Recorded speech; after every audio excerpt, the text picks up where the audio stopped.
disgusting. If he even needed it, the last card was Forged in Flame as well, which is like the next best card if he didn't literally have like 15 over lethal.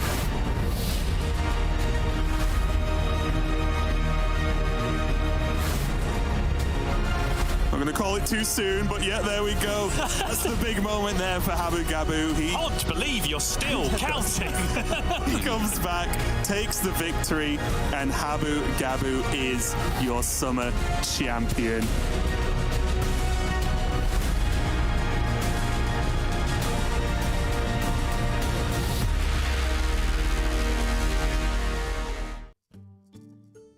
Welcome everyone to the Hearthstone Masters Tour Fall Championship, and it is Championship Sunday here. We're going to be finding out at the end of today not only who our fall champion shall be, but who the next 4 players joining us at the World Championships in December shall be.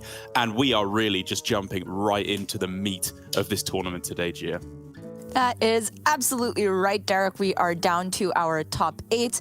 The other half of the field, unfortunately, having not made it through as of yesterday. But now it's kind of funny because it's the first set of matches, the quarterfinals, where all the marbles are on the line here. Players playing, of course, Conquest, the format that we all know and love by this point. And it has made for a very interesting mix of lineup strategies here, with 3 of our players, I think, going for aggro, and all 3 of them being successful and making it through to the top 8.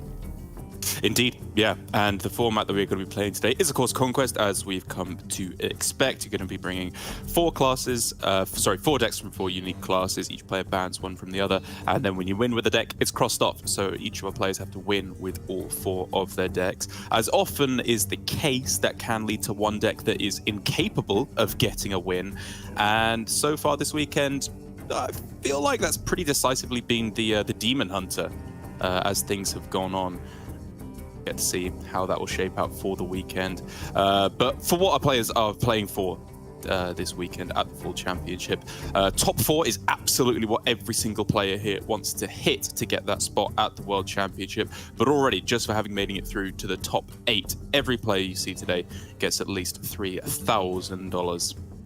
That is right. First place walking away with 7.5 grand, which is the prize amount that Habu Gabu already won earlier this year. He is the reigning seasonal champion, having won the spring championship, and he has the chance to win the only other seasonal championship of the year, of the last 3 years, in fact. And what a feat that would be. He himself has already booked a spot through to Worlds, so it's possible that there are, additional slots up for grabs here.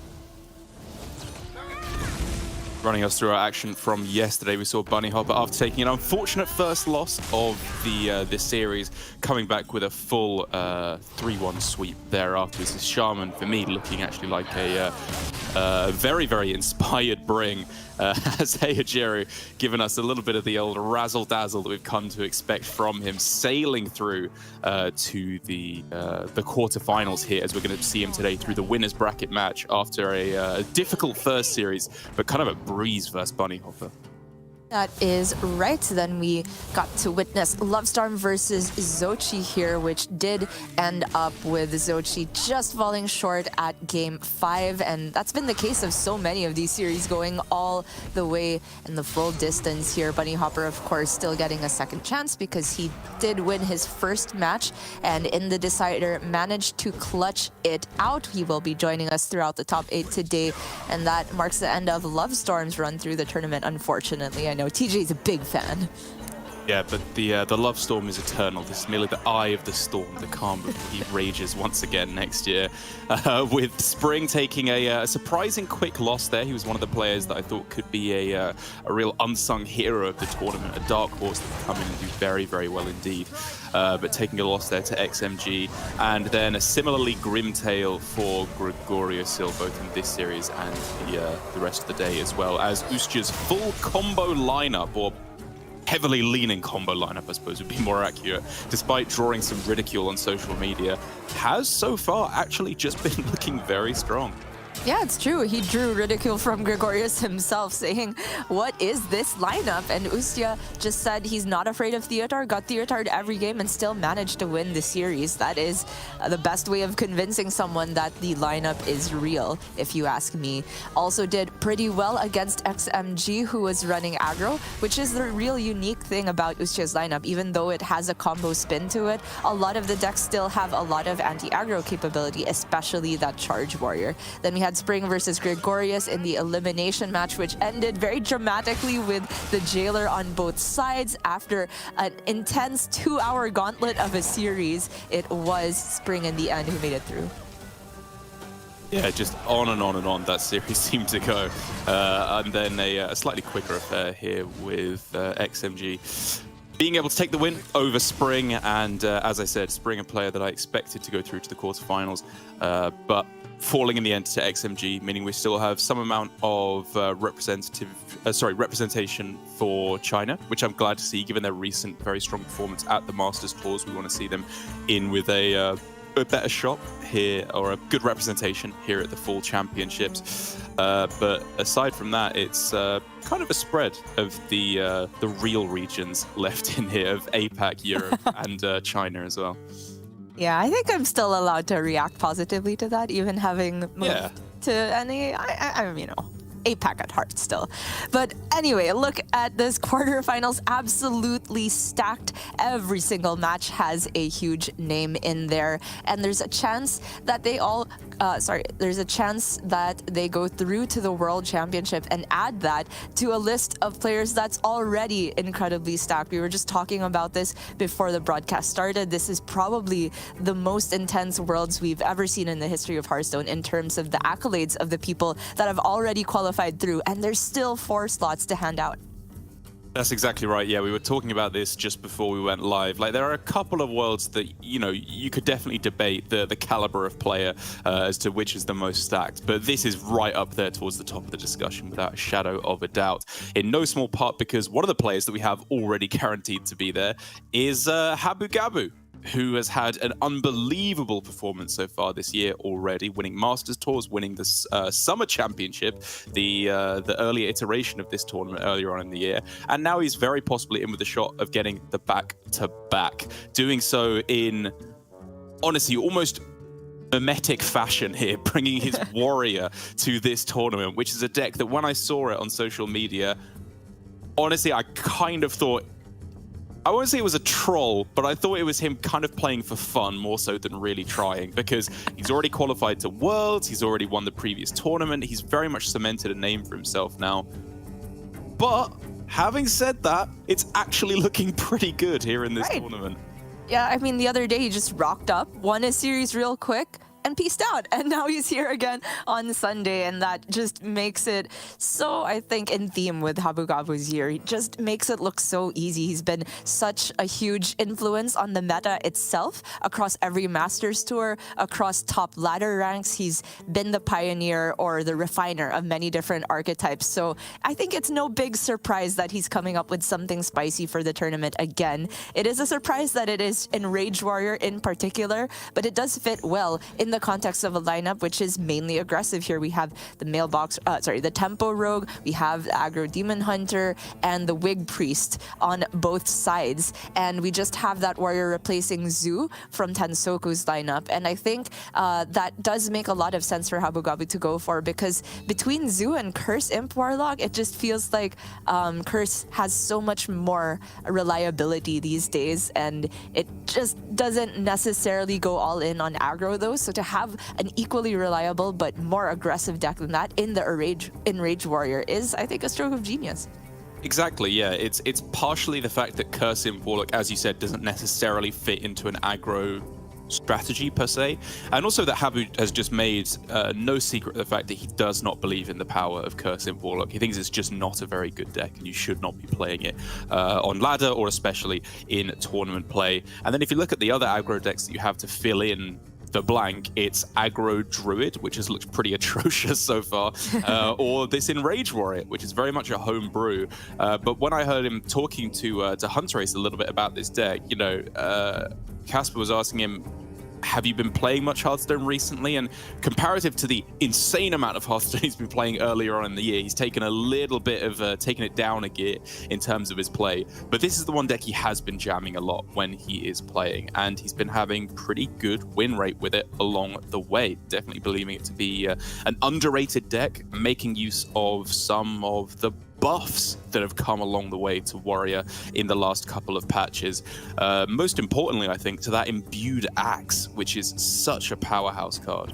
I absolutely agree. This card, even when it's not infused, can give you so many stats, and it's not too hard to infuse in many scenarios because the deck is so heavily stacked with 1-drops. You make sure you always curve out, and then there's a couple combinations you can draw in the early game, like Location into Crazed Wretch, which against certain matchups, like if you're playing against a Ramp Druid, can basically end the game on the spot. That is just too much attack for them to deal with. But over to Tensoku here, has had tons of Masters Tour appearances as well. Not quite as sparkling of a resume as 3 consecutive top 8s, but he did win a Masters Tour himself. This is a battle of 2 Masters Tour winners within the same year. His overall win rate slightly lower than Habu's, but honestly, anything in the realms of mid-50s and above is impressive to me. And he definitely has a similar idea with the lineup as well, going mainly aggressive here. And we do have the mirrored bans of the Wig Priest, so it's going to be very interesting to have a quick and fast-paced matchup.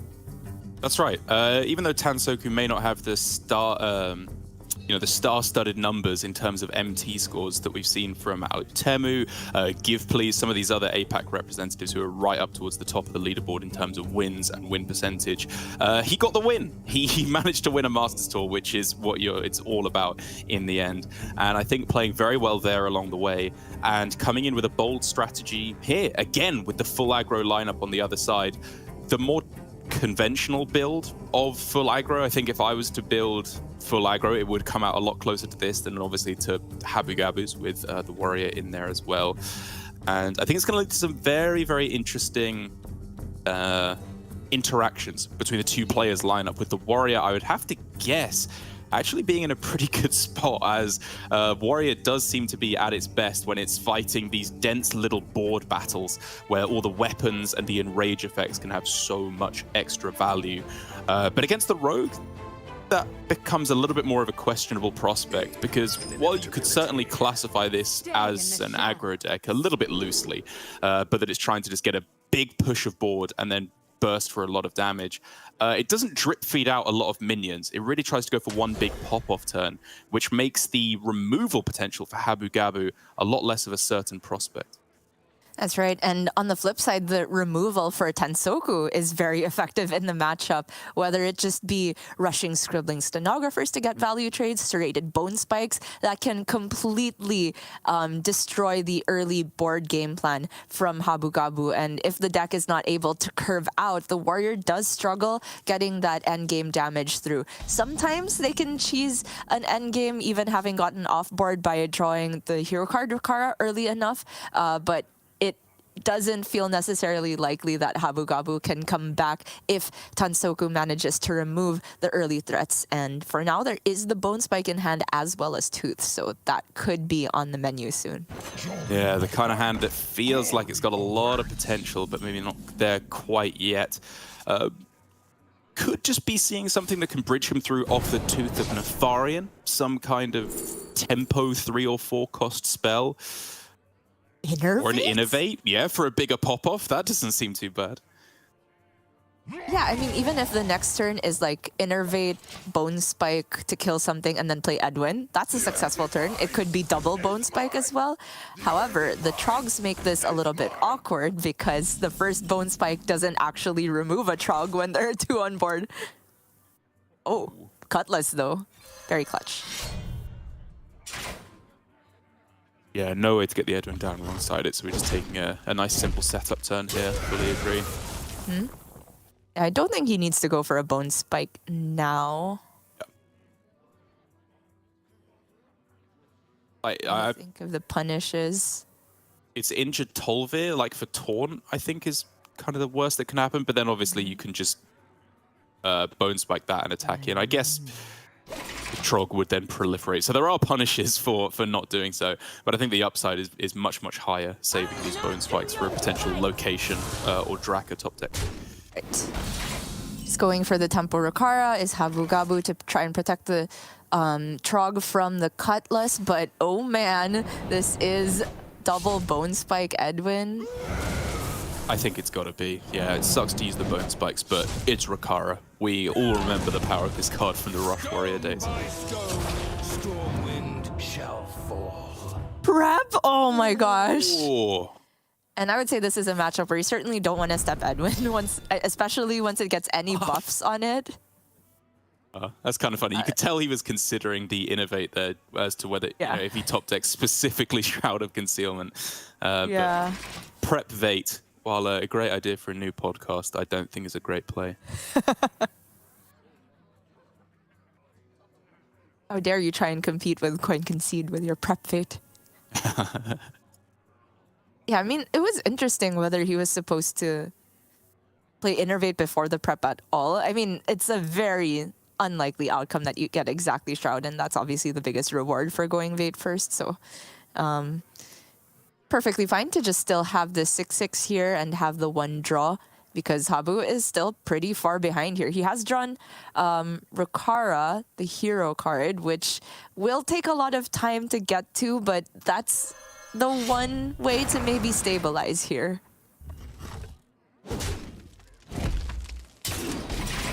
It's a strong maybe. Strong maybe indeed. Oh man, these cards just back to back looking so spicy. I'm gonna step it now. Sure thing. With Innervate, it seems, you know, not out of the realm of possibility that he plays the Scribbling for free this turn as well. Yeah, not at all. Yeah, Shroud, then he gets the War Master for free, maybe the second one as well. And this really feels like the kind of matchup where if you just go War Master, Scribbling Stenographer, you win the game, right? You don't need to hit a location or a Draka necessarily at all. What about an extra prep and Door of Shadows as well? Oh my goodness. I think he can just go Stenographer and chill, but sure, keep drawing. The Edwin buffs itself anyway. But now it's damage. Think of the Enrage Valley for Habu. Oh yeah, that Olgra. Oh my. That's a +1/+1 before she dies. Before Habu dies. Well, that's the game. Oh yeah. This is why no one plays Warrior. Now I remember. It sucks. Nice sample size.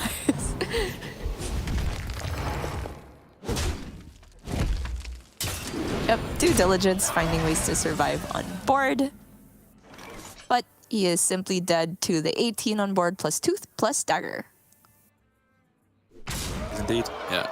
Tansoku just double, triple checking. I like that we've seen from our players this weekend, even when it's like fairly obvious lethal, they have been like triple, quadruple, quintuple checking their mats just to make sure to avoid any meltdowns. If you have the time, why not? Tansoku getting super hyped off of one win. And we did talk a lot about his year in the pre-show, which I actually think I maybe didn't do enough justice because we did a lot of comparing to Habu Gabu's resume there. But Tansoku, in terms of experience, I think has been in competitive Hearthstone for longer than Habu Gabu. That's a name I remember from like 2015, maybe even 2014. Tansoku's been on the grind for a very, very long time. He is the only APAC Masters Tour champion, which I'm going to choose to say that says good things about him rather than bad things about the rest of APAC. And I'm just really happy that he has gotten such a good year finally after all the hard work and time he's invested into Hearthstone. 2 more wins and he could book himself a win through to a slot at the World Championship. And I guess compared to some of the other opponents, this is an easy one to root for Tansoku for because Habu's already in. That's right, yeah. And I got to say, a very good guy there as well, because if that was me in that situation, if you can get the honorable kill on your opponent with Tooth, I always take it, because then they have to actually concede the game to lose, or they just have to sit there on at 0 health on the Discover screen, which is very cruel, but I find quite amusing. Whereas Tansoku, obviously, one of the most lovable guys in Hearthstone, not so cruel to his opponent there. But getting the win, as you said, absolutely huge. 2 wins away now from the spot at Worlds, and we're going to see Habu transitioning over to his own version of Rogue here, which is a little bit more akin to the old version of Miracle Rogue that we saw, where you still have Maestra plus the Wild Paw Knolls in there. Do you have any strong feelings about this version over the just the pure coin variant that we're seeing from most players? I mean, they both certainly have their merits. I feel that this version is slightly better against other aggro decks because having more rush potential with Wild Paw Knoll and Discovery, I suppose. I mean, there's Tooth in both of them, but the Knoll mainly for being able to trade on board is very, very good. But the upside of the mailbox version is, of course, a higher ceiling because you're able to play all those coins, step it back, buff up your locations even more and your Draka even more. So I think it sort of depends on what you are trying to target over as a whole. And I kind of thought that when you're running the aggro lineup, you want to be as good against Druid, for example, as possible. So I thought more people would lean towards the mailbox version. But for the purposes of the aggro mirror, I feel like having Nola is an upside. Yeah, I agree completely. I've seen it a couple times on ladder as of late, and in just a couple of short weeks that Rogue has not been such the powerhouse it was before. I really do feel like I've forgotten the power of Null already. It's just really not to be underestimated in terms of its ability to lock down these early boards. Like you say, the aggressive potential perhaps a little bit lower, but against the aggro Demon Hunter that we do see Tansoku is going to be lining up. I do like this version. I think the slightly lower pop-off potential is worth it for just the ability to lock down these boards right at the start. Even if I will say, one of the biggest differences you're going to find between the 3-attack Null and the old 4-attack Null is the ability to kill off Bibliomite, which it just feels like every deck in the game now, Gia, cannot deal 4 damage that early. That's right. The buff to Bibliomite is huge for this exact purpose. It just lines up so well against every other minion at that mana cost, and against decks that don't want to get on board, it's just dealing so much damage. And the deck just really has been put together nicely by the addition of Sightless Magistrate. I feel like is the card that makes this consistent enough that you don't feel bad shuffling cards from your hand back into the deck, because there are so many ways to draw them back. Lots of damage potential from this Demon Hunter, but if they fall off early on the board, it can fall apart. So we shall see. Tansoku's opening hand has, good cards, but I feel like he needs to be aiming higher against Rogue. What is higher? What does that look like in the... I think it's less greed, maybe not the Fossil Fanatic. The Glaive, I can see him keeping to deal with early Knolls potentially. But yeah, Bibliomite is higher. Okay, Metamorphin can be really nicely statted. Again, that 4 health breakpoint that's so clutch. But needs to find a way to cleanly activate, well, both of them now at the same time. Right, the multi-strike being the cheapest fell spell in hand now, but if he does pick up Vicious Slither Spear, cheap Naga, then this hand really comes together. Wow, okay, that's a nice top deck. Is the Warlock hero power good for Habu Gabu here, like it usually is? It kind of depends on the playout of the game, because if the Demon Hunter really, really high rolls and gets their damage going quick enough, then it does feel bad to have damaged yourself. But I think in most outcomes, it's still a net benefit to have those extra cards in hand, get the extra null discounts, and potentially have more procs on the location, because Habu is just building up for one big turn of his own to swing against whatever board that Tansoku had built by that point. A pretty disastrous start, though, comparative to what you would expect for Tansoku, with a decent play on this turn, I suppose, in getting down a 2-mana 3/4. But the rest of his follow-up looking so weak, whereas Habu Gabu's on the other side is like an artisanal, handcrafted, bespoke hand. This does not get any better. You just said 3 words that mean the same thing. Artisanal, handcrafted. But I guess not. Like bespoke means it's for someone in particular, right? Exactly. And, All right, not redundant. I'll let you have it. oh, these cards are bespoke for Tansoku's face because he's going to be feeling them very soon. Yep. Well, it's painful to have to use multi-strike just to activate one of these metamorphins, especially when you have the glaive equipped, but Tansoku realizes he doesn't have much time to fight back against the board. Just get whatever damage you can in the early game and then try to go just straight to the dome after that. The Sightless Magistrate presents some potential for this, but it feels like he is going to get pushed off the board really quickly and race to lethal faster. This does now push... oh no, you can still get Draka down. I was going to say it looks like you might lean away from Draka here, but you can get it down. It just means you have to play the Stenographer after here, which is still okay. I think that's probably more valuable than getting the Sinstone Graveyard down because of that one turn of initiative you get with the weapon being able to swing right away. That's right. It's a clean 2-turn lethal setup for Habu, and it means he has so few cards in hand left that the Sightless Magistrate does as much good for him as it does Tansoku. Oh, that is not enough damage for Tansoku. The Slither Spear is nice to activate the predations, but he needs 18, and he's only got, what, 8 next turn? Yeah, realistically, he's looking at a board clear plan. If he could top deck Lady Stheno, just dying then, right, to the minions plus the weapon. Right. Yeah, I don't think any singular draw gets Tansoku there over 2 turns. However, Habu hasn't drawn additional damage for himself, so he doesn't quite get the lethal immediately, but there's so many chances to find either that or a way to clear the 5/4 while preserving all his pressure. Tansoku just deliberating whether he should kill the Stenographer. Oh, yeah, I guess it's not actually such a necessarily easy swing, right? If you were to top deck... If the numbers worked a little bit differently, I'd consider holding on to it. Like, if you had a damage buff spell in hand already, and then you could top deck multi-strike, then it might be worth holding on to. But with none of that as a possibility, just clear off the damage. You need to clear the board now. Mm-hmm.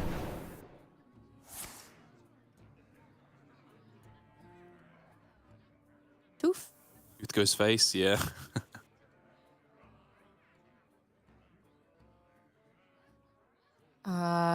In terms of Shadow Step, I don't think the Draka can get a bigger dagger this turn by stepping than it was last turn, but I don't know. Haven't done the math. Just, I suppose, juices up the location a little bit more if you wanted to go down that route on this turn. Sure. Seems pretty well juiced enough, in my opinion, by just taking Tooth. You go Bones by Tooth location. Time's ticking.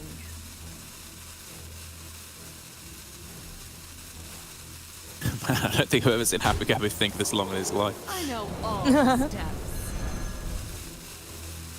Right, he is going for the Shadow Step in the end.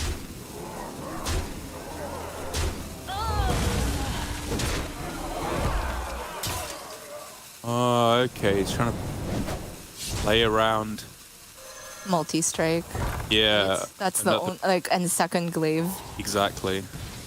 It is such a strange looking play, but I think it's correct for him to just assume this is literally the only way he loses. Right.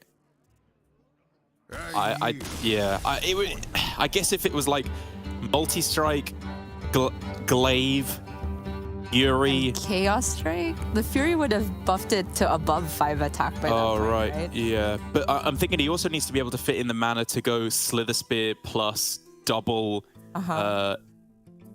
double predation to have any chance of getting enough damage. I don't know. Like, I think Habu Gabu was probably still right in saying if there's anything I'm not considering here, it always involves some kind of a big multi-strike glaive combo. But I think he knew as well as we do there probably wasn't anything there anyway. Yeah, that's fair. I mean, even if he hadn't necessarily put together the out for Tensoku with the right mana in mind, I feel like the principle of the play of just giving him as small a window as possible to deal any damage is correct, because there is no way that Tensoku gets out of range of the dagger and the stealth minion, even if Habu damages his own minion. So it's like, what is there to lose? Just very interesting. I distinctly remember Habu going for a play back in a few Masters Tours ago of like pinging his own minion to also play around multi-strike. It just seems very on brand to me. Agreed, yeah, it's the kind of thing that Habu Gabu would think about. He has a very unique perspective of the game, I think, and one that has clearly served him very well. One that generally, I think, does lead to the more creative deck builders, like him, like Jambray we see in particular. They are mad geniuses, undeniably. But a much better start here, looking like for Tensoku. A lot of synergy and just a lot of early oomph to these cards. That is right. The Bibliomite early is always a herald of good luck. But oh, wow, very good Finley options. Both the Hunter and the Warlock one synergizing well with what the deck wants to do. But given the quality or lack thereof of Habu Gabu's hand, I think that's an insta Warlock pickup. All right. So many ways to approach this opening for Tensoku. I'm curious if there's a good enough setup that lets him get multi-strike with Battlesworn Vanguard down in the near future. Maybe that's not worth it because of Whirling Combatant. It's not as though there's no way for Habu Gabu to deal small AoE. So he is just going for the Bibliomite first, which challenges the Finley nicely, but I doubt it's going anywhere but face. Yeah, I do really like the Fossil Fanatic chosen to be kept over the Vanguard as well. I think this hand really needs a little bit of extra value in the next couple turns. So here is the question. Does he commit Fossil Fanatic on the off chance that he gets to multi-strike for 2 draws next turn? Or does he play around Axe and just equip the Glaive after attacking? I feel like the second is more well advised. Agreed, yeah, it's just too scary because it's not only the Axe, it's also Rakara that could kill it off as well. There's just a tad too much for my liking.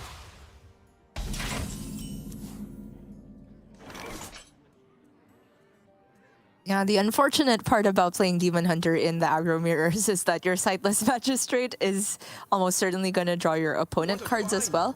But in the context of Habu's hand, because the curve is kind of heavy, maybe it doesn't draw him too much. Yeah, and for Tensoku, it may even be the kind of play where you don't go for Magistrate on turn 4 if there's any kind of alternative board clear options available, especially with the Glaive already equipped. Mm-hmm. So clear on the Fanatic available many different ways. Like you could combatant use location on the Fanatic. You could combatant use location on the combatant. You could double location the Fanatic. But overall, this one seems like the best because it preserves the most health on your combatant. Wow, okay. I think this feels like a worthy detour from the Magistrate on this turn. With the Dispose of Evidence picked up, plus the multi-strike, you can get rid of Fury, I suppose, right? And then, okay.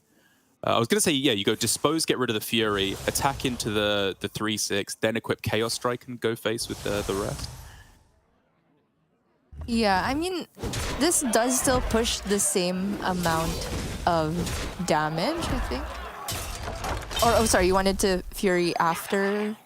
Chaos Strike afterwards, sorry. So Oh, Chaos Strike, okay. pushed a tad more damage. But, you know, this does give the opportunity to go Dispose of Evidence next turn still, which maybe the flexibility of that is still worth it. Mm-hmm. Oh, that taunt in the way. That sucks. Now he probably puts the Chaos Strike back just as the most expensive one. And then You don't know if he plays Fury before or after the Magistrate, though, because it's obviously just being used to cycle. right, very Probably specific don't even play it. Yeah. combos you're looking for. Like obviously Slither Spear Predation would be insane, but anything other than that, I don't know. I think it's still probably worth it. This Fury just does literally nothing. I'd rather have the 1 mana available. I am not blind to your crimes. 3 draws for Habu, 4/4 Tensoku. He just gets the Chaos Strikes back. Oh, that's Yuck. terrible. He does walk away with a fairly good chunk of damage on the next turn. But another taunt waiting to come down, and really a lot of damage starting to rack up for Habu now. Right, that's a Crazed Wretch drawn as well. Maybe this is the turn to just get Olgra down so that she can deal face damage and also remove the 5/4, trade a Trog into it first.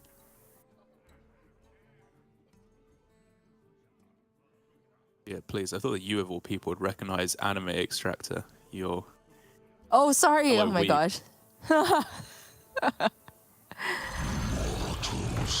So full of sin. I was just talking about how scary I thought this card looked. I guess I'm not scared of it anymore. I just thought it's a different card. Got you, friend. All right, I guess Habu prioritizing getting the taunt down instead, which is also very important. He is just at 13, which is doable in some worlds for Demon Hunter on 6 mana, even without a board. look at that as well. +1/+1 working really nicely there. I guess now actually trying to just buff up the Trog for a 4/5 as well. Oh, that's so sick. Yeti Trog. Yeah. Oh man. And look at that difference making out. Even if a Naga is bound, the health total will be too high on the Tolvir for the Predation to kill it off. Right, he gets multi-strike. Ooh. Does actually now kill it off, right? Because it will go down to 1 health Right, after but- the Predation.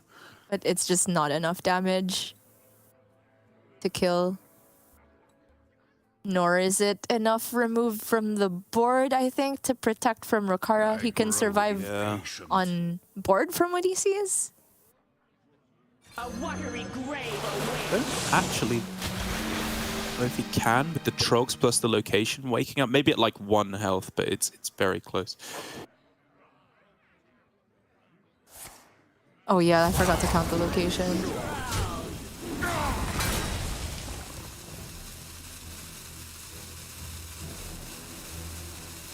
Yeah, playing the Fury just adds another Trog, so it doesn't actually remove more damage by letting Steno attack, so might as well hero power and go face. And then, yeah, despite He being actually one is- off. Yeah, it does survive on board, but not against Olgra. Yeah, not against Olga, not against Rikara. Pick the litter here for Habu Gabu to turn this series right around after an 0-1 start with the Warrior just falling flat on its face. Now we're getting a better look at the power of the deck. And again, the power of banking mana in decks like this, even with just a 1 mana location.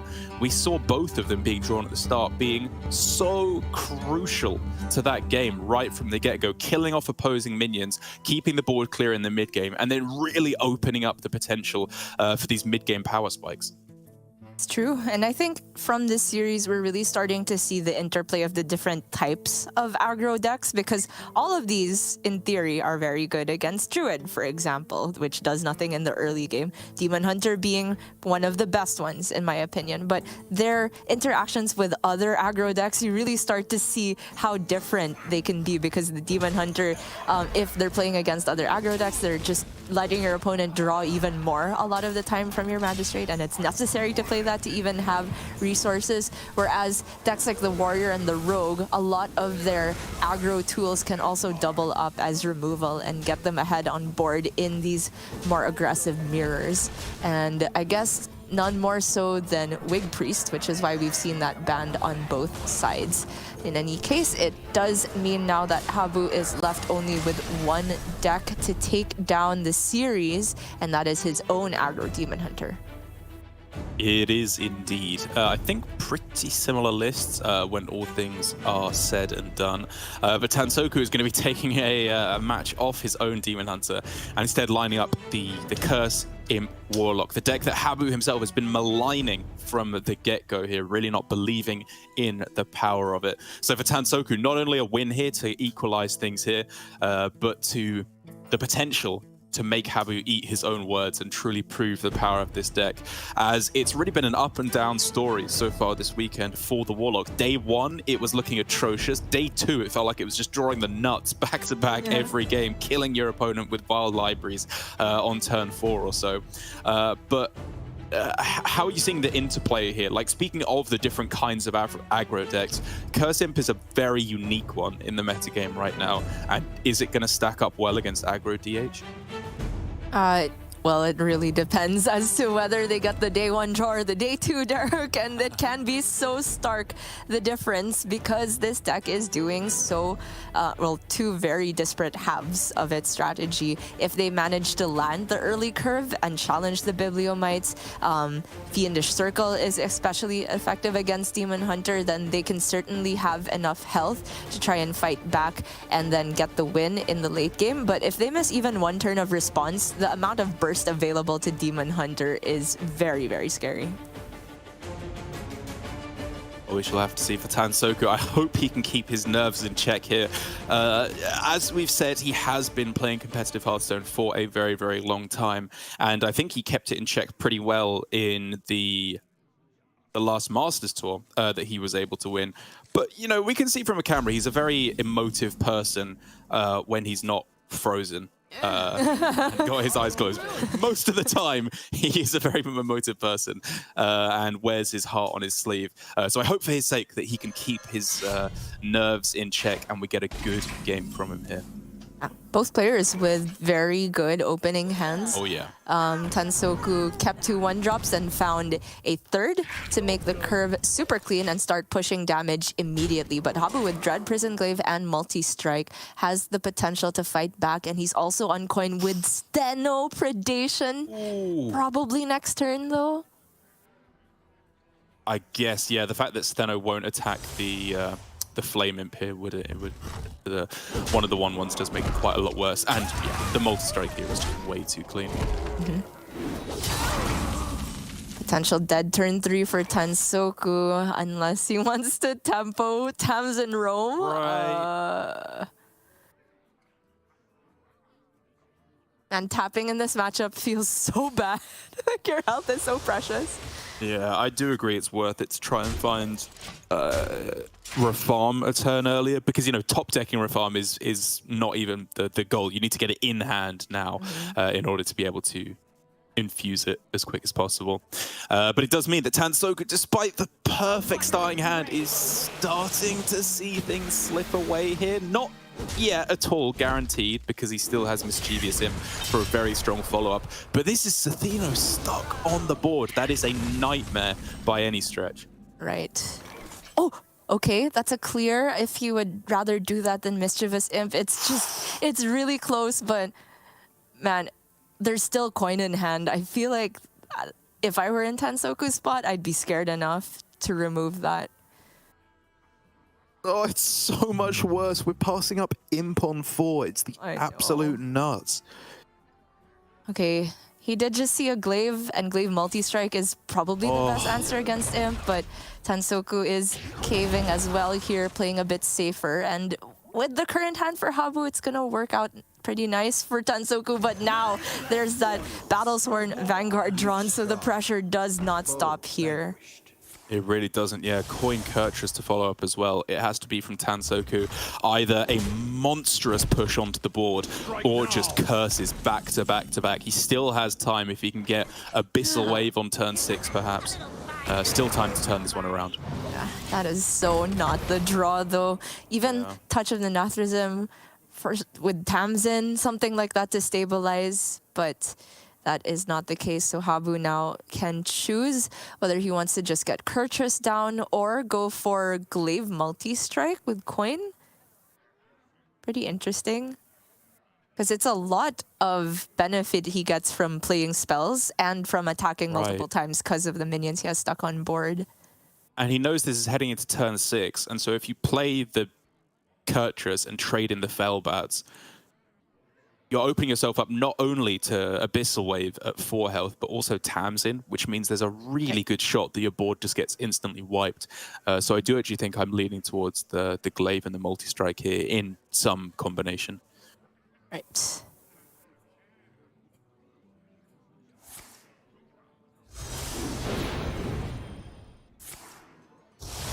Time grows short.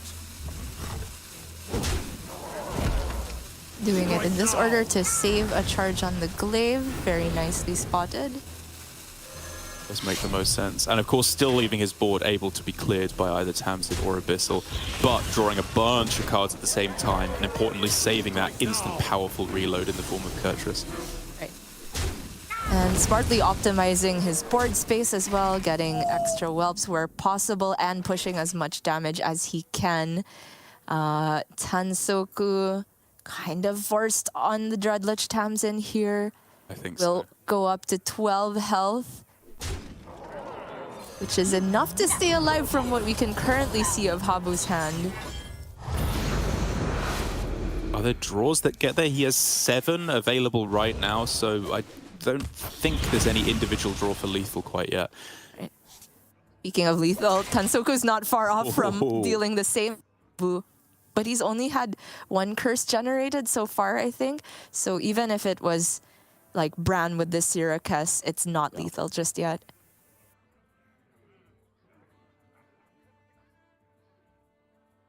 Oh my god, this is too close, Derek. It's so close. It's like the perfect back and forth. It's like the best turn 6 play for Habu, but then the answer on the other side. Habu will be able to redraw with the Magistrate on the following turn. But by then, maybe Tansoku is looking at lethal if he can get a Tamsin or a Bran plus Syracuse pop-off just for a bunch of curses. Yeah. He is probably forced to play Abyssal Wave this turn, though.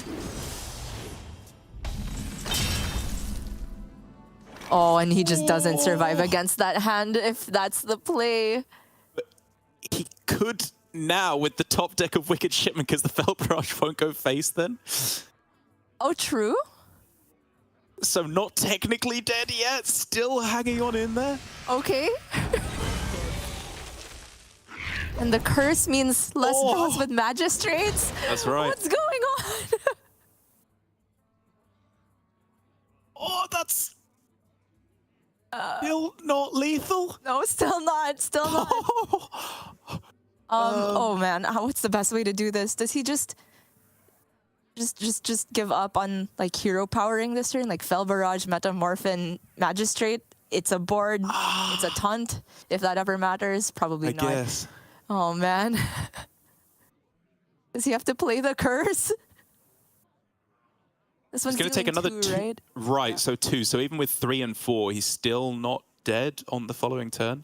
Right, which makes me think he can keep it in hand. Exactly, yeah. This game is ending in 2 turns pretty much no matter what, either way. His prison. Okay. Jail. Going for Fury as the out, I think. Oh, Or that's dispose it! of That's evidence. it! Shadows grow long. Oh, heartbreak for Tansoku. Oh, obviously devastating we don't get to see him as well, but honestly, maybe for the best. This is a heartbreaker for him. He came so close to it.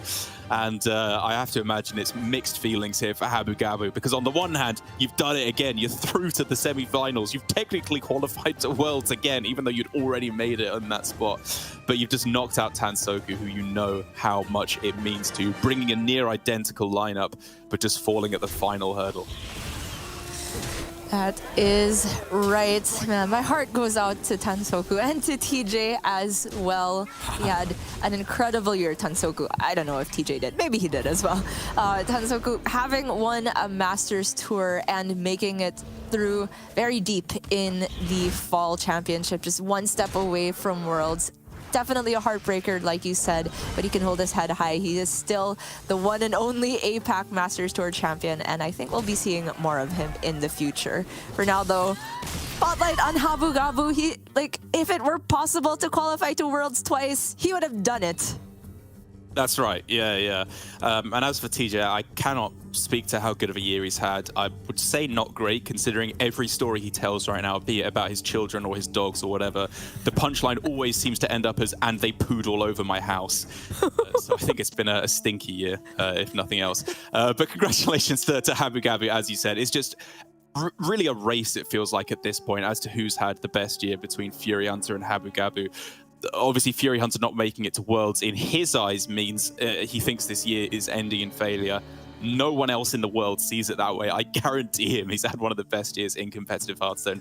But Habu Gabu now truly giving him a run for his money with one seasonal championship win, a Masters Tour win, a potential second seasonal championship win, and who knows, Worlds still to come as well. He is just on another level from the rest of the competition right now. Absolutely agreed. And that is only our first quarterfinal in the books. Our first, I was supposed to say our first World Championship slot booked, but that's not the case because Habu Gabu already has that slot. So we will update soon on what's going to happen there. But in our other 3 series, there are definitely new slots being handed out. Correct, yeah. And that next series is going to be my pick in the top 8 as to who's going to go on and win the whole thing. Aojiru versus XMG. I've got to rep the casters, Gia. No matter when they're competing, be it you in the MT, Aojiru here in the seasonal championships doing a little bit better.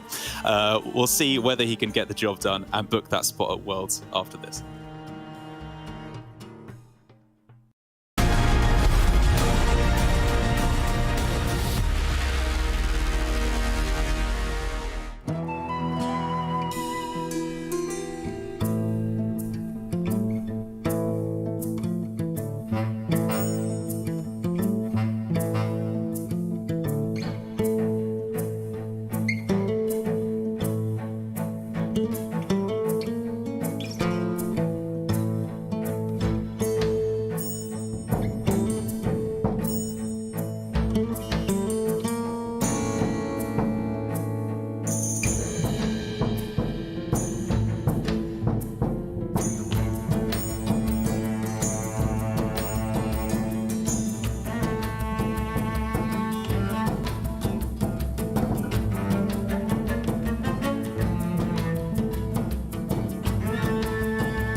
everybody. Welcome back to the Masters Tour Fall Championship. It's Championship Sunday, and you know what that means.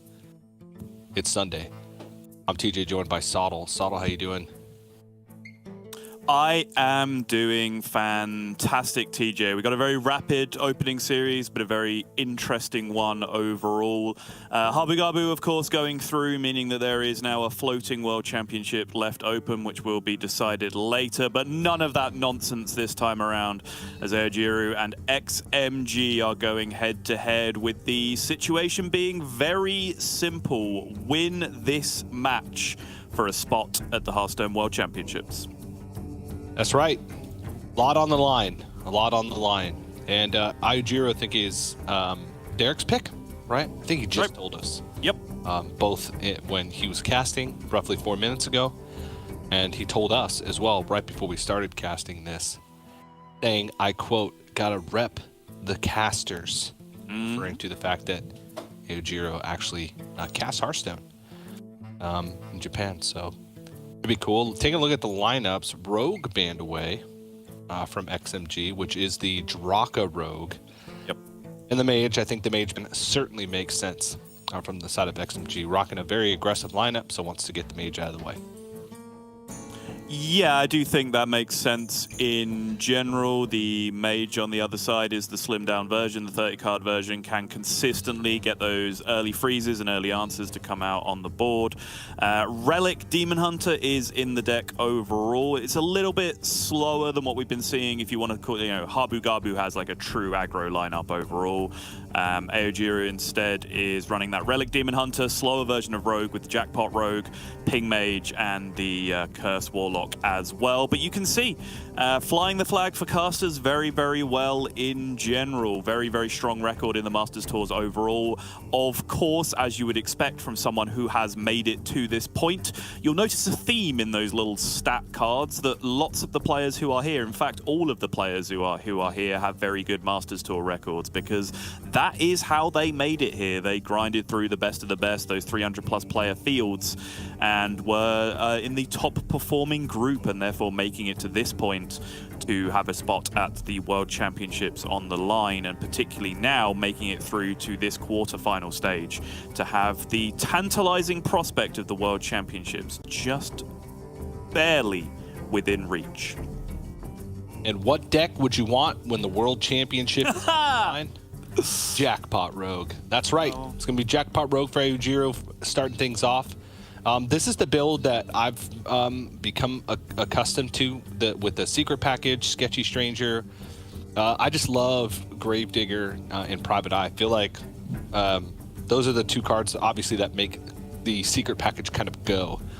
Obviously, the secrets, you don't have like combat secrets. You can with Perjury and with Sketchy Stranger. The secrets in the deck aren't, but they provide so much utility. Specifically Perjury, like, you usually get that secret out for free with Private Eye, and then you get to pick whatever you want to try and fit the game state, which I think is incredibly powerful. Though, you are susceptible to just jackpotting yourself out of the game, and we've seen that happen a few times. But overall, I feel like the deck's been quite consistent over the course of the broadcast this weekend. Yeah, I do think it has a little bit of an unwarranted reputation of being wildly inconsistent. This is a bugbear that I've had for a number of years at this point, but the word inconsistent is used in strange ways in Hearthstone. Like, a deck's consistency is measured by its win rate in useful terms and nothing else. It doesn't matter how much you win games by or how badly you lose games when you lose them. How consistent your deck is how often it wins, and Jackpot Rogue wins a lot. It's a very high-ranking deck in the ladder field right now. It's done fine in tournaments that it's been brought to. It's done very well in some recent tournaments that it's been brought to throughout the large field. So certainly a deck that can hang at this level. And if you do want to, harp on about some of that inconsistency can be scrubbed away by very experienced, very skilled Jackpot Rogue players. But now looking at the Warlock coming out from XMG, This is more of the more of an aggressive build than we've been seeing previously with the Curse version. You're seeing, you know, molecular and some extra board-based threats thrown in there as well. Less of that burst damage from hand potential. Just trying to grab board early, hold on to it, and snowball the game from there, which could make, for example, any nice AOEs that Aojiro can pick up from a jackpot super, super crucial in this matchup. Yeah, it's I tend to prefer the Curse version, but when you're throwing it in an aggressive lineup, I feel like because you went on this rant about the word consistent and inconsistent in Hearthstone, I just can't use those words anymore. It gets early board more often. There you go. Didn't use consistent. Nicely done. Though I wanted to. Dodged it. Appreciate it.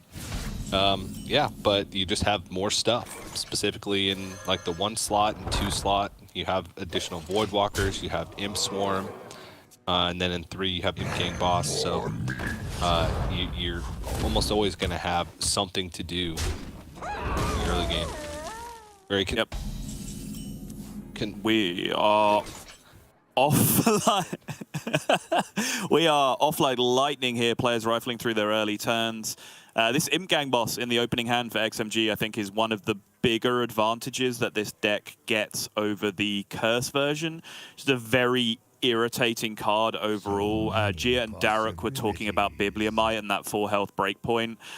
Yes, Imp Gang boss comes down a turn later, but 4 damage is still very hard to do. You know, just use Rogue as an example. Look at all the 3 damage removal spells that are available, and you can count Null within that as well, right, as a 3 damage removal spell that can be used. Imp Gang boss comes down a turn later, but it has the added upside is if you can't kill it cleanly, it's basically going to fuel that location single-handedly for the opponent on a lot of occasions. So it can be a very, very effective card. And decides to go with the Phoenix Circle and get the file library out right away, which I like, right? You get the immediate buff instead of having to set up the Imp Gang boss and maybe not having like an immediate target. So now can set up with Imp Gang boss and look for a big, well, also it was the impending catastrophe, right? Hoping for the high upside. But Aojiro has a very powerful turn, is able to heal up the Null by shadow stepping. Get the coin private eye out to get these secrets. So when you're forced to be trading early on as the Imp Warlock, I don't want to say something's gone wrong, but it just doesn't feel as good. All about the feel. You see XMG floating the mana there on the Void Walker. This is the worst feeling in Hearthstone. I promised myself a long time ago that I would never float mana to play around Double Cross. It's cost me multiple games up until this point, but I still refuse to do it. I'm a man of principle, TJ. I respect that. I respect that. I mean, what's a jackpot row going to do with extra cards anyway, right? Exactly. Or are they going to jackpot more? No. But impending catastrophe gone because of the Gravedigger, so Aojiro at least holding on for dear life. We'll have Queen Ashara active next turn with just one of these spells played from hand. Has played Coin, has played Shadow Step, so you could just prep Perjury and play out the Queen Ashara, but oh no, there's a Void Walker in hand. There is very much a Void Walker in hand, TJ. It's not only a smaller minion, of course, as we all know, and as no casters have ever made this mistake, it's not an imp, which means double trouble in terms of the damage that was doing to his board state. Oh, jeez. The top shelf is extra. Well, this is still incredibly powerful, though. Ah, still fine. Yeah, moving on. Yeah, gets the Shady Bartender down on a board full of demons. And Ice Barrier? Yep. I mean, it's just the most expensive. You just always pick the mage one because it's the most expensive. It's the most value. Damn straight. Yeah, look at the 3 cost. Little light tap on the face there from XMG. Like, come on, wake up. This is one of the most important games of Hearthstone you have ever played. Can't be doing sloppy stuff like that anymore. But as you mentioned, is still in a fine position overall. So just needs to refocus, make sure that those mistakes don't compound from here. Or compound, sorry.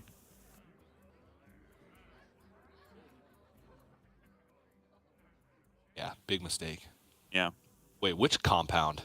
We have now we rise. Okay. Light Shower Elemental is quite good. A lot of just extra defense, but the problem here is that... Oh, no. Oh, no. The problem here is that second library. Is it better to play like Okani, though? So Okani, the upside is you pretty confident your opponent has Horn in hand, right? Yeah. So asking them to play another spell before that is certainly valid here. I'm going to go ahead and do it.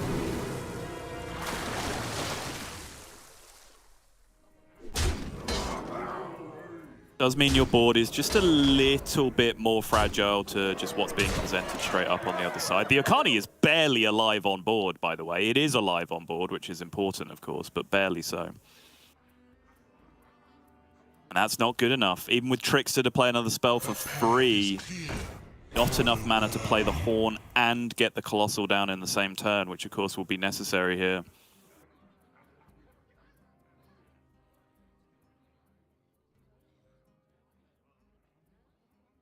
I think this is just going to be game one with that location. The Light Shower Elemental, so effectively at 17, you have to get to the Light Shower Elemental and push 17. True. I don't think... Yeah, after the value trade over the 4-4, right? It's not going to be enough. Yeah. Or trade over the 6-4. And then make the breakpoints really awkward on the Light Shower. Yeah, I kind of like that too. Yeah, because otherwise the Imp King boss would trade over and still leave one imp on the board. So there'd be the same amount of imps, but Light Shower Elemental will be gone. Right. It takes out one imp. So Bartender plus Library needs to deal push 16 damage through. Clean trade 6 and then 10, 12, 14. 2 off, I think. Oh no, it doesn't even get the clean trade with the Bartender because the Bartender's the buffs. It's less than that, yeah. All right, can I get a Gigafin? This is the one weakness of the just straight up Imp Warlock is outside of Sire Denathrius, there's just no damage from hand. So if your board gets cleaned up... Oh, actually, and Contraband Stash too. Contraband Stash? Yeah, so you can replay a Light Shower Elemental. And an Ice Barrier? The Ice Barrier was from... oh, it was, yeah, it was cast from the sea. Oh, still hadn't killed the Okani. Okay. So needed to do the Contraband Stash in order to get it. Oh, no! That's not it! Perino! That's all for now. Yeah, needed... Yep, there it is. Maybe Behemoth. I don't think Behemoth would have even been enough, but more specifically, just Gigafin, right? Would have been the only thing that could have fully saved. Even Hydrolodon wouldn't have been enough to take off enough power on board. Yeah. So, game one going to XMG. You saw it again just at the end as he got his little full screen moment. That just a little tap on the face, just saying, come on, you got away with one there. That was a little bit sloppy. You need to tighten things up if you're going to get through this one. XMG definitely feeling the pressure, maybe feeling some of the time zone here as well. Of course, Time zone? What? Like a crisp 6 p.m. in China. Right, but if you are starting to play a day of Hearthstone at 6 p.m. and yesterday happened, then you are messing up your body clock significantly, right? Even if the time of day right now is not necessarily cruel, it has been, certainly yesterday in general, the players who played yesterday have really been through the grind in terms of the length of day that we had. So, but more to the point, you know, there was a mistake made. XMG just has to put it in the past, move on, play the best aggro druid of his life, TJ. Oh, yeah. Look at that. Look at that dust cost. Just beautiful. Just Everything about this image is beautiful. The there's dust nothing on the cost, right side. The dust cost, the deck list, the completely empty right-hand side, that majestic pot-bellied creature that is Iron Deep Trog. Like, how can you not enjoy looking at this image in front of you? You look at this and you feel like this deck shouldn't work. Like you look at it like there's no way. You just don't have enough stuff. Speaking of majestic pot-bellied creatures, what do you make of this deck overall, TJ? Talking to Derek?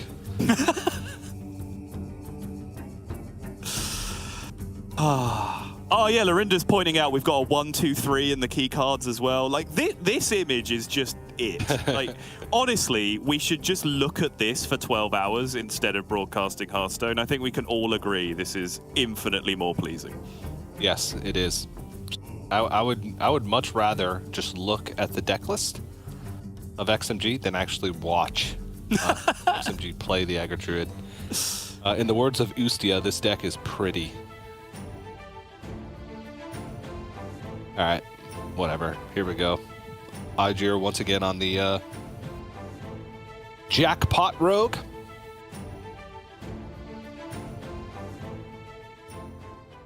It's a very similar story, right? And will be throughout most of this matchup in general, or most of this series in general, I should say. These slightly slower variations of decks that Aojiru is running does give XMG the ability to just get under it wherever possible. And Peasant on 1 against non-Demon Hunter hero power. I spy on the other side. What is he? He's a priest. Okay, making Peasant on 1 very, very effective.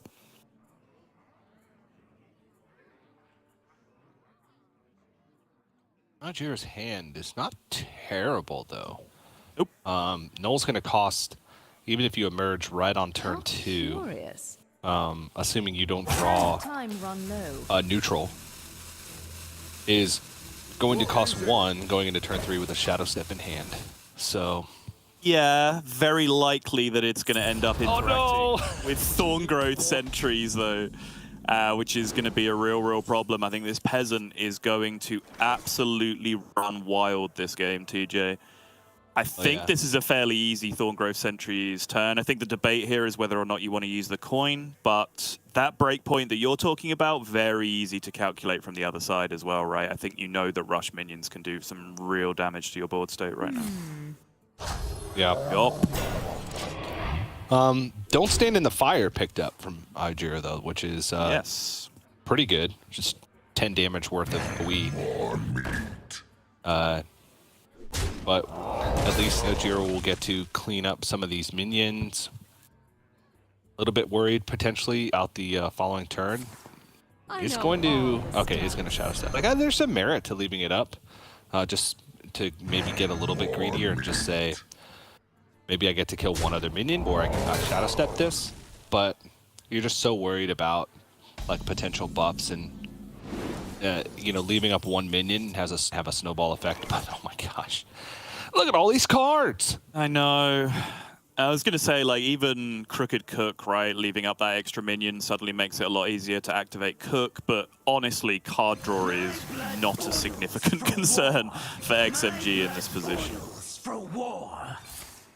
Peasant going to trade now? Yes, it is. Peasant has done his job. Yep.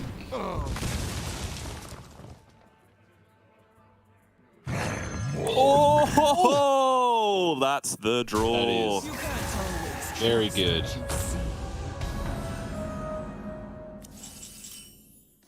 Because without that, you'd be looking at, you know, beaming, maybe something like Beaming Sidekick, Coin Pride's Fury this turn with the 2 minions already on board, and then you'd be creating so much health in play that you would be out of range of the Stand in the Fire, or I suppose Don't Stand in the Fire. You can't really abbreviate it to the exact opposite of what the card actually says, can you? But with that extra trade coming down, there's no real way, I think, that XMG can start to build boards now that resist that removal that Aojiru has. And between that and now Best in Shell, which is starting to look very, very relevant as well, this is suddenly looking like a pretty clean game for Aojiru. Yeah. XMG using the coin here just to get the attack to keep the board clean. Got you, friend. Is most likely going to play the Cook plus Druid of the Reef to trade off the Null. Has think- 3. Okay. Yeah. Double Pride's Fury. Okay. I prefer this. I personally, like, you have 2 of them in your hand, and you're not in a position where they're really, really strong cards overall. So I think using one of them there for middling value is worthwhile just to get one out of your hand. The other 2 cards are just generally going to be vanilla good in more situations. So I think getting that expensive clunky card out of the hand does make a lot of sense. Yeah. Ooh, well.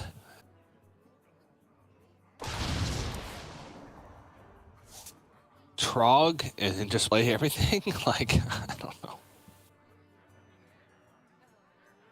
I think so.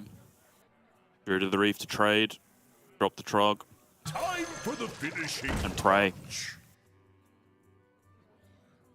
The iron mine. You need this Trog to get value, right? You need this second Pride's Fury to pay off, especially now that you know the Don't Stand in the Fire is in the pool.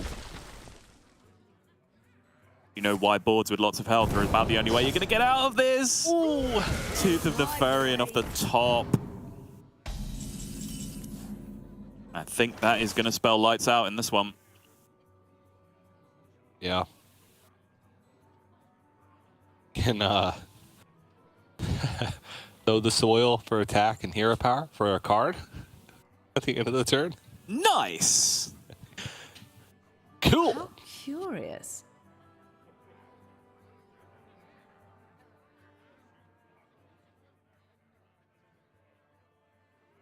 Or Pride's Fury hero per card at the end of the turn, but that's the last Pride's Fury. I guess you could discover one. But this is one of those Planet Evidence Miracle Growth games. Exactly, yeah. And so real talk, I kind of actually do like the card draw by one method or the other, because you have to dig to planted evidence, right? It's the only possible way you're coming back into this game. So if you're drawing an extra card here, you're doubling your chances of hitting it next turn, therefore doubling your chances of winning the game from 0.1% to 0.2%, and that's an incredibly large increase. Yep. Ooh, Tess. Even just with the, it's just the don't stand in the fire, right? That'll do. But that's me. Plus a 6/6, I'll take it. Yeah, Jiro's like, this game's over. I'm out of here. Let me grab the maid costume real quick. I'm real flexing this guy.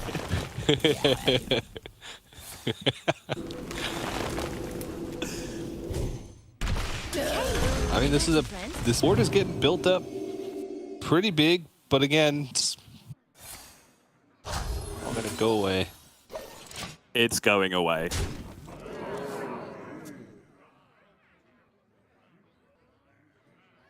You have This no is idea going what I bye-bye. Good night. Only 8 health on board. More turtle power on the other side, and that will do quite nicely. I'm sure XMG is going to scoot this one. Yes, he is, and we are back to 1-1. There you go. Thank you, Aojiro, for the caster that he is doing my work for me, showing exactly what the score is. He knows there's a long way still to go in this one, but that is very, very important because Jackpot Rogue, as much as I defended it at the beginning of the series, it is a deck that XMG's lineup can get under in the right circumstances, right? So I do think picking up a win with that deck is important. Yeah, and the next big worry I have is got to be the Relic Demon Hunter. Just draw Stheno and be on coin every game. It'll be fine. Don't worry about it. Yeah, easy peasy. Or Yeah. just draw literally all the removal, just like double Extinction, Fell Barrage. I don't know. Even then, like you're on the coin. Your opening hand is Stheno, Extinction, Predation. Boom. That's the one. Good. You're golden. Yep. No, you need to think bigger, right? Your opening hand is Sigil of Alacrity, Predation, and then the Sigil draws the Stheno on turn 2, and then you just win the game immediately. There you go. That's how you do it. Okay. Yeah. Yep. There you go. Other than that, though, it's kind of hard to deal with wide boards early on. Specifically in the case of Prague, because Fell Barrage is really the only answer to it without having to cast this first in order to kill it with Chaos Strike or Fury. I guess Predation would be, but this is not like the Acro person. It's not playing the Slither Spears, so it's just the Lady Steno and the school teachers that can actually activate the Predations to make them 0 cost. So a little bit worried, but we'll see what Ujiro can come up with in terms of getting through the game, because obviously even late game, but even mid game, sometimes for Relic Hunter can be very explosive. So worried for it, but obviously, like we said, there's chances. There are, yeah, and I think the other problem with this deck is if you're going to go for that mid-game explosive plan, you can win games against the likes of, Aggro Warlock, Wig Priest even, by just controlling, by missing out on the early control and just exploding in the mid-game. But the problem with that is very often that you almost need your discounts from the Relic to land on specifically things like Kurtrus, the Lifesteal Weapon, or like Brand School Teacher, so you can go like Brand School Teacher, Chaos Leech kind of stuff, right, with the Nargling and get huge bursts up to stabilize. Because there's only a single copy of the weapon in the deck, and then there's the armor burst that you get from Kurtrus, and that is all of the healing that you have in the entire deck. So if you do take 20 damage in the early game as a 30-card deck, because as you know, TJ, you have Pyroblasted yourself in the face at the start of the game, which is a big, big deal indeed, that can be a real problem. So that ability to just explode in the mid-game, kind of Druid style, right? Do nothing, and then just do way more disgusting stuff than your opponent can possibly do and win the game. But you don't have the card quality or the mana to be able to play like Raid Boss Onyxia Earthen Scales, for example, as part of your explosive comeback win the game turn. So it's quite hard to stabilize in terms of overall health total in these mid-game positions. There is Sigil on 1, though. This was part of the equation. My blood boils Yeah. for war. And now you just got to kill as many minions as you can for as long as you can. Oh, there you go. Is that a Chaos Strike? Yep, much better solution than the Fel Barrage. I think Fel Barrage would have been the order of business if the Chaos Strike hadn't have been drawn, but that is a much better solution indeed. Optimal damage, 3 damage to a 3 health minion. You can save the Fel Barrage now to potentially do 4 in the future and draw an extra card from the Chaos Strike. And this is actually going to work out great for Aojiro. The fact that this is just coin location, which I do agree with, by the way, allows him to do this. And I think you can see he's suddenly feeling a little bit more relaxed about the situation. Multi-strike now found as well.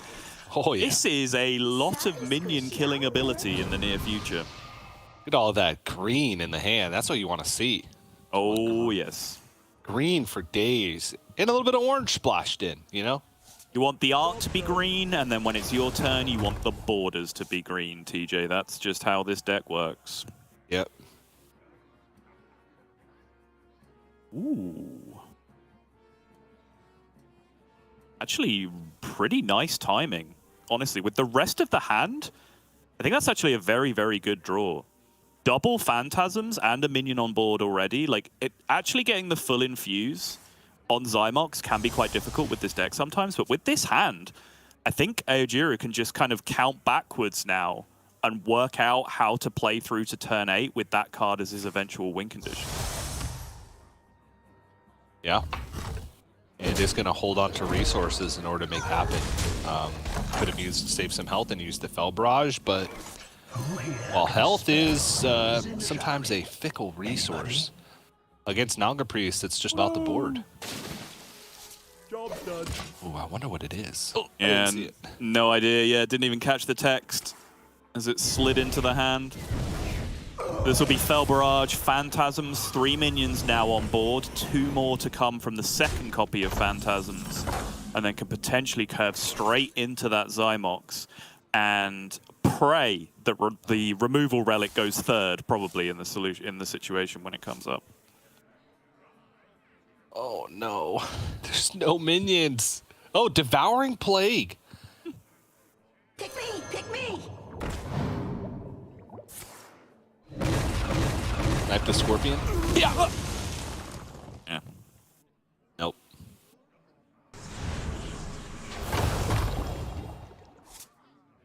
Is it worth the Devour just to actually have an attempt at sticking a minion for the first time this game. Nope, XMG says no, and I'm inclined to agree with him.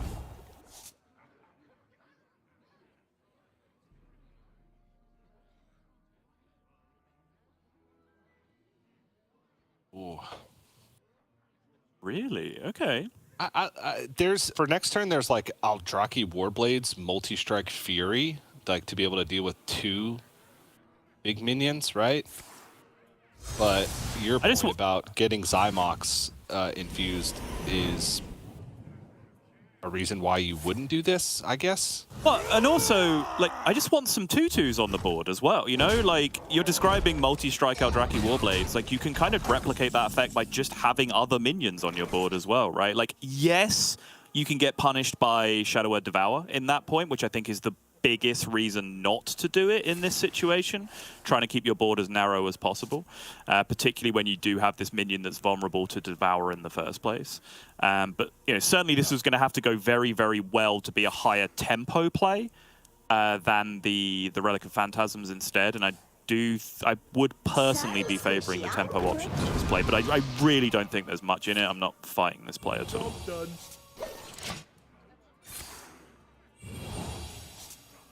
Okay, well, XMG basically just looking for Radiant Elemental at this point. Yep. Handmaiden is active after that turn, so can start the turn with some draw, picks up Boon from the Thrive, so Radiant Elemental would completely unlock this. Ooh. Those are all kind of bad. Yeah, I'm guessing. I don't even know. I was like, I'm guessing it's Wings of Hate. Well, I mean, Good.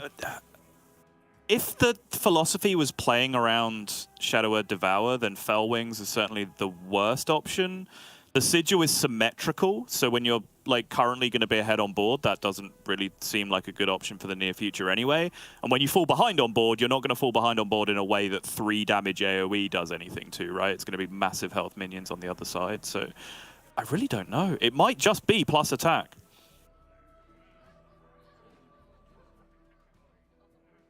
Shadows grow long. Yeah, Meltranics. I like it a lot. Yeah, A same. lot of cards drawn. Double Thrive played. He's still retaining this Scorpion.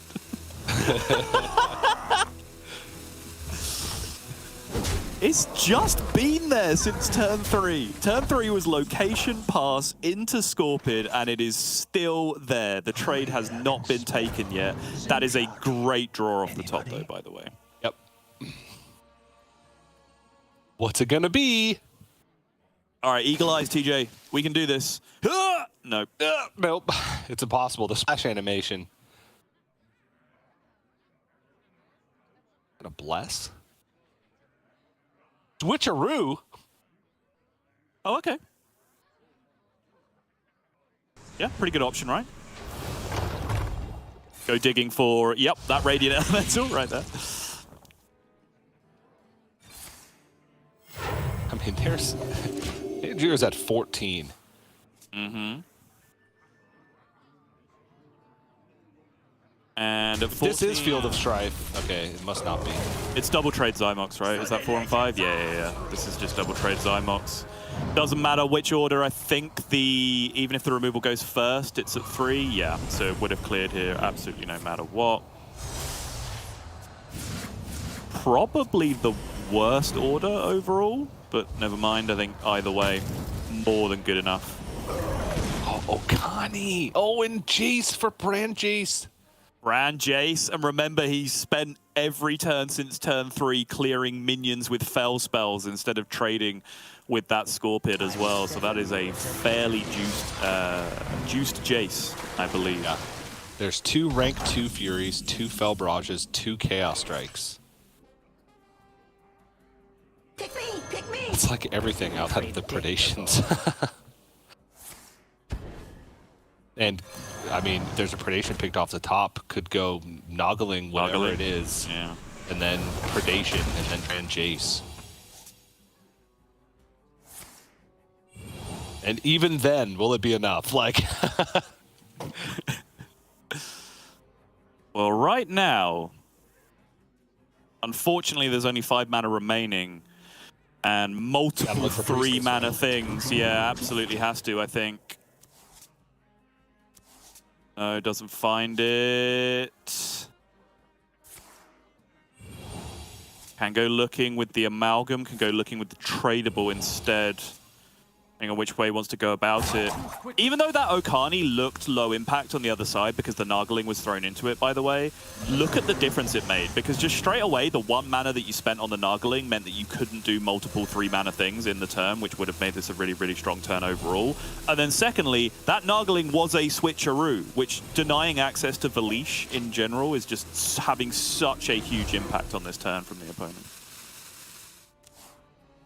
Yeah. 8, 11, 14, 16. 6 from Furies, doubled to 12, 28. Did you say Chaos Strike as well? If there's at least one Chaos Strike, Strikes. this is lethal. Yeah, it's lethal by 1,000,000 then. Yeah. And that's not even including like the Fell Barrages, because as long as you go face with the minions first, the first Fell Barrage will kill off you lower health minions, and then the second That's true. will go face. Yeah, that's true. The second, the third, and the fourth will go face. That's absolutely true. Can even juice that up further with the multi. He didn't go face with the minions first. It doesn't matter. It's lethal without the Fell Barrages. I've already counted it. He's absolutely fine. Okay.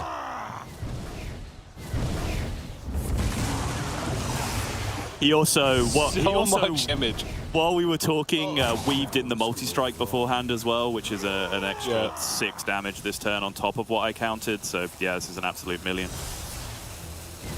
Just from the Jace alone, it's like a billion. Yep. It's not even done. Oh, there's no predations in this. Like, Brand, no one survives Brand Jace. It doesn't matter. You can be Carriel and Brand Jace will kill you, okay? Like, you just don't survive this. Oh, jeez. 26 just from the attack buffs alone. Yep. From that. That's insane. And that's the deck that I was probably worried the most about. Well, it depends. If we take a 1 Warlock, then sure, like Warlock's a deck that I was more worried about. But if we took day 2 Warlock, right? Yesterday in Group C and D, Warlock did much better. It had a better group for it, I believe. But in terms of just like success rate within players that brought it in the group, it was better on Saturday. So 2 chances. Either has to beat the Naga Priest or beat the aggro Druid. So 2 shots with that deck, I'm taking. Yeah, overall, I do think Ejiro got the better of the queue order there, I would say. I think that's a matchup I'm a lot more comfortable in with the Relic Demon Hunter than some of the other options. Aggro Druid, I think, is more difficult. I think that is a very all-in on an early Steno kind of matchup. Outside of that, I think it's very, very difficult. Curse Imp Warlock is difficult. I do not have much experience playing against, regular aggro Imp Warlock. And what I will say is that against Curse Imp Warlock, you do often grab the board in the mid-game and then just die to curse damage because of that lack of healing that I was talking about. So maybe aggro Imp Warlock is a more winnable matchup, but I think that lack of ability to leave any minion up on the board because of Shady Bartender and everything else that you can have just throwing damage at your face. I feel like the Priest was the matchup for the Demon Hunter to win in this series as a whole. So I think Ejiro will be delighted with the way this has panned out. Absolutely. And there is the deck in all of its glory. Not as pretty as the aggro Druid. Oh, absolutely not. But still quite beautiful. And just the color scheme of aggro Druid, right? It's just like a bunch of muted browns. It's the minimalist beauty. Ah, I see. Yeah, okay, you've turned it around. I was about to say, it's beautiful because it's all brown and beige. It's not really a sequence of descriptors that I thought I'd see go together. But if you throw the word minimalist in there, yeah, sure, I can get behind it. Yeah, and that's the artist's excuse for decades. Exactly, yeah. You just, get a blank sheet of paint and like a red dot in the middle, and you're like, it's minimalistic. It's beautiful. I'll give you $1 million. You look at a piece of experimental modern art, you're like, well, I could have done that. Yeah, but you didn't, and there's the point. You didn't. Yeah.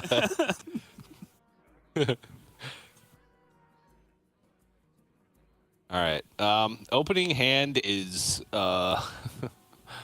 just Shadowward Devour territory here.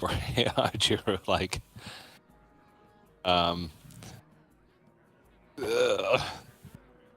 nothing feels great. I must hasten.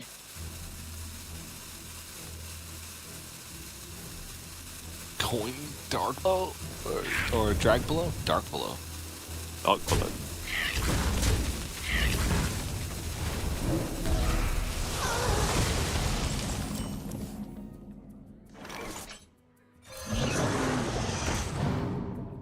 Job done.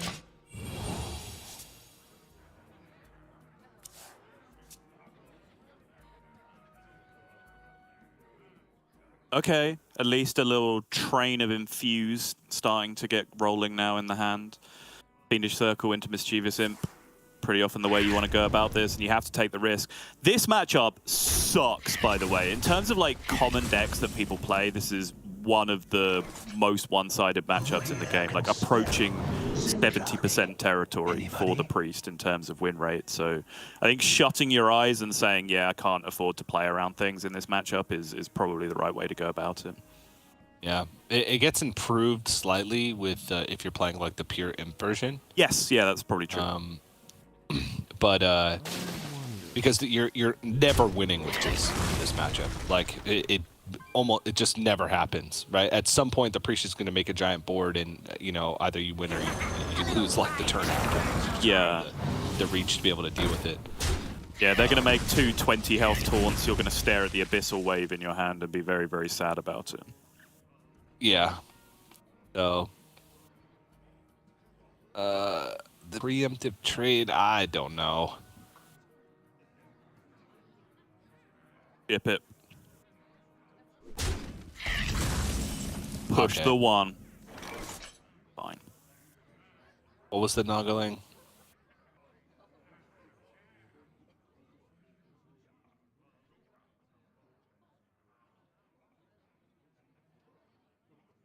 Great question, TJ.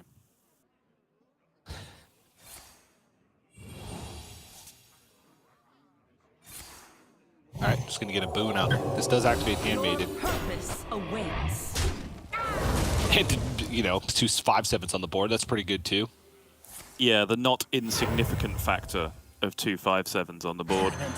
And this is fine. It's a reasonable initial response from Aojiru, but this is it. Like, this is his response for the game, right? Unless he gets some absolute, like, Bran Lady Darkvein nonsense going with an Abyssal Wave, for example.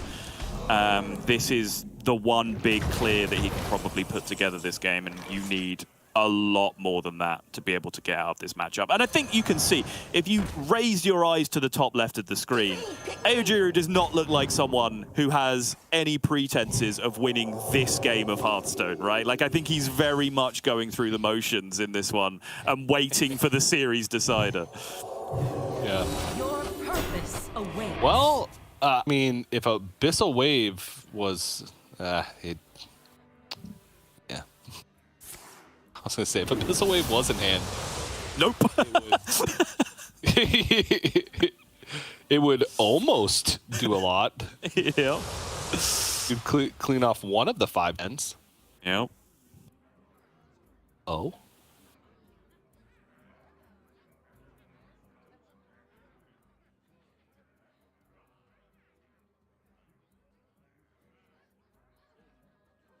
Nowhere near enough minions to blow up with the Grimoires, even with the Tamsin synergy. Well, you could just double Grimoire anyway, and then just bank the 2 Grimoires, and then True. like next turn, Tamsin. Hope you get an imp. Next turn. You're killing me, TJ. Ooh.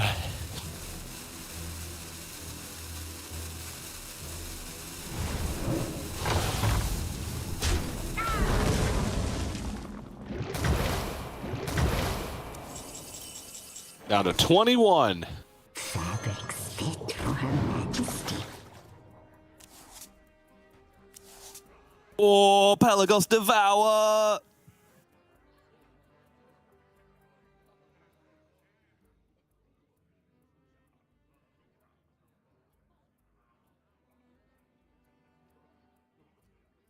Good. Pelagos double Devour. Thrive. It would be, oh geez. You could, in that sequence, you get to play 2 Serpent Wigs.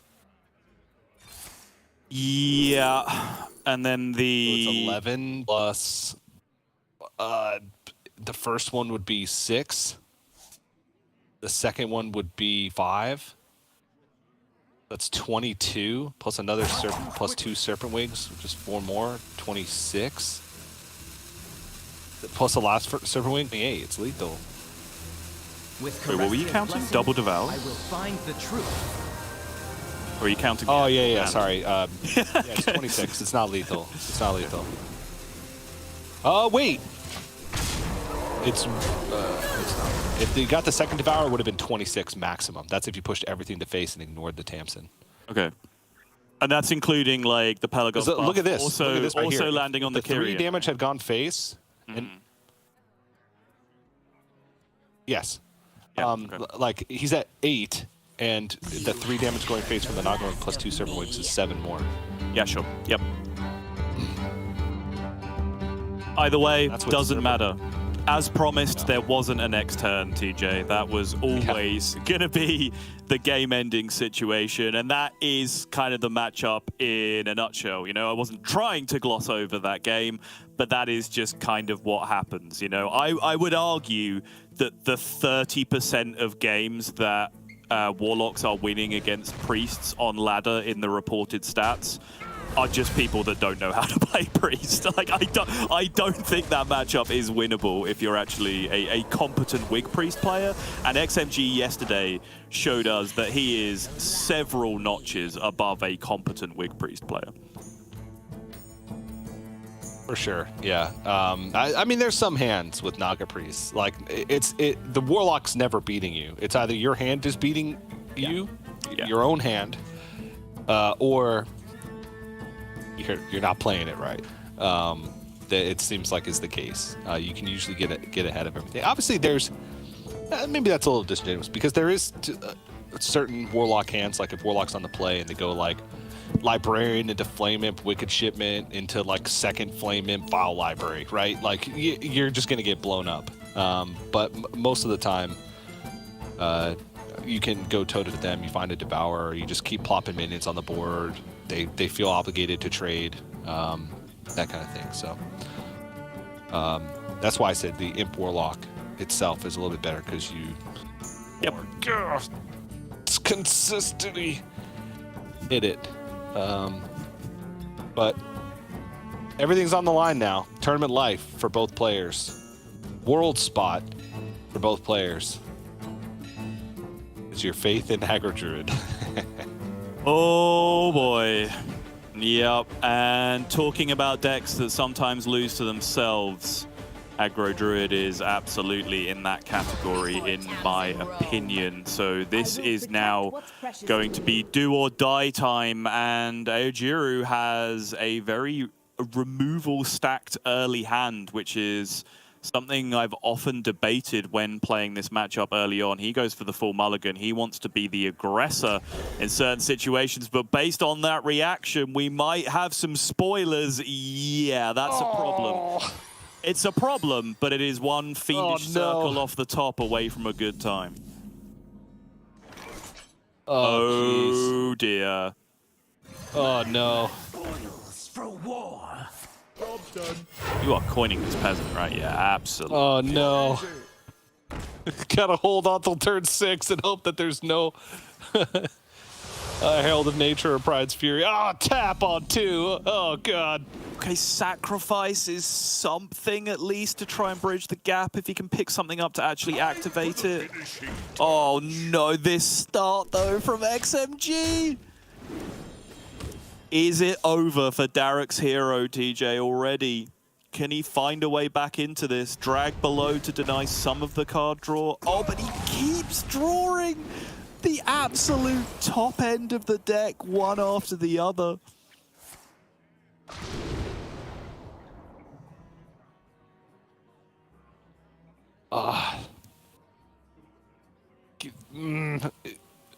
Maybe like a Grimoire to Lady Darkvein into Abyssal Wave, like just nukes any board. I feel like if for you a could good find something to Grimoire next turn. I don't know. I'm at a loss. I feel like for a solid 45 seconds, all you did was go repeatedly.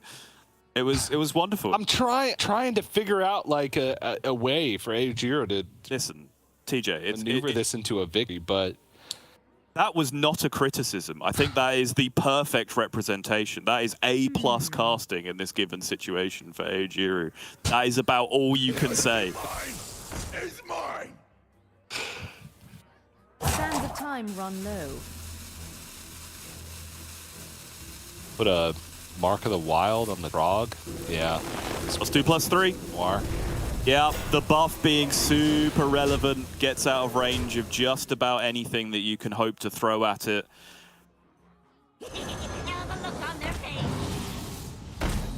Just dead. Up in the way. Oh, planted evidence now as well. This is so much damage. Still there. Pride's Fury. So much damage just from the Slither Spear, TJ. Gotta be a lethal in here somewhere. Rip it. There is the Pride's Fury. Oh my gosh. And Aogiro just saw the snap pick. Hasn't even seen the card yet. Just saw the snap pick. And the head is in the hands. He doesn't even need to see the outcome. He knows what that means. And that is going to be a brutal Game 5 beating. There is no way back into this from here.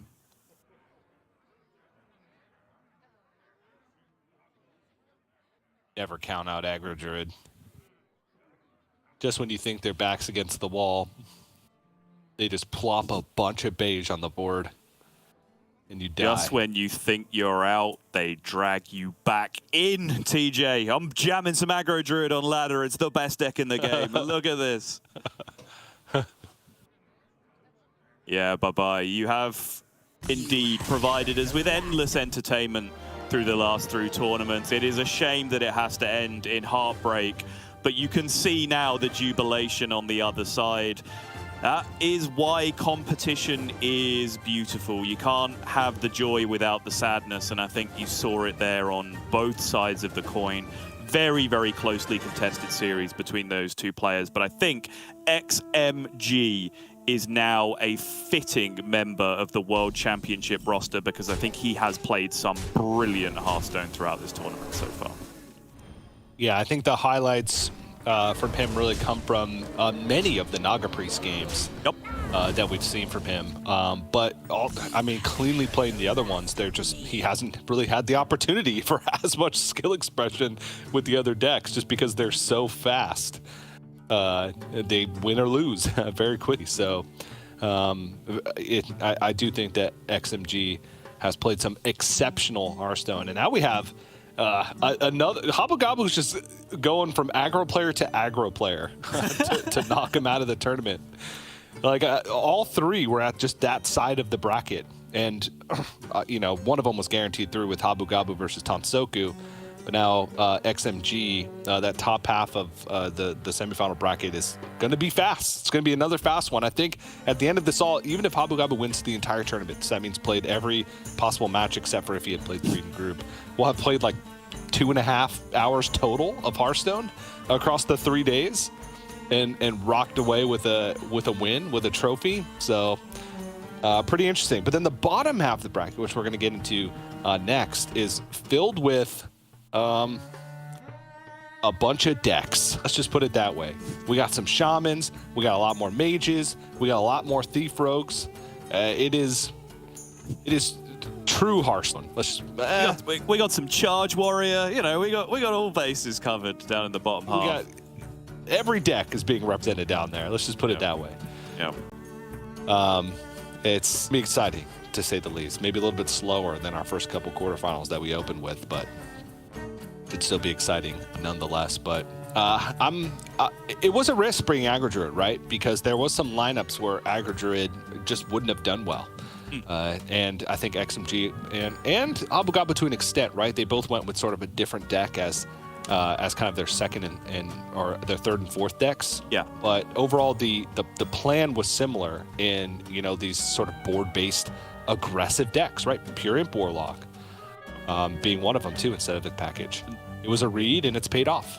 This is where, players like Pocket Train early on in the tournament really got caught out, right? Because I talked about this a little bit, I can't remember whether it was day 2 or day 1, but lineup construction and getting a meta read on the tournament and understanding how deep down the rabbit hole everyone else is going to go is so important. Because as you just said, it's a risk bringing Aggro Druid because people might bring control decks that can very easily counter Aggro Druid.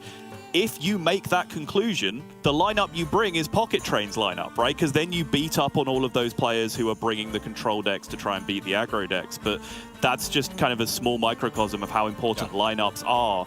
And I think it's very fitting that now we're getting to the end of the tournament and we are seeing some very, very polarized aggro versus mid-rangey or aggro versus combo clashes as we get to the bottom. Because it does go to show just the different levels of success people had just based on their group, right? Like some of these players, if you pick them out the group they were in and put them in a different one, they wouldn't be here because the meta would have been so much more brutal to what they were doing. So now we're in the open field, we're in the top 8. People have to get their way through the entire field now at this point, and we're going to find out not only who's going to the World Championships, but which lineup and which player is the king in this eventual tournament. Yeah, a good example would be Bro Pocket Train in Group D. Probably gets out, right? Yeah. So it's tough, but it's the nature of competition like this with the group stage. You've got to make a meta read based off of the limited information you have, what the players in your group have a tendency to do, and try and go from there. We have 2 quarterfinals in the books. We have 1 world spot booked with XMG. We'll decide the rest later, as Sonal mentioned at the beginning. But we have 2 more quarterfinals left, and they're going to be good ones. So we're going to go to a quick break before we jump into the next one. But don't go anywhere. More to come here from the final day of the Fall Championship right after this.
2 down and 3 to go in a weird kind of way in terms of World Championship spots.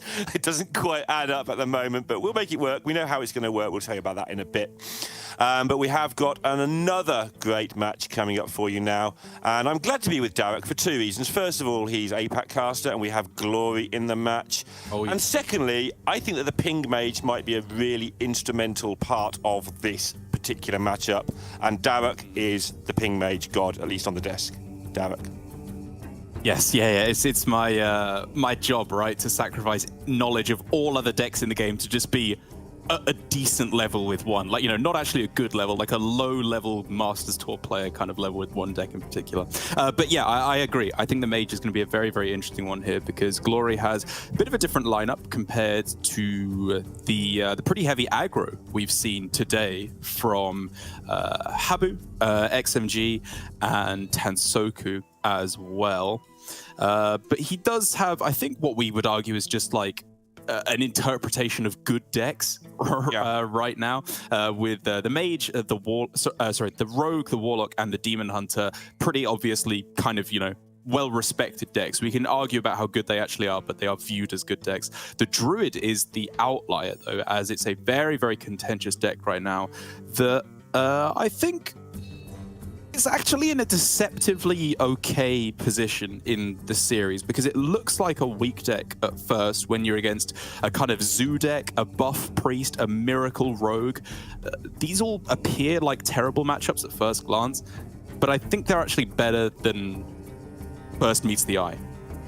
Yeah, Druid has caught me out all weekend, I've got to admit. You look at the stats, even for top 1000 Legend, and it's like, it doesn't beat anything. Why would you bring this rubbish? But actually, when you see the good players use it and how they time their defenses, how they organize their mana ramp, etc., it's not quite as straightforward as even the top 1000 Legends might believe. And I feel that is underrepresented in general. And I agree with you. I think it's just a little better than maybe the stats suggest.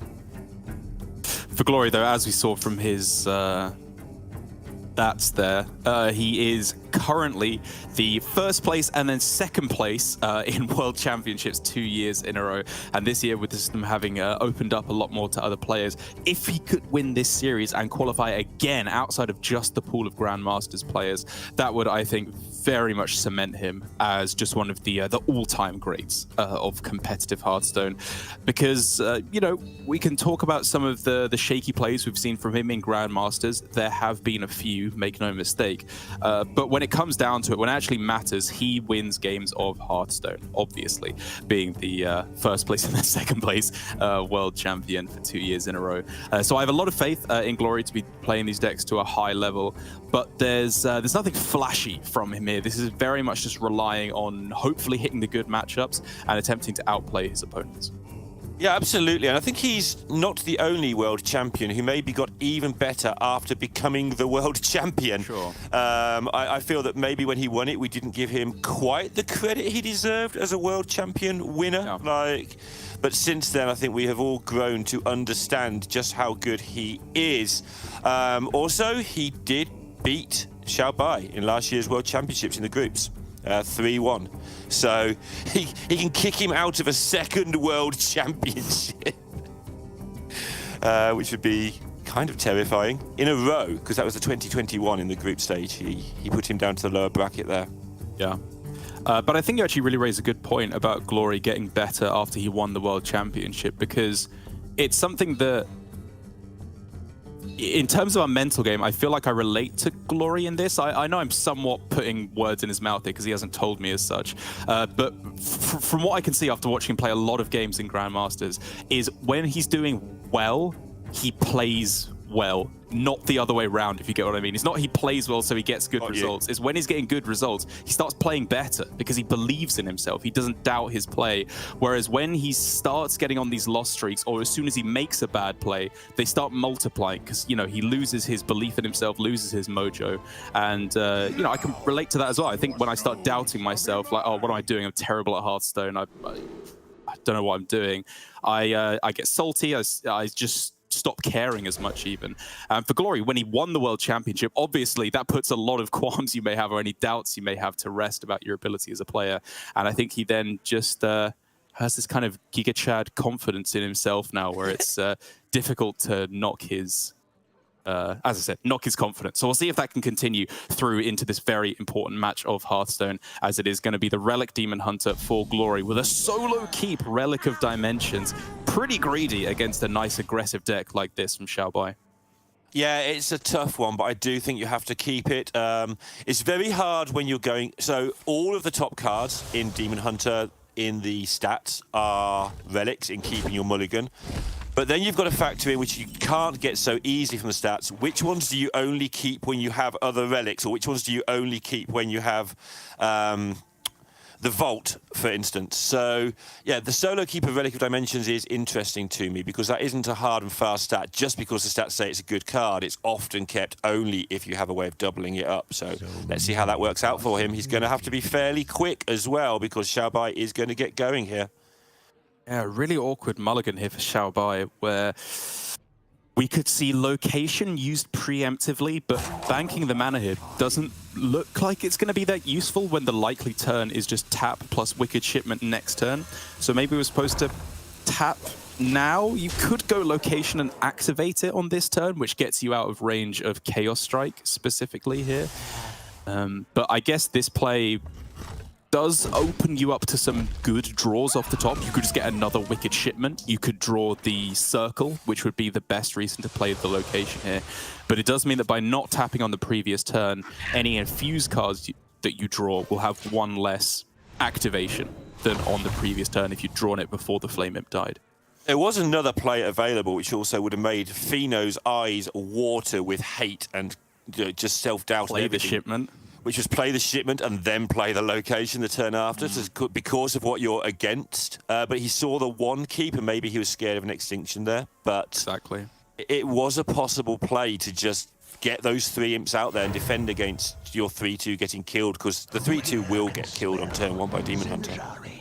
Oh, Coin School Teacher is a little surprising with Relic in hand, but I guess there's no activation on it yet, so it's not all too powerful quite yet. And he has Bran plus this student afterwards as well, which in a lot of times could be powerful, but those spells he got offered did not look especially strong, especially when Xiaobai has picked up a very spicy draw there in the Catastrophe. Yeah, it's spicy in the way that he needed it, right? It's not, he doesn't want to be in this spot, but he is in this spot, and he absolutely needs that card draw. His hand is absolutely abysmal. I don't know about abyssal, and the impending Catastrophe could tidy it all up for him. There's quite a lot of 3 and unders in this deck next turn, so he could be okay. Well, I mean, to be fair, like, Glory's hand is not great either. It doesn't have much clearing potential, or at least the clearing potential there is very awkward if we wanted to go for hero power down the 1/1 and then barrage to clear off the other one, end with a sigil. It's a possibility, but it's not really clearing out your hand, and it's definitely not getting ahead on the board. Yeah, Glory also has the problem here of what's my opponent got? There's some pretty scary plays that could come out next turn. There's also some pretty, as we can see, some pretty mediocre hands he could have. He doesn't know how much to panic, but he's going full on clear it up and show me another wave of cards. Otherwise, I'm not scared. Does mean that Xiaobai's play of opting for the, I suppose, more damage efficient play of dragged below on the previous turn, leaving the impending Catastrophe, has worked out not great for him because he has a stranded Catastrophe in hand now. I guess it's just chaining back-to-back curses from here on in, though, with these draws. Like it. Which honestly is a valid win condition at this point. His opponent's at half health, and those curses are stacking up pronto. Yeah, it does have the Tamsin if you want to go the other way and just fill the hand up and start again. 15 health is a, well, by definition of the 30 health game, a very middling life total for Glory here. So both roads open for Xiaobai. Very interesting to see what he takes. And this is, again, just the problem of Relic Demon Hunter, right? Is that you are playing a lot of the cards that you run in aggro Demon Hunter that draw cards, cycle through your deck, but you have nowhere near the fluidity that aggro Demon Hunter has to just dump cards from hand and fly through them and deal a lot of damage. Here, it's just clunky card after clunky card because none of them are reduced by the Relic of Dimensions. It's going to be Kurtrus, I guess, next turn is the best possible play. None of it feels anywhere near good. Yeah, it's very, and again, the health gain, it's not one of those things that gains you 20 health. It's there because you have like 5 slots in the deck that don't, you can just put whatever card you want in. As I say, a conversation I heard in playtesting was, oh, we could do with a second Scorpid. That's really good in this slot. Well, if your second Scorpid is a good card, then oh my goodness, what is your deck doing? I fully agree with this line. It's just counting out, but it's very clear at this point that the curse game plan is by far and away his actual win condition. The Warblade's basically forced here, I think. Oh, do they do it though? Do you just play Kurtrus and try not to die, actually? I am looking at the relics as well, but no, with 3 in hand and then 4 being drawn as well, yeah, you have to heal in some way. You're absolutely right. Okay. Oh, is he going to leave up the 3 and take out the Librarian? No, yeah, you just have to pray they don't have it. I think this is correct. Well, just wave Imp. Take, what, 2, 3, take 6. Do it again next turn, take 4. Play Tamsin, draw the rest.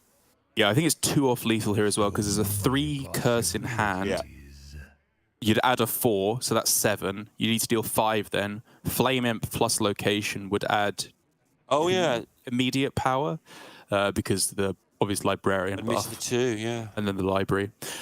So 3 off, as 2 off as I count it, with the additional 3 attack. And then just wave next turn. If they've got no health gain in that spot, you just win. I don't know, you probably have to deal with this 5-1, right? It's kind of tough. Okay. Yeah, I mean, my play of playing the Abyssal Wave would obviously involve blowing up your own board. Okay.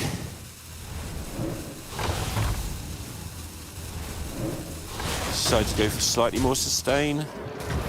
Oh man, this is getting close though, because the 4 from the next curse is not actually lethal, which means if Glory can clear the board, step 1, which is doable now with the pickup of Predation, equip the Eldraki Warblades. The mana still works out to be able to do that as well. He can play Jace next turn, which gets him double Chaos Strike, I think, at this point, for an additional 4 heal with the Eldraki Warblades already equipped. If he can find a Fury before then as well, or Stheno for a lot of extra damage, this is not over all of a sudden. Hey.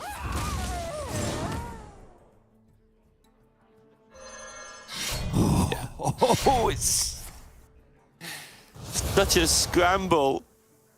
It really is.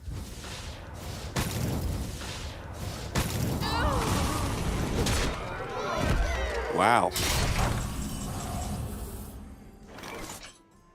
Not only is it not over, kind of feels like Xiaobai's losing right now. He just doesn't have time to get these curses down with 6 being such an awkward number.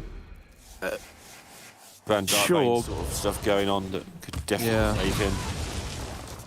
But again, he's only adding 4 and 5, not 5 and 6 to the hand, right? Sure. With, 2 curses. So even if you got Bran plus Syracuse, not lethal yet.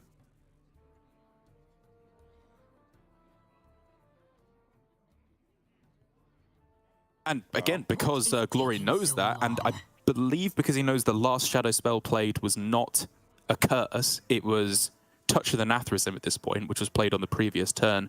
He knows there's no Lady Darkvein out that his opponent is going to be able to that's the one that's scariest, but like you say, he knows it's not there, so... Right, so Bran Lady Darkvein is not a possibility. So he doesn't actually have to play Jace on this turn. As long as he can clear the board, he can play Relic on this turn.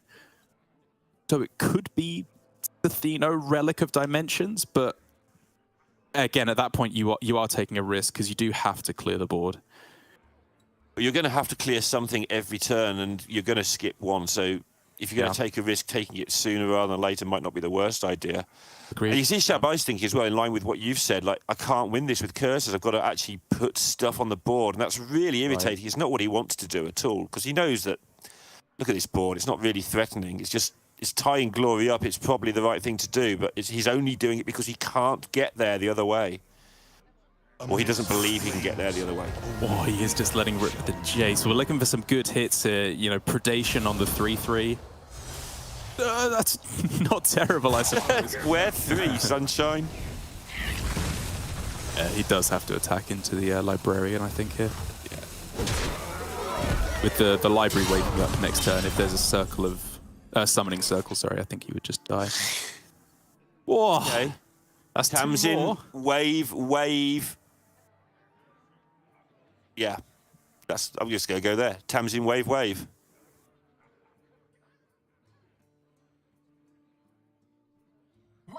And then wave plus 3 drop that gives a curse, one or the other, next turn, and off you go. Exactly. There's plenty of 3 drop outs. Assuming he plays all of them the turn he gets them, which is necessarily a safe assumption. But that would be 4 and 5 and 6. So actually only 15 damage, and they're at 16. The numbers are so horrible for Xiao Bai. Yeah, he's going to have to draw either the Cultist or Drag Below next turn, I think. I think that's his out here. Sure. Tamsin's now with Abyssal Wave and plays the other wave to clear up the Jace. Then he has wave next turn. Even then, I think Glory can just leave the curses in his hand. Yeah, he's okay for IC and just take. As in to just let himself overdraw. Not quite. He takes 4 and then 5, so he'd have to find a way to heal first. I'm just trying to wonder if there's any way you can stop them having lethal out, but yeah, unless you find heal off like a Scorpid, say you... There is only one Warblade, just to double check that as well, so... Yeah. Out's gone. Oh man, this is just brutally close. And like, if you go Brand School Teacher, you have to hit such specific cards to survive, because you'd be tanking all that damage from the waves. Nobody just wants it over. He just wants to know. He's like, come on, just do so. I don't care if I've lost. Just tell me if I've lost. Please, help. The outs for Glory are, if a minion is played, dragged below. Yeah. If not, then you have Syracuse and Lady Darkvein are the outs right now. And no minion has been played, so dragged below is not an out. He misses anyway, and so the game continues. If he taps into Darkvein, that would be... Oh, no, sorry, 1 off lethal, because Glory drew enough cards to stay up to 9, right? So there were actually no outs for lethal. Apologies. You can refarm Impending Catastrophe here, though, so even though it's not going to be lethal now, it's going to be a huge hand next turn. That is a fantastic top deck, undeniably. Wow. Do it, please. He's incredibly nervous, and understandably so. Thinking about location first, because you want to have room to summon more imps. Sure. Yep, I like it. I guess I like it, yeah. I'm kind of worried about... All right, there's... space is the concern there. I'm not counting, but there's lethal in hand several ways here. Oh yeah, there's mega lethal next turn. Like, he can add 3 curses next turn with Darkvein, Grimoire dragged below as well. Oh no, sorry, because Darkvein no longer has Abyssal Wave in it, because the... Right, but he can drag below it, he'll be fine. Can, yeah, as long as there's targets, which I think there will be, because he can kill them on the same turn. So that's fine, that's fine. 3 curses next turn, essentially guaranteed. Gonna be needing a miracle in that case from Glory. And Brand School Teacher is the best he's got. Chaos Leech is heal. Go on, Relic of Extinction is some clear. Oh, I think double Chaos Leech there might have got quite fruity, actually.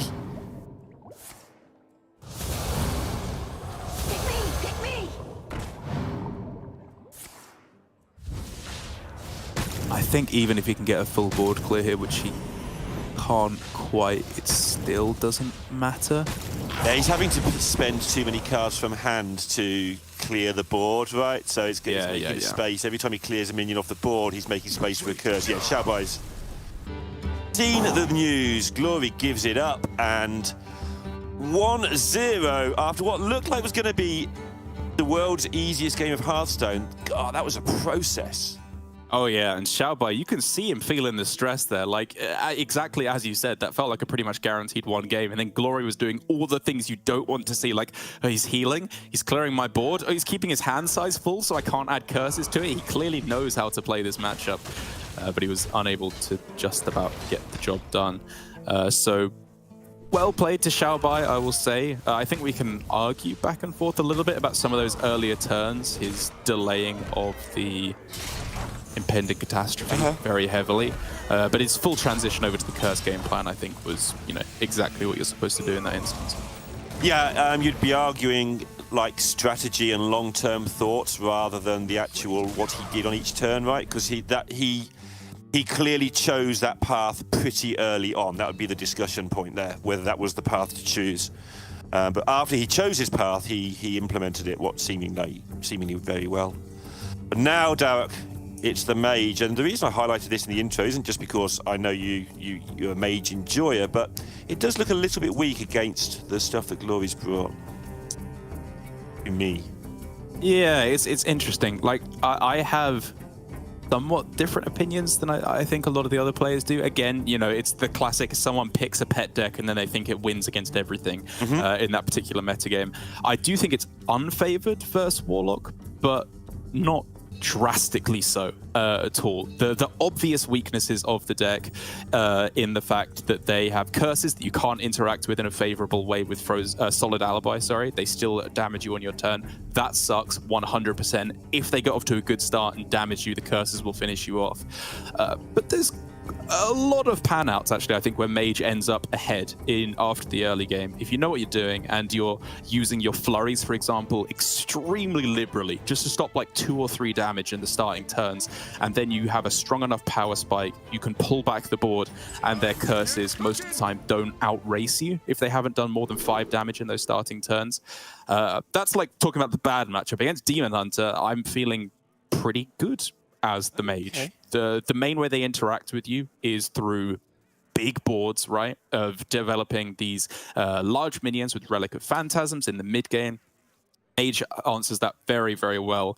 And in their current iteration, there's really not much heal available to the Demon Hunter, which, of course, Mage loves to see, because when your opponent has 30 health instead of 40, that is not many pings and frozen touches that you need to kill them.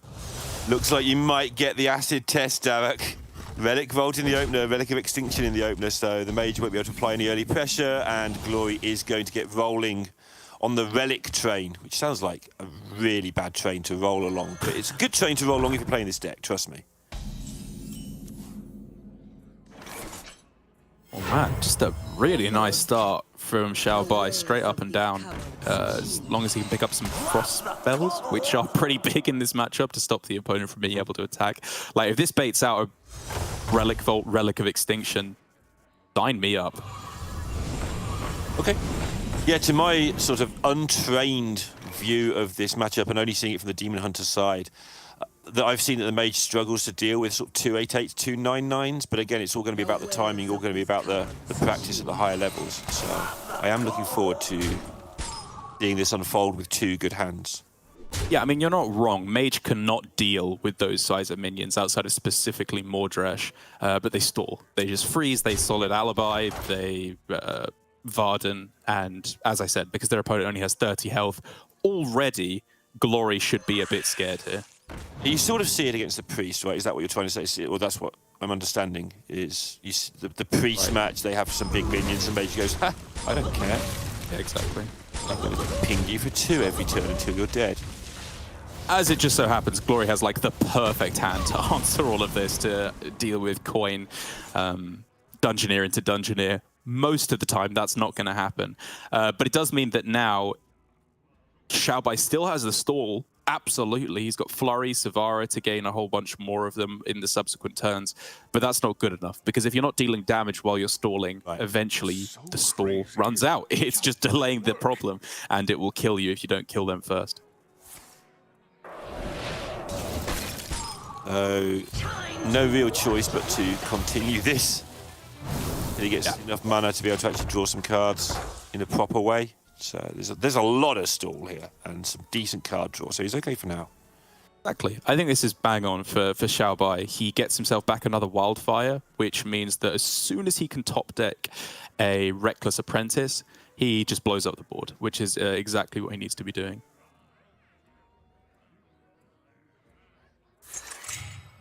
This is where we are going to see the Demon Hunter do its thing, because we are down to just relics and card draw now. I know that's kind of the deck, but sometimes you don't see that, because if you don't draw the relics, you don't get to the card draw bit.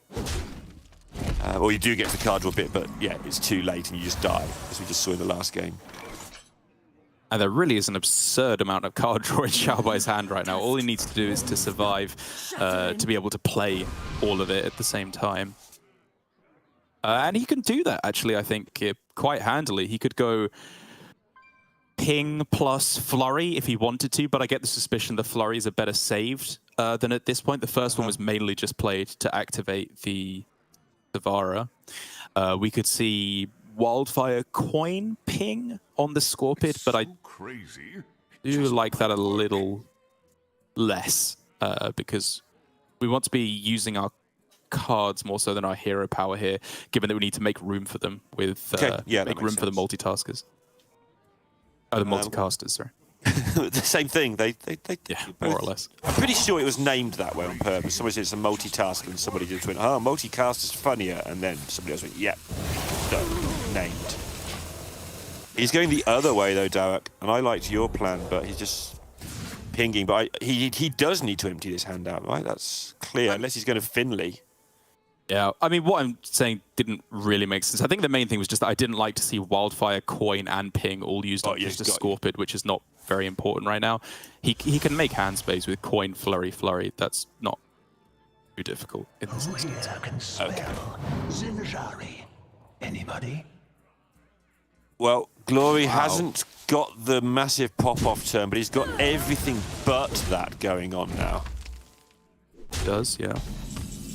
Time to start feeding that Jace. That's one way that he can sort of bypass all the stall later on. And now we reach... now we reach a crossroads here for Xiao Bai, where it's turn 6, you don't have the hero card, but you do have Finley. And so we need to readjust what our priorities are in this matchup.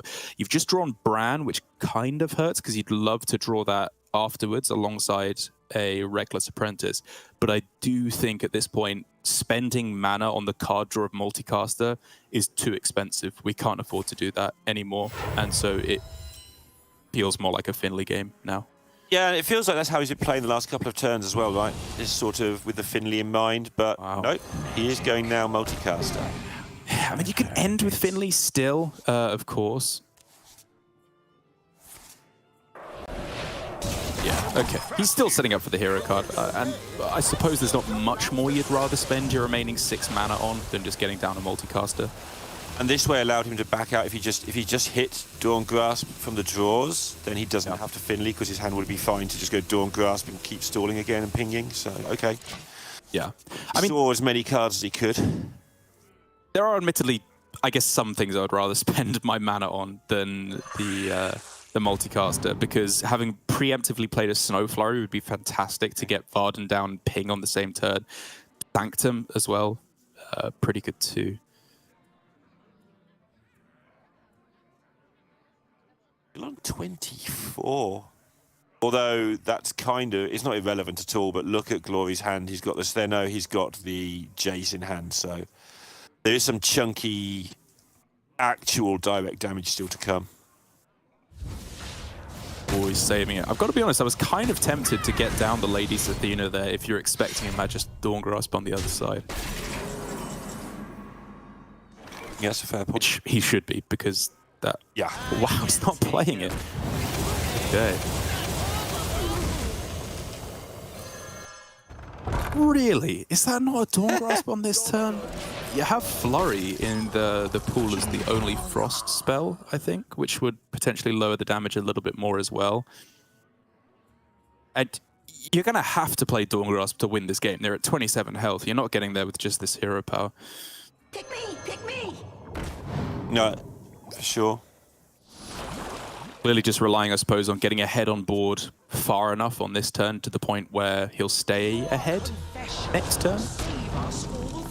Which has kind of worked out, actually, to Xiaobai's credit here. We're still 15 cards left, looking for that second relic. Well, there's two choices, right? Draw a million cards or play a million big things.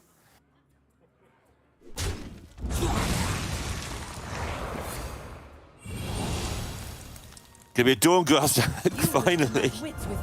There we go. No Made the time. Stay where you are. Gets the bad flurry, unfortunately.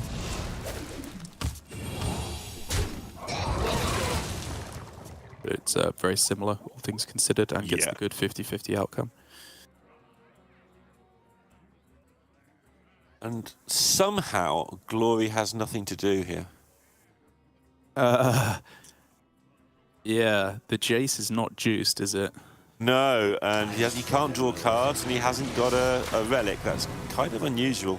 Yeah, it really has fallen apart a lot quicker than I thought it would. Full brand. BRB, reading card, hang on. It does nothing, is what it does. Yeah, that's how I deal 2 damage. That's how I remembered it. That's why I needed to read what it did. Yeah. Oh, look at this, so clutch as well. The hero power up to the perfect 6. It's not often anymore that you see the hero power going all the way up to 7 damage, especially this early in the game. But right now for Xiaobai, this is just an insta-game winner.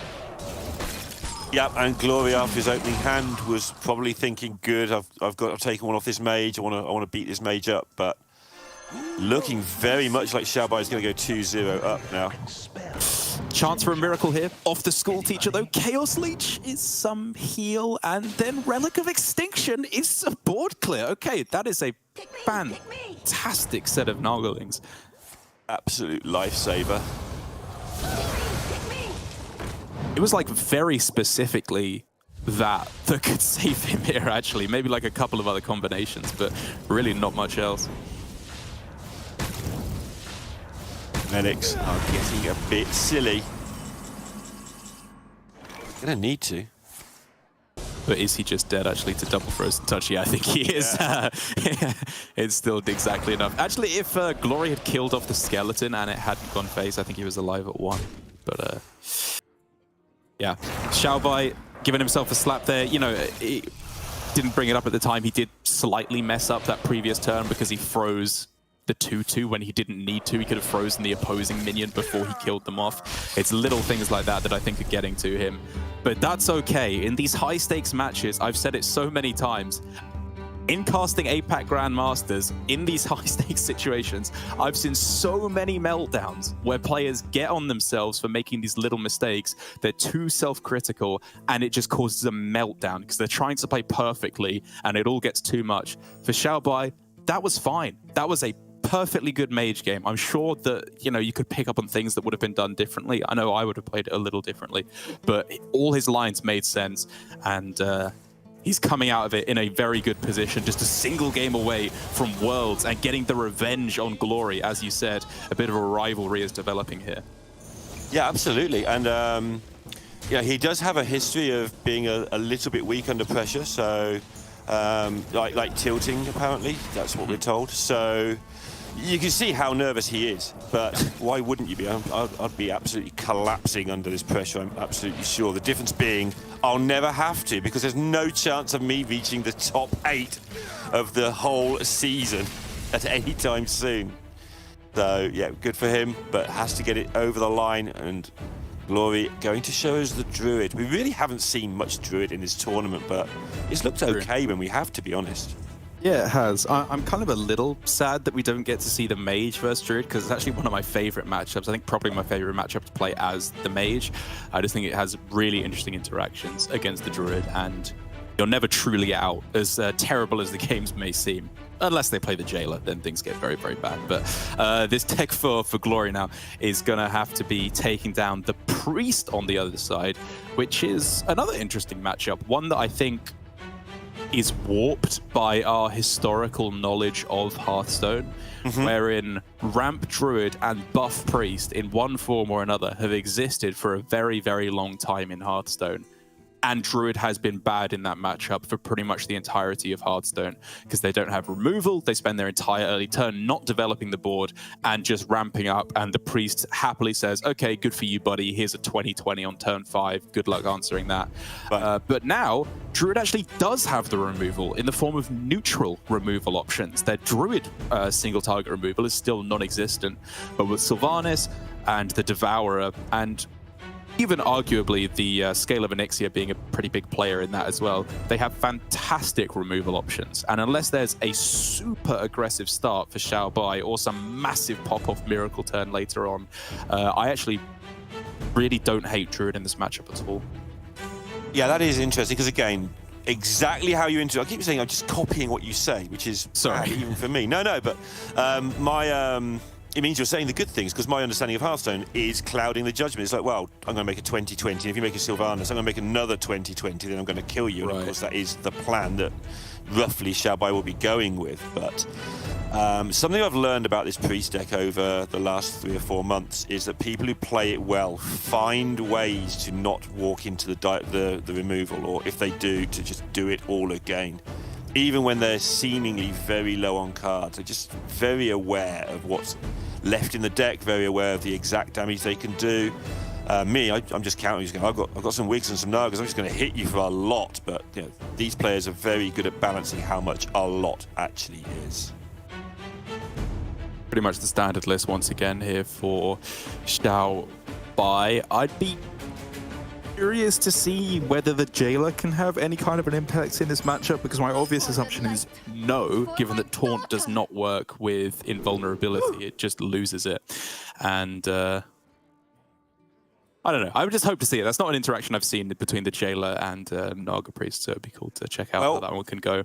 But it doesn't look like it's going to be getting to that point in the game, because Xiao Bai's got himself a pretty nice starting hand here, with the Wig obviously being kept.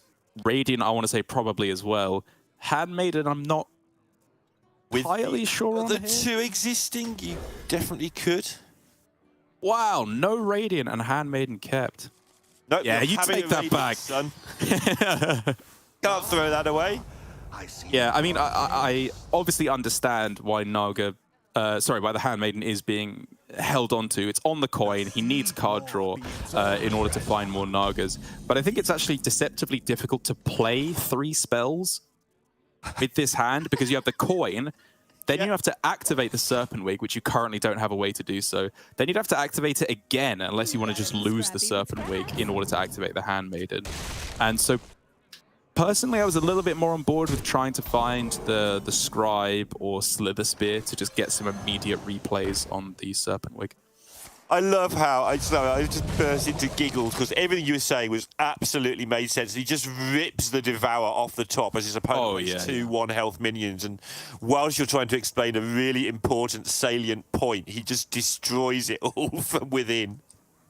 But no, it absolutely makes sense that it is hard to activate the Handmaiden. I know Sottle also talks about how Handmaiden is an overrated keep.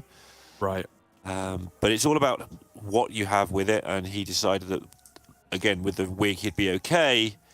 And maybe that's why he threw the 2-3 originally, so that he could try and find some more Nagas to try and play the Wigs, blah, blah, blah. But, yeah, it's worked out for him through totally different means. Meanwhile, fascinating decisions are being made on the other side here for Glory, who dredges out the Devourer, I believe, from the bottom of his deck. Yep. Not the Guff or the Renathal that would have actually been drawn. Obviously, Renathal is the worst card, but you actually get it off of the aquatic form there. Thus demonstrating the power of the Devourer, 100%. And then gets offered Finley and plays it when he has a split-up Nourish in the hand, which is a huge loss in terms of ramp potential here. Sign that he feels that he's just going... that the ramp would be too slow. Because, yeah, he smelt this. Oh, man! This is not something you want to smell. This would turn even TJ's nose, I think. I was gonna say, yeah, it sounds like TJ's house from what you were saying earlier. So do we just go back again? Do we go Finley back up and spin it once more to get that nourish back? Oh no. I think so. Because this is a disaster. He is losing this game prontissimo. Maybe the Finley's going to hypnotise his opponent into just staring at them for so long that he forgets to play a turn. It's 2 Spinleys. I don't know if anyone can cope with that. Oh no, Earthen Scales. I mean, it's just very clearly 2-turn lethal, right? Yeah. I think it's just a nice quick series. Like I said, I usually like the position of the Druid here because, you know, this kind of game where he just takes the normal game plan, he hit the Nourish, he could have ramped up to a Devourer. For me, that's oftentimes quick enough. You're going to stabilize on a very low health total, but that's fine. There's literally 0 burst in the priest deck. If he'd picked up a Scale of Elixir along the way, that would have sealed the deal. But it's just because of the power of this Radiant Elemental in the starting hand that Xiaobai was able to spiral this game out of control. Yeah, Glory also knew that the Handmaiden was there, I think, because the Radiant was played as not a kept card. The wig was kept, and there's one other card. What could it be? And there's not many answers to that. Glory's giving us a wave. Oh, man. Xiaobai goes back to the World Championships. We talked about Glory going there 3 times in a row, but Xiaobai, who lost to Glory in the group stages last time around, is going back there. And something we haven't said in the other broadcast yet, but Glory is not quite out yet. Because Habu Gabu has gone through, there is a slot available. The 4 losing quarterfinalists will be playing a group, presumably off stream, to find that last slot. So, yeah, not absolutely out yet, but obviously, yeah, not where you want to be at the start of the day. And Glory waving, but it's been a great, great run for him. That's right. It's a real heartbreaker for me. You know, it's been a privilege to get to cast Glory for so long and then see him have such a meteoric rise over the last couple of years. Obviously, him and Possessi back to back, being such a incredibly strong pair of players. It would have been so cool to see him back to Worlds again this year in the open field, potentially getting another strong spot there. And as you say, not technically over yet, but looking very, very unlikely for him. As you know, most of those games, there was just very little he could do right. We saw them a lot more on the first day, where it was just these absolute steamroll styles of games. And that's exactly what Xiaobai gave him, who I think played some very strong Hearthstone over the course of that series. I liked what I saw. Yeah, I enjoyed it as well, especially when it's a player. I mean, I'm with you. I was sort of a little bit Glory biased, but watching Xiaobai, when it's a player who's been there once and still suffers from the nerves and, you know, really digging deep to sort of not only fight the opponent but fight yourself a little bit if you're that way built, which he clearly is. I do like to see those players overcome that and get through. So really nice to see him win despite the fact it's Glory that's going out. And looking forward to Xiaobai representing once again at the World Championships, joining a very small, although growing, number of players who have done it twice. That's right. Yeah, will be exciting to see. But we still have one more match left to come, right? With a couple of players who are wildly different from what we've seen in the rest of the field. I'm very, very excited to see how this one is going to play out between Ustya and Bunny, because while we've seen good decks in one sense and aggro mainly so far today, now we've got something right out of left field, like combo control kind of thing for both players. Don't really know what to call it, but it's going to be fascinating to see it go up against each other. Yeah, you have got to be absolutely made of steel to bring this combo lineup to this tournament and then tweet, "I'm not scared of theatre." Like, fair play to somebody, you know, their one shot most likely, like they're going to get, and bam, just going for it right from the gate. So, again, as always, without further ado, we're going to take a 3-minute break and then we get on with quarterfinal number 4. See you there.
Hello everyone and welcome back to the Fall Championship. I'm Raven and joining me for the last quarterfinal match is Gia. We'll be bringing you the next match we've got coming up, which is going to be Bunny versus Ustya.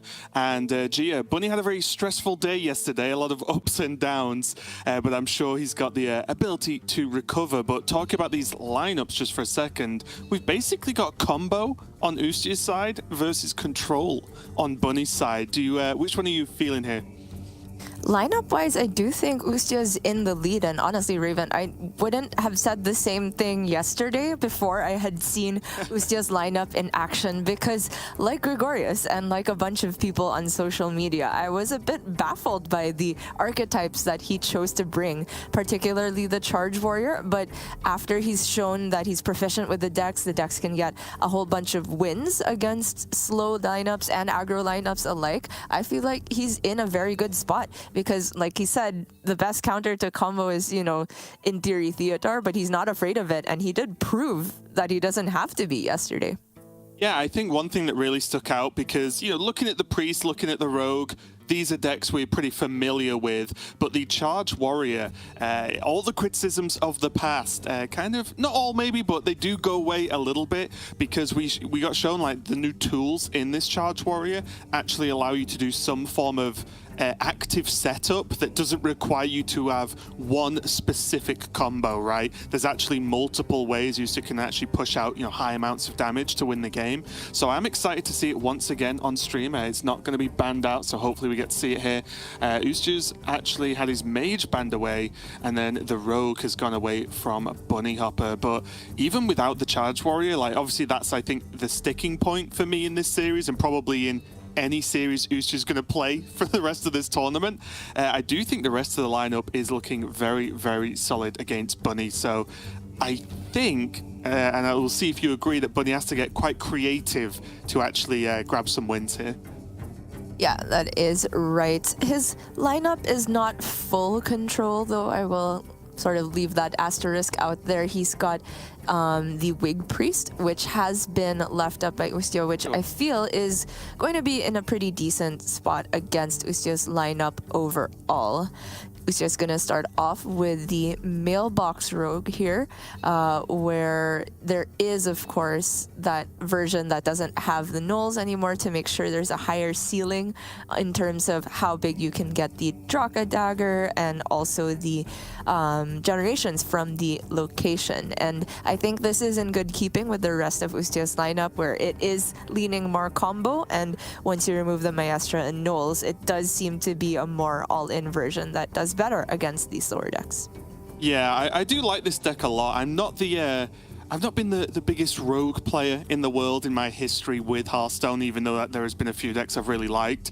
But in playing this list, I actually enjoyed it a lot because it's got just a very clear win condition. You know what you have to do, and you just get to make, 1, 2, maybe 3 sort of big waves of attacks, depending on how the game goes. And then simply, that's got to work. And I do think finding those turns and making the most out of those turns is not only, fairly difficult at times to be able to judge it, but also just super fun for us to watch, G. That's what I'm most excited about this deck. I find it a great one to just watch happen. But Bunny is going to be playing the Priest here. So you see some, obviously, his lineup and some background information. I mean, we know enough about Bunny by now. One of the best players in the world, like I said, had a bit of a rough up and down day, but did make it to today, and that's all that really matters at this point. I just hope he's well rested and ready for this morning. And yeah, starting off with that Naga Priest, like you said, I found it pretty interesting overall that Ustya went for the ban on the Jackpot Rogue instead, because looking at Bunny's lineup as a whole, it goes sort of like half control, if you want to call the mid-range shaman control, and then the big spell mage also is, it can fulfill a control function, but also does a lot of disruption as well, which is something that combo decks can struggle against, especially when there are spells that are key to the combo, like to the front, for example. The Jackpot Rogue is a deck that feels like on paper it might be weaker to combo decks because it takes a while to really get rolling, doesn't have that much straight up combo generation. But the fact that Ustya's type of combo decks are also somewhat control leaning, like the Warrior, for example, means that it can fall prey to just greedy decks that come forward with wave after wave of threats, which is something that the Jackpot Rogue does pretty consistently. So I guess that's what's going through Ustia's head, taking the ban on that instead of the Wig Priest. But I still feel like the Wig Priest is in a decent position against the lineup as a whole. Whether it is against the Rogue in particular, I'm not quite so sure, because I feel like with Wig Priest, it's all about whether your first minion can actually stick. Does it get bone spiked away? If not, they can run away with it. Yeah, I agree, and I think this is what we talk about a lot in Conquest, where certain wins with certain decks don't really count for as much in the grand scheme of things. And I think if Bunny Hopper gets the Priest over the line, that's obviously great for Bunny Hopper, but it's not his most troubling deck in this matchup, right? Like we said, even though he can lose with this Naga Priest, I think this is by far the strongest one, I do agree, in this matchup. So we'll have to see how this one goes. I think if Bunny Hopper gets off to a quick start, just gets game one over with Naga Priest, he's then got the real work after that. I think this was just a starting off easy kind of option here for Bunny Hopper. Yep, that is right. If we are talking about the most troublesome deck, I would wager it's the Shaman left over for Bunny, which is funny to say because Shaman traditionally has had quite a bit of extra combo disruption, not just the Atar, but the Mutinous and the ability to duplicate that battle cry. But yesterday we saw from Gregorius, even with a Mutinous game, still the Charge Warrior got the best of him. We will see if something similar happens here. Decent looking opening hand for Ustia indeed. It's a 3 keep here. This Bone Spike and Cutlass. Whether or not the Cutlass gets played or traded, it's the Bone Spike that's most important to make sure that he can actually remove those first couple minions, like a Slither Spear, which I'm pretty sure Bunny's gonna... I mean, I thought he was gonna keep it, but if you are playing around Bone Spike, maybe you go harder for Wig. Yeah, it's tricky, isn't it? Because in this matchup, because you can argue two sides, I think. Slither Spear just dies to Bone Spike, which does suck, but it's also one less combo piece for them when they do pop off, right? If they just Bone Spike it straight away. So you could just say, well, if they don't have Bone Spike, Slither Spear is great. If they do have it, well, they've used a Bone Spike. But it is worth thinking about, because you know that there's enough tricky removal tools to be able to deal with this. But Bunny kept the Slither Spear, and he's also got the Wig, so I imagine this is actually a hold, right? Like, play Slither Spear and Wig on 2. Yeah, I do like that better than just leaving the 1-3 out, because there is the Bone Spike, like you said, and there's Tooth as well. Bone Spike being the scarier one, because if it's paired with Location, that's just, I think, an instant activation for Ustia. Oh, or a Mailbox Dancer. Yeah, and maybe this is why Bunny made this play as well, right? Because the question here is, well, if he was just going to Bone Spike this, that's coin Bone Spike. And yes, he can play Location as well, but that's like 3 of the cards out of the hand already played, not really, if the Location comes down, okay, they have a 3-3, maybe that's enough. But maybe Bunny's just saying, you know what, if they make a 3-3 early and that's 3 of their cards, that's still fine for him. Right. Ustia actually going for Cutlass over Bone Spike because he realizes that if there is just a singular Wig here or a Bless, that only puts the Slither Spear up to 5 health, which means he can still swing into it with a Cutlass and then kill it with Bone Spike and get a much bigger Location activation, because Mailbox coin can happen all before that. And then if he just gets a big minion off of the Location, that is plenty of staying power and trading resources, which is so important to get ahead on board against the Wig Priest. With Backstab, I don't actually think... Oh, sorry, yeah, because a Wig wasn't played, so that's a great draw. He can clear everything. Yeah. Yeah, and this is a great little back and forth, even in just the first couple of turns of the game, because both players were obviously playing around certain things that led them to, play strange, like non-standard openings, right? Because almost all the time, you would put the Wig on that Slither Spear every single time and start stacking it, but, both players know how to play around the game here, and Ustia going I don't want to say all in here. He's just ahead on board. He's just winning, if you want to put it that simply. And I think most importantly, as an complete worst case scenario, he does have the sprint on 5. I know that's quite far away from now, but it's just a good backup plan if somehow this fails. But Gia, like, is there something Bunny can even realistically fight back versus this? I mean, the double wigs on Slither Spear does get it to 7 health, so at least it's not dead to just the 6/6 straight up. It's also gonna get a total of +4 attack. So I guess it's just a little bit short of cleanly challenging the 6/6, but it starts to put a dent in things. It's not great because he doesn't have the follow-up necessarily of that last damage needed to kill it off, assuming the 6/6 goes in for the trade. But if he draws into Samuro or Shadow Word Devour, maybe he comes back. Yeah. Looking tough. Yeah, the fact it just, the Shadow just doesn't die. Next draw here from... Oh, okay. Well, fine. Spend the mana now. That's right. Perfect draw would have been prep, of course, but not gonna scoff at this either. That can be for next turn. It's okay. Well, Treasure Guard Wig also still looks decent here because once again, it's a 7 health minion. It challenges the 6/1 and protects his face. Well, right? Yes. Yeah, that's the thing. Like, all Bunny needs to do now is start to try and not die as a option 1, and then while he's doing that, just start to just stack this Handmaiden that he's just drawn, right? Because then at least he knows that Usha's just running on fumes right now in terms of hand size. So if he can just get this Handmaiden, you know, boosted up a little bit, obviously the treasure guard will cycle itself as well. So both players just really playing with the minimal options right now. Yeah. Which is funny because they both had pretty much the perfect hands. Oh, Shadow Step. Oh, play and then Yeah, coin sprint. sprint. Oh. And still has the double location. Yep. Potentially means the Treasure Guard doesn't die this turn, but at the very least, Usha can put some damage into it, so it's not super scary into backstab. Bless. But yeah, now there's backstab. Doesn't even need to worry about that.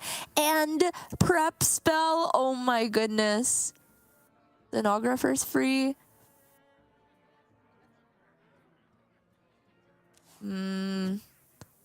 Goes Cutlass instead. Oh, sorry. Oh, no, goes You down. did take it. Yeah. Okay.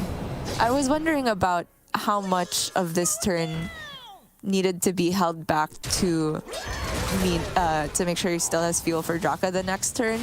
And the answer to that is 0. It's fine. Yeah. You don't need Draka at this point. And there's just a shake of the head there from Bunny because I simply don't think there's anything in the deck that's going to recover from this.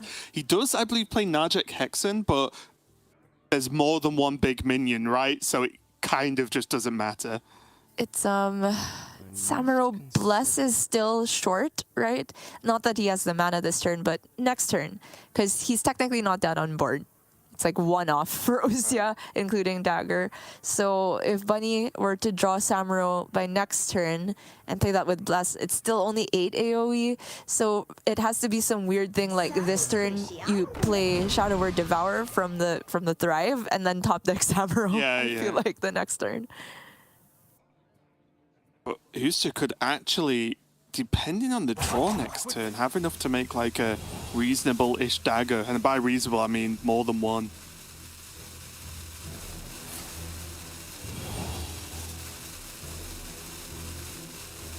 Okay. Go fishing. Gonna bless this. Okay.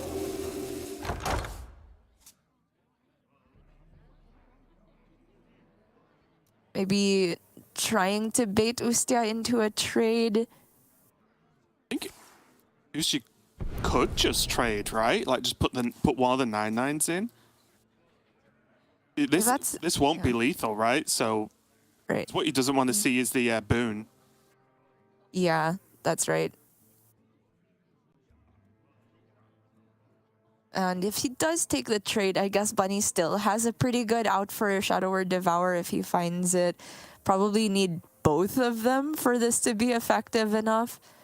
Either way, Bunny's still in an awful, awful spot, and Ustia, if he wants, can just get a stealth mailbox dancer to add to the party. But somehow I feel like the dagger just going face is pretty relevant as well. Oh, okay. He's just going face. He's just saying, you know what? I'll put you to 1 and say you don't have it. I mean, not that it would necessarily be enough. It would have to be boon plus other things as well to really feel safe, of course. But teacher, isn't it? I think now Bunny Hop is just too restricted by mana to actually do, draw anything or generate anything that's going to really help him. Oh, gets the leash maybe. Nope. You have best. That's game 1. I think that's it. Wow, just like that. And a big pop off there from Ustia. Game 1 done and dusted, and a great win as well, getting the rogue out of the way. And really solid play. I actually really enjoyed those first few turns from the players because, like I said, those were not standard openings for those decks. But in this matchup, obviously, when you know what you've got to play around, it made a lot of sense. So Ustia goes to 1-0 up. So job 1 is done. And I feel a little bit sorry there for Bunny Hopper. Ustia just had the answers that were required, and then that second location, Gia, just sped up the clock so much on the game that Bunny just had no time at all. Yeah, not only was it an incredible opener to stave off even a 1-drop double wig opener from Bunny, it was also the follow-up, right? Having the sprint and immediately getting prep and backstab off of it, getting those locations to the point where even if Bunny had the Samuro Bless, it was still out of range. Just good stuff, and that is first of Ustia's combo-oriented decks out of the way. He's going to move on to the Boar Priest now, which if Bunny queues up the Wig Priest again, this is a pretty throwback matchup, Raven. We were seeing this even from the beginning Masters Tours of the year, and it's a very close one, which I think at the time leaned ever so slightly Wig Priest favored. Things have changed a little bit now with the list, but I'd wager it's still in a similar position. Yeah, I agree. I think that it's slightly Wig Priest favored just because if they do start to build up that board, right, there needs to be very specific answers from the Boar Priest, but I do struggle to question the ability of the Boar Priest deck, because sometimes you see it and it just flops over and does nothing. But there was, I think, who was it? I can't remember. I think someone played on Friday that I think we in direct cast, and they were, they were holding on from aggressive pushes. They were just about holding on. Next week, they just comboed. I was like, oh, I didn't even notice that they'd actually cycled the amulets fast enough. I was like, oh, they've just won. And it's like, it always creeps up on you when you see what these Boar Priest players can do. So we'll see how Ustia can get on here. But look at this mulligan, Gia. Is Bunny Hopper looking for any of this specifically? Is it just a wig keep here? I would say just the wig keep. Yeah, having a 1-drop obviously is amazing, but I'd say this is a matchup where Handmaiden / location are also very important, because you do expect first couple waves of your boards to get cleared. So as long as he has both wig and consistent ways to draw cards, then he is in a good position.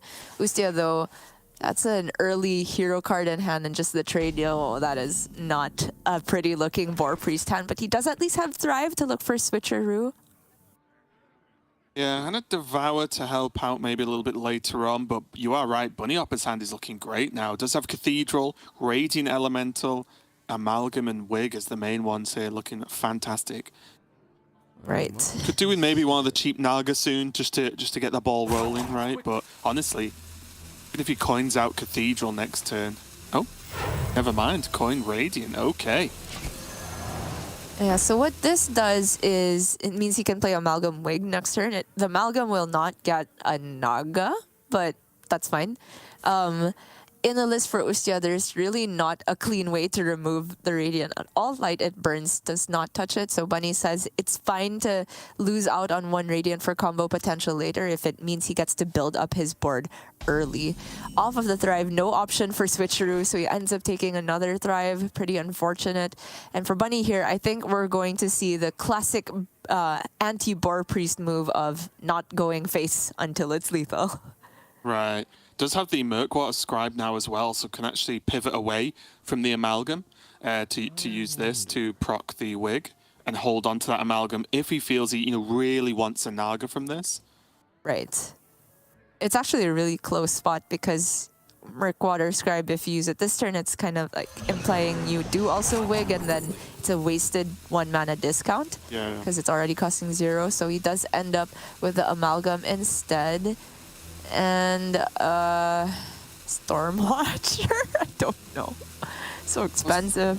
So I'm just looking at, okay, he's going to go start. I was looking at the Reef Water just because it's a death rattle into something, and you could just throw it down next turn or the turn after, right, if you need a fill turn. But yeah, he's going to go Stormwatcher. Of course, the overall most powerful option Bunny had.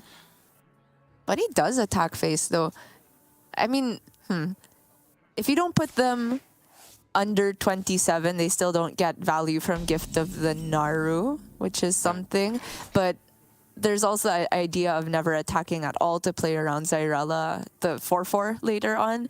But I wonder if Bunny's taking a different philosophy to the matchup. I felt like it was kind of established that you're not supposed to attack face against Boar Priest as Wig Priest until you actually have the kill.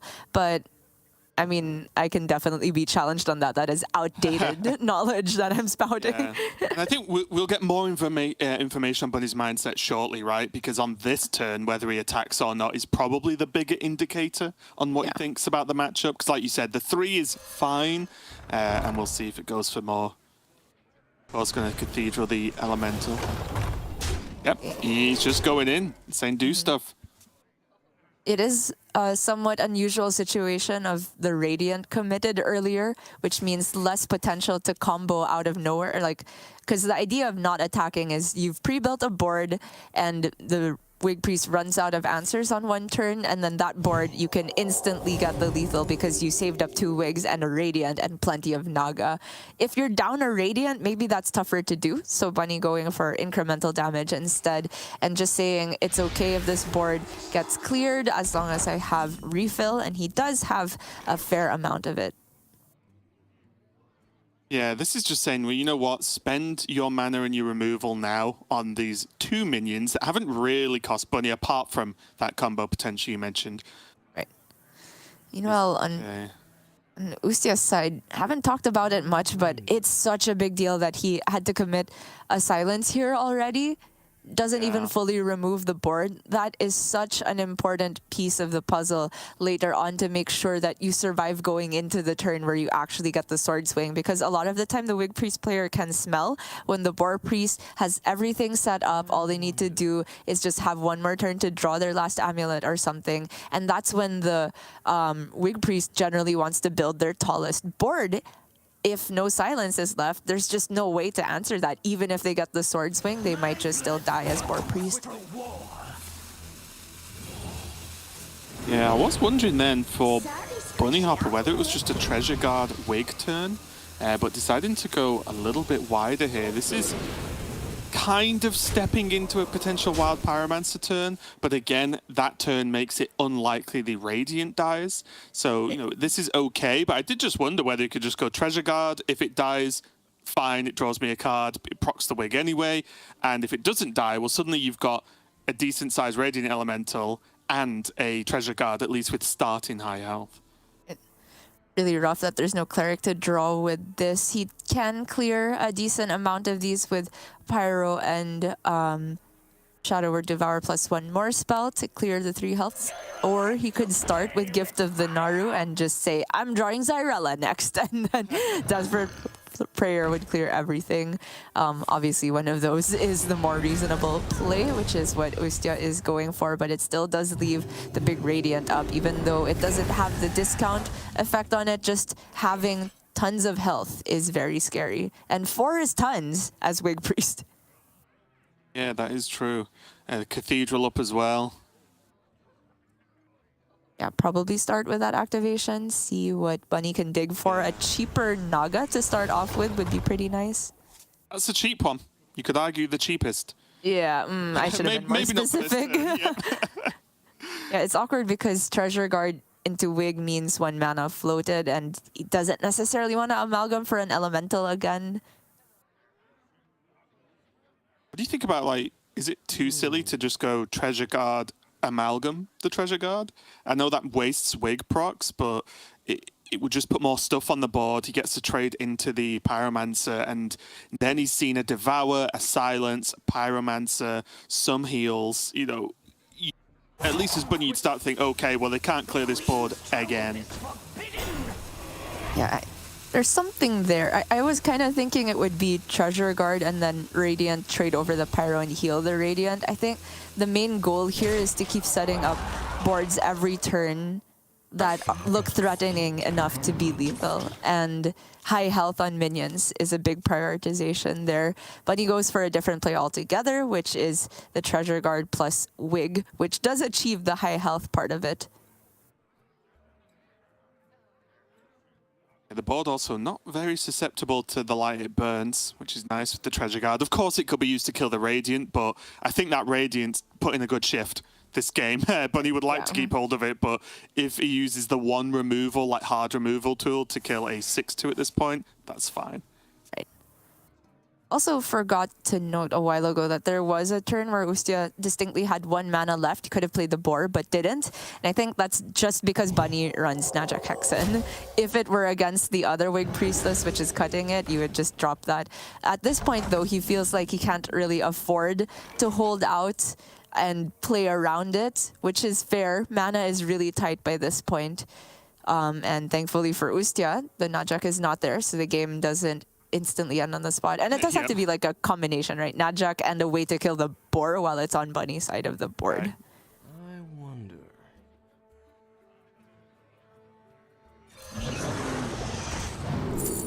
Out with the Amalgam. And Maiden, instant pickup.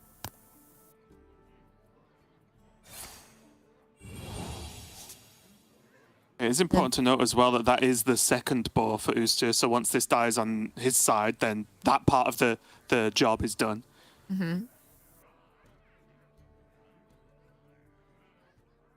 Takes a bit long to activate the Handmaiden without second Wig. At this point, is there a world where, after seeing everything Bunny's seen so far, whether he just commits the Valish just to boost up a turn like this? Yeah, it's definitely reasonable. Going down the list from Ustia, there is double Shard of the Naru, so there's still one more that Bunny potentially could be worried about, but it's a one of at this point. And if it's not, oh man, if it's not there, he just sets up lethal, but it is right there. Yeah, it's just because it's not like Bunny has a full hand ready to really pop off with Valish, so I do like that approach. Ustia, of course, does have the silence. Go digging first with the Illuminate. And he does have... Ooh, he's actually 1 mana short of getting a full clear with Zyrella, right? Because the shard only heals 3 here. I mean, the gift would only heal 3. I was actually looking whether he should have just did gift first. Before Illuminate. I feel like the Illuminate first is fine, right? Because you get to judge a card and immediately draw it with the gift. If it's well, it's nice. Yeah. What knowledge do the stars provide? Okay, board's clear. Yeah. Oh, okay. With that trade, he found the nice spot to actually get enough healing from the gift. Very nicely done. Now there's just a Stormwatcher. Yep. Insane. I think Bunny is looking at the Blade Master instead, but I must consider. use the location of the Stormwatcher and just let it sit on board. It has Wind Fury. I like that plan. 4/8 gives it few health, so it won't be dead to Devour or something. The fact that Samuro can have a Wig played on it the same turn and also healed back up after it attacks does put it to just the same health as Stormwatcher on that turn, so I kind of lean Samuro. Now he... though. I know, Raven.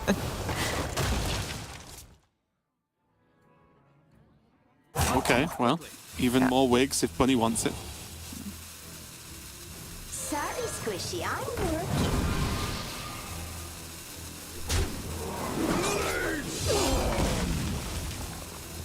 Ustia just doesn't have card draw.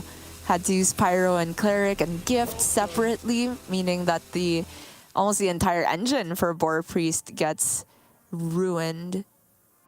Is someone injured? So desperate that he's gonna heal the Samuro. Oh. Oh, Maiden.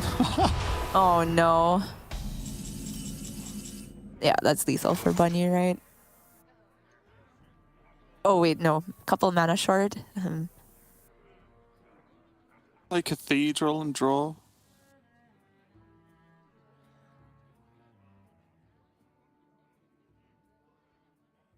Is that better than drawing 3 with Handmaiden is the question? Because it just takes a Bless here, right?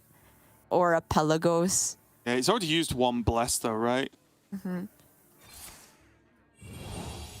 And he's gonna go. Yeah. Maiden. I like this a lot. Bless and Pelagos. Oh, well, there you go. are. It's just going to say, okay, fair enough. That will be enough cards to win the game. And Bunny Hopper does fight back. Again, though, gets the win with the Priest, but that's the one we were the most confident of Bunny Hopper getting a win with. So that's, a good step, but a smaller step than getting a win with the rest of his lineup here. And it does look like Uster's going to queue that Priest again, his Boar Priest, of course. And we'll see what Bunny Hopper's going to queue into there. But that was a very, very close game. Even though towards the end, it definitely did not look as such. I think a couple of rough draws there from Uster really just sort of neutered his options to actually carry on. But that Zyrella sitting in hand all game was horrible. You feel like if that was literally any other card, right, he would have been in such a better position. Right, and just found Switcher really, really late and didn't have that combination of Pyro Cleric Gift, which is so essential to Boar Priest draw engine. But if you have to ever break those apart, it feels like the combo is just too far away, combined with the fact that Bunny went for a very tempo-oriented approach where he didn't just sit on board without damaging Ustia and just continued buffing and putting together wave after wave of minions because he said this just gets there, and it was well identified in that spot. I'm gonna move to the Shaman now, which I feel like is the toughest deck among Bunnies remaining to get the win with, be it against that Boar Priest or potentially even the Charge Warrior later on. We did only have a very small sample size of Charge Warrior versus Midrange Shaman, which was 1 yesterday. Maybe my opinion of the matchup is colored a bit too much by that, but it just looks so convincing on the Charge Warrior even after getting hit by Mutinous and Theatar. Yeah, we will have to see how this one goes. I'm still waiting for the game where it's like Bran, Framester, Bird, like literally just popping off with the Framesters, just to see what that will actually do, because it does get to the point where it just gets like, because the Boar Priest draws so much, towards like the mid game, I would say they're looking at like 8 cards in hand, in deck, sorry, maybe 10 or something if they've played a solid game, and then the Framester could actually cause some levels of havoc. So I am hoping just to see some more Framester stuff, but overall I do agree with you, this gets pretty difficult just because Shaman is just a bit clunky, and sometimes that's fine, but I think a deck as streamlined as Boar Priest, it's going to be quite punishing. But there it is. Bran frame. Oh, with Bran! Wait, that's he what can I just coin Bran on 2. Yeah, he's going to do Boar Priest doesn't kill that. Bunny's going to do this 100% of the time. I have faith. And you can just go Okani right after. Yeah, it's just a good hand. That's the Sleep Breaker. insane. We don't play 2 drops in this world. Agreed. Look for the schooling to make it truly perfect. No, you look for the bird to follow sure. up the Framester. Fair enough. Coin Bran Framester bird, go. Like, easiest game of his life. I want at the schooling still, so he spends his mana on turn 1. We can get the bird after. Okay. Oh my god. What the heck? 6 frame cards. And it's like even more effective when they're staggered, right, against Boar Priest. Because it shuts off several turns of action. Okay, that's a 1 drop. Curve.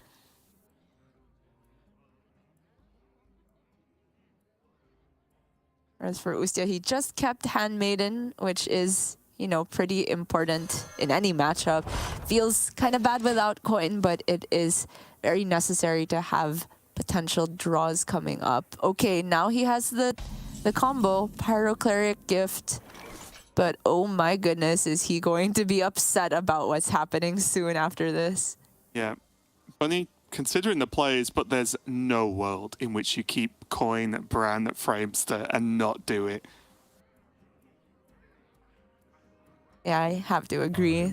It's not that there's zero answers, but there are answers that are tough to be in hand and things that Board Priest really wouldn't keep at this point. And I legitimately think it is just the best thing Bunny can do in this matchup, right? Like, there's just no better play, or better opening, should I say, than this. Oh, that's a good follow-up as well. Okani or Wild Boar. Right. Oh man, Bran Okani is just too good, right? Because the frames I agree. At the moment is not doing that much unless, you know, Ustia immediately top decks the frame card. But still, the real instant disruption comes from Okani for both. Oh, Yep. Here we go. Ustia's reaction says it all. Not even seen the third cut part of the 3 keep yet either. Yep. And because this is Board Priest, you can't just say, I'm not going to draw it. You have to draw your deck as Board Priest. Yeah, exactly. It's so reliable. Like, if it's not now, it'll be later. What can happen here? Wild Pyro. Our gift. Like, oh, he's just going to leave it. Okay. Just going to say, you know what? It's happened. I'll get on with it. Oh, and then you get, oh my god! Oh my Please, god! Bunny, don't you dare play that Okani. You play that brilliant Macaw. It's a personal request from me. Wait. But if you Okani, what can they do with this current hand, right? But Framester into Macaw's funnier, Gia. Like, that's the problem. But Macaw for Okani with Brown on board is also funny. Nowhere near as funny as Framester. Not even close. That would be, what, 12 in the deck? Yeah. You cannot tell. Look, Bunny Hopper, I know there's a World Championship spot on the line. What would you rather do? Go to the World Championships or make the hilarious play? Maybe both of those things are the same. That's what he's really got to think about. Yeah, that's the world we want to live in. Seriously, though, with like 12? Yeah, I mean, they're both good. Like, they're both insane. Bunny will go down in history as the greatest player in the world if he plays the Macaw. Oh! Let's go. Bunny Hopper's a god. No one ever tell him otherwise. It's crazy. You just plays with I don't 24 know what less to mana, potentially, this game. Yep. Hey! Here we go. It begins. Oh, no. Wait, imagine he draws all of them in a row. That's good for him, right? You just have one turn and it's done. But yeah, next turn -4. Oof. Yep. Big 2 mana plays next turn for Ustia. Right, and I don't even think he can clear the Bran, yeah, with this line. Well, yeah, he could have, but he chose not to, right? Now there's, I mean, the weird thing is there a point? He's gonna overdraw. Oh, is he trying to overdraw a frame card? Oh, he's just trying to burn them. This is great. This is so weird, but I get it. Imagine if a pig gets burned, though. Oh, sorry, he did. Yeah, he doesn't overdraw this turn, but he will off the natural draw. Okay. What's happening? And the best part is he can trade these away, keep the Bran, and just play Okani now. But does he want to play Okani? I guess so. It's not going to die, right, if he trades. Yeah, this is fine. It just completely deletes Ustia's next turn. Yeah. I just can't believe it. What the? I can't believe it either. This is the highest disruption outcome. And in 2 turns, the Bran's still alive, and it might well be. It's just chomping time. Yep. Also, Ustia's had drawn 0 boars, right? 0, yeah. Getting to the point where he could just burn a pig. Right, or the other amulet. Yeah, true, yeah. Okay. Oh, bye, Bran. You know what? You did a great job. You rest now. Yep. The dream was achieved. Yeah. This is so strange. Like, Bunny doesn't even have much pressure. It's like this. Oh, okay. Well, that's relevant because Shaman can sustain through the sword swings. If it's set up well enough. Well, there's, I just mean like there's potential wild paw the turn before, right? To generate the freezes. There's potential that he has taunts up that, you know, maybe at that point can't be cleared. So it's not the biggest burn, but it's something. Right, yeah. There's definitely something there. Like Brucon also, maybe for armor stacked up.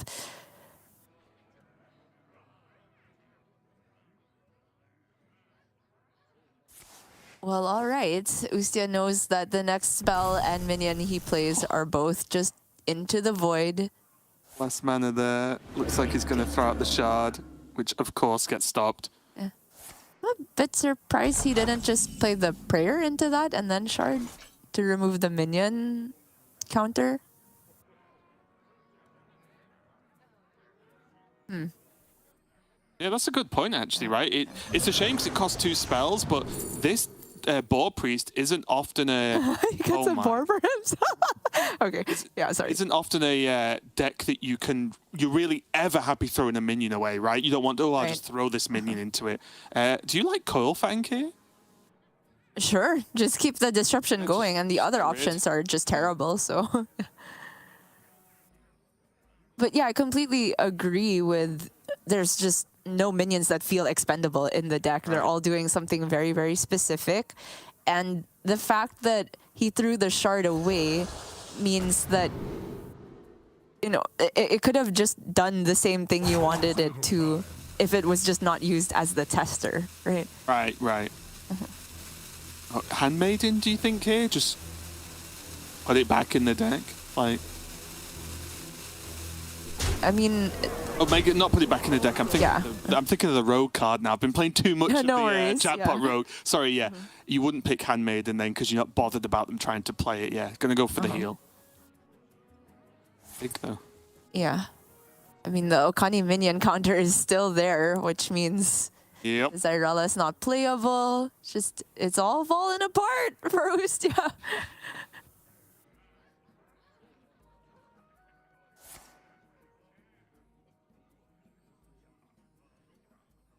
Hey, good news. There's a framed at the bottom of his deck somewhere. One.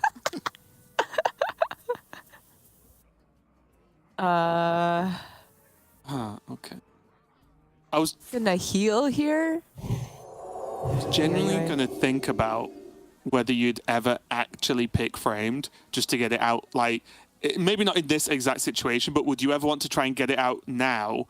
So that you draw another card anyway, you take the overload earlier in the game, so you're not overloaded later in the game. It's so weird to even think about, because it's not like, apart from this weekend, I've ever even seen that card get played. Yeah. I mean, you might, but this is like...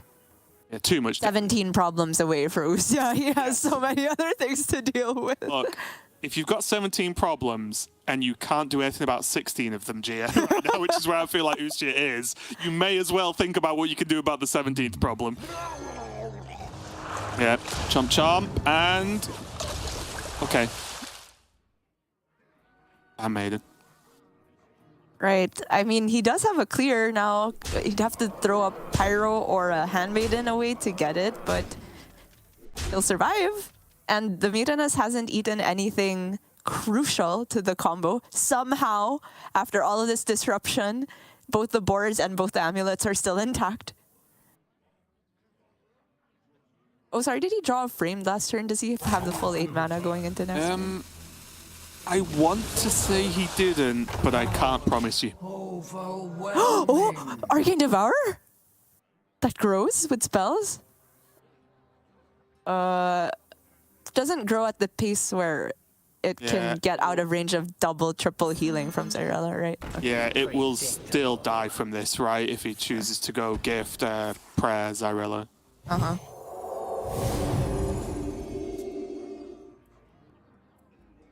That's a 7 total healing. Yeah, so he does need to go prayer and then Zyrella, and that's fine. Yeah. You could hero power Zyrella, right? Yeah. True. I guess the flash heal Zyrella is better. He gets to then play the boar, get the mana spent. And mana is really tight considering all the frames in his deck. He can't play the boar, right? If he doesn't kill it. Oh, right, because of Primordial Primordial Wave. Wave. Yeah, yeah. Oh. Yeah, Okay, it's tricky. good call. Okay. Just so many traps to fall into in the matchup. Oh, oh. That Jump again. is Mutinous? Yeah. Oh. 1 in 3 to win the game. Yep. Obviously, Bunny Hopper doesn't know this, but I think you do it, right? Mutus is still one of the best things you can do. Uh-huh. And Even if it oh, that's a game. Even if it had eaten Handmaiden, that was just yeah, oh pretty my. deadly for Ostia as well. What a mind melter there for Ustia. Bunny Hopper did literally every possible layer of disruption possible. He had the Primordial Wave in the hand, obviously just ready and waiting if Ustia ever got sort of forced into the corner and had to just throw a ball out and hope. But look at that, double Mutinous, the Bran into Framester into Okani. Oh, sorry, Bran into Framester into McCaw into Okani play. There was just nothing he could do, and what a game. Oh, this one's made me happy. After all of that, I find it fascinating that it still seemed kind of close towards the end, because if the Macaw had hit the Pyro, for example, then Lucia's still in a pretty good spot. I feel like he just still has Handmaiden. He has the boars intact. I think he had done a decent amount of trades. Of course, we still hadn't accounted for all of the frames, which would have most likely delayed him so many turns that Bunny could still have gotten the lethal, but Bunny was close to gassing out at that point. It was just a very, very humorous way to get there. I guess humorous for us, but man, if I were Ustia there, I'd be tearing my hair out. That was just the most bullying in a matchup that I've ever seen. It was absolutely brutal, wasn't it? And now Bunny Hopper's just got the big Spell Mage left with, and again, looking okay. A little bit scary again against just this the Priest that I'm just going to trip. Yeah, sorry, it is Priest again from Ustia.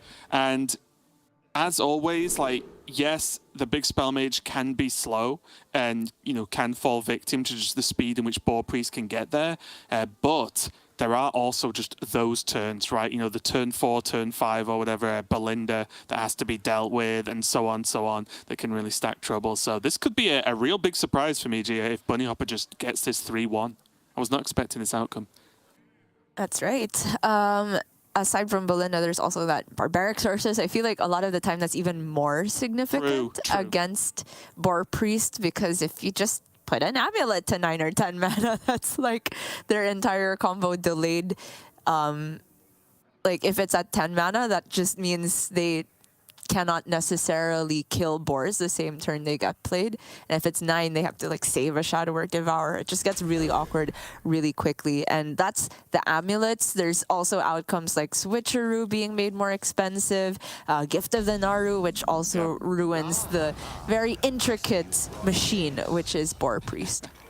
Well, checking out the openings here, Bunny Hopper has, you know, does have Mailbox Dancer, has a Snow Flurry to, you know, maybe just throw out there and just lock in that hero power.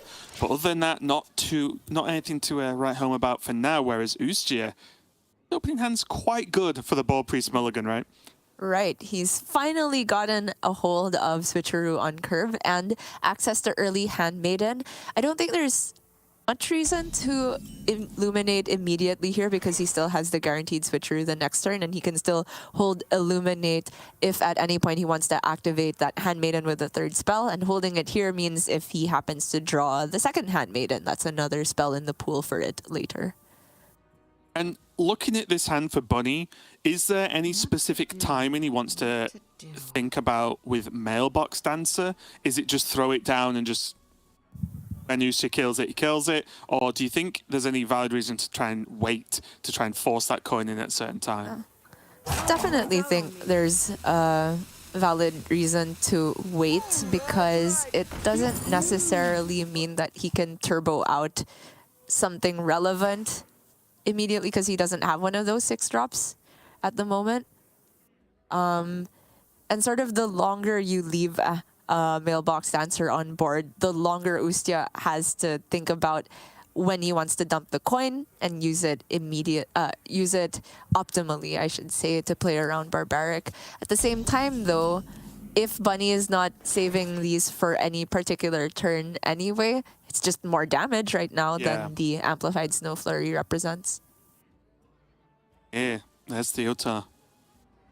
He's Oh, yes. afraid, but maybe he should be. You can't stop this snowstorm.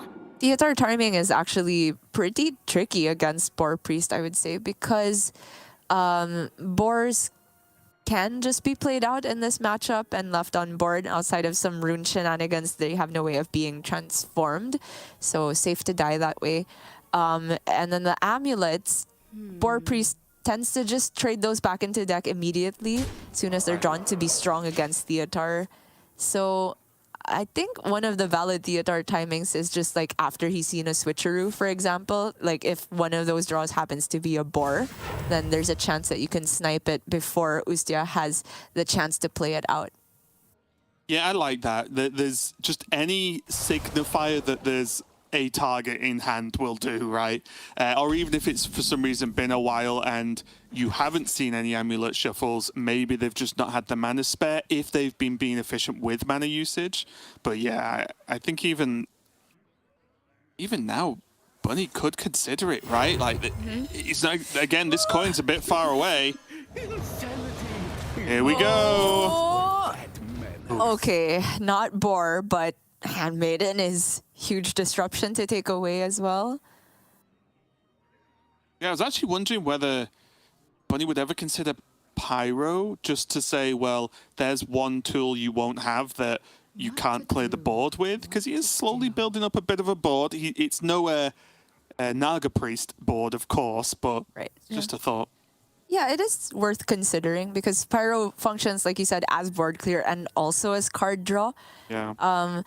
I tend to think that Handmaiden is better, though, because maybe Bunny could get utility out of it himself. Whereas the Pyro, it's really tough for Bunny to make use of. It's just like, oh, thank you. I've still got my pig.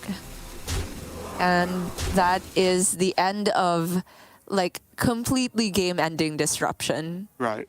Because there's no way to double up on these Theatar effects. There's still ways to make amulets more expensive if Barbaric is found, but the most powerful of those effects has been used already, and Ustia has managed to dodge.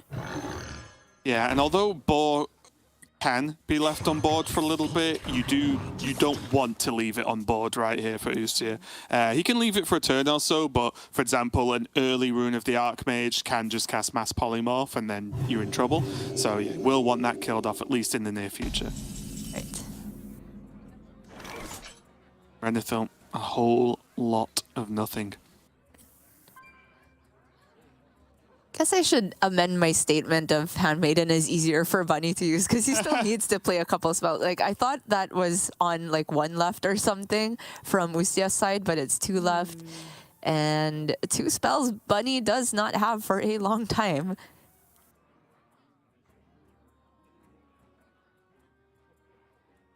He needs his other mailbox dancer to help.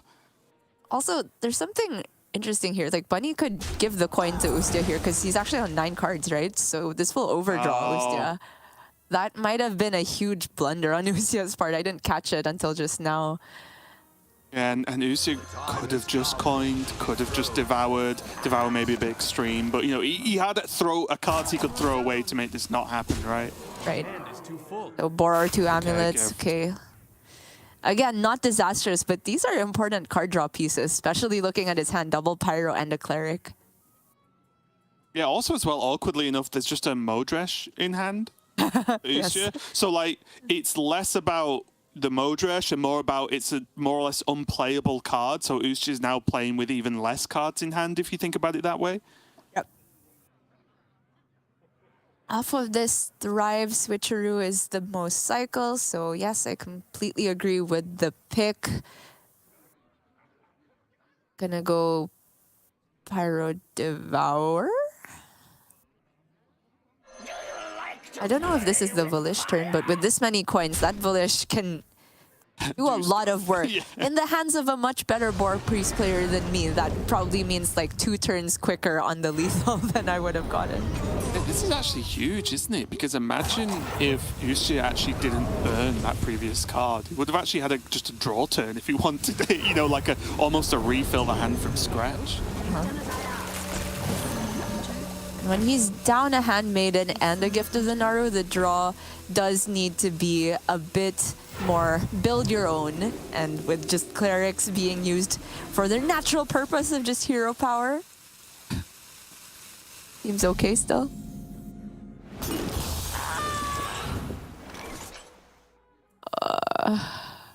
Have to be trade Starfish, I guess. Yeah. Not pretty. And the hero power for Bunny, I feel like he leaves this banked indefinitely until the turn he feels like the sword swing is about to happen, because he does actually get to save himself the mana for one more turn if Ustia's face is frozen.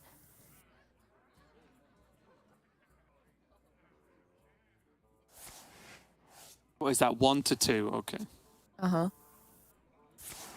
think he still needs one more trade on an amulet and then he's good. But yeah, there has been so much card draw stolen away.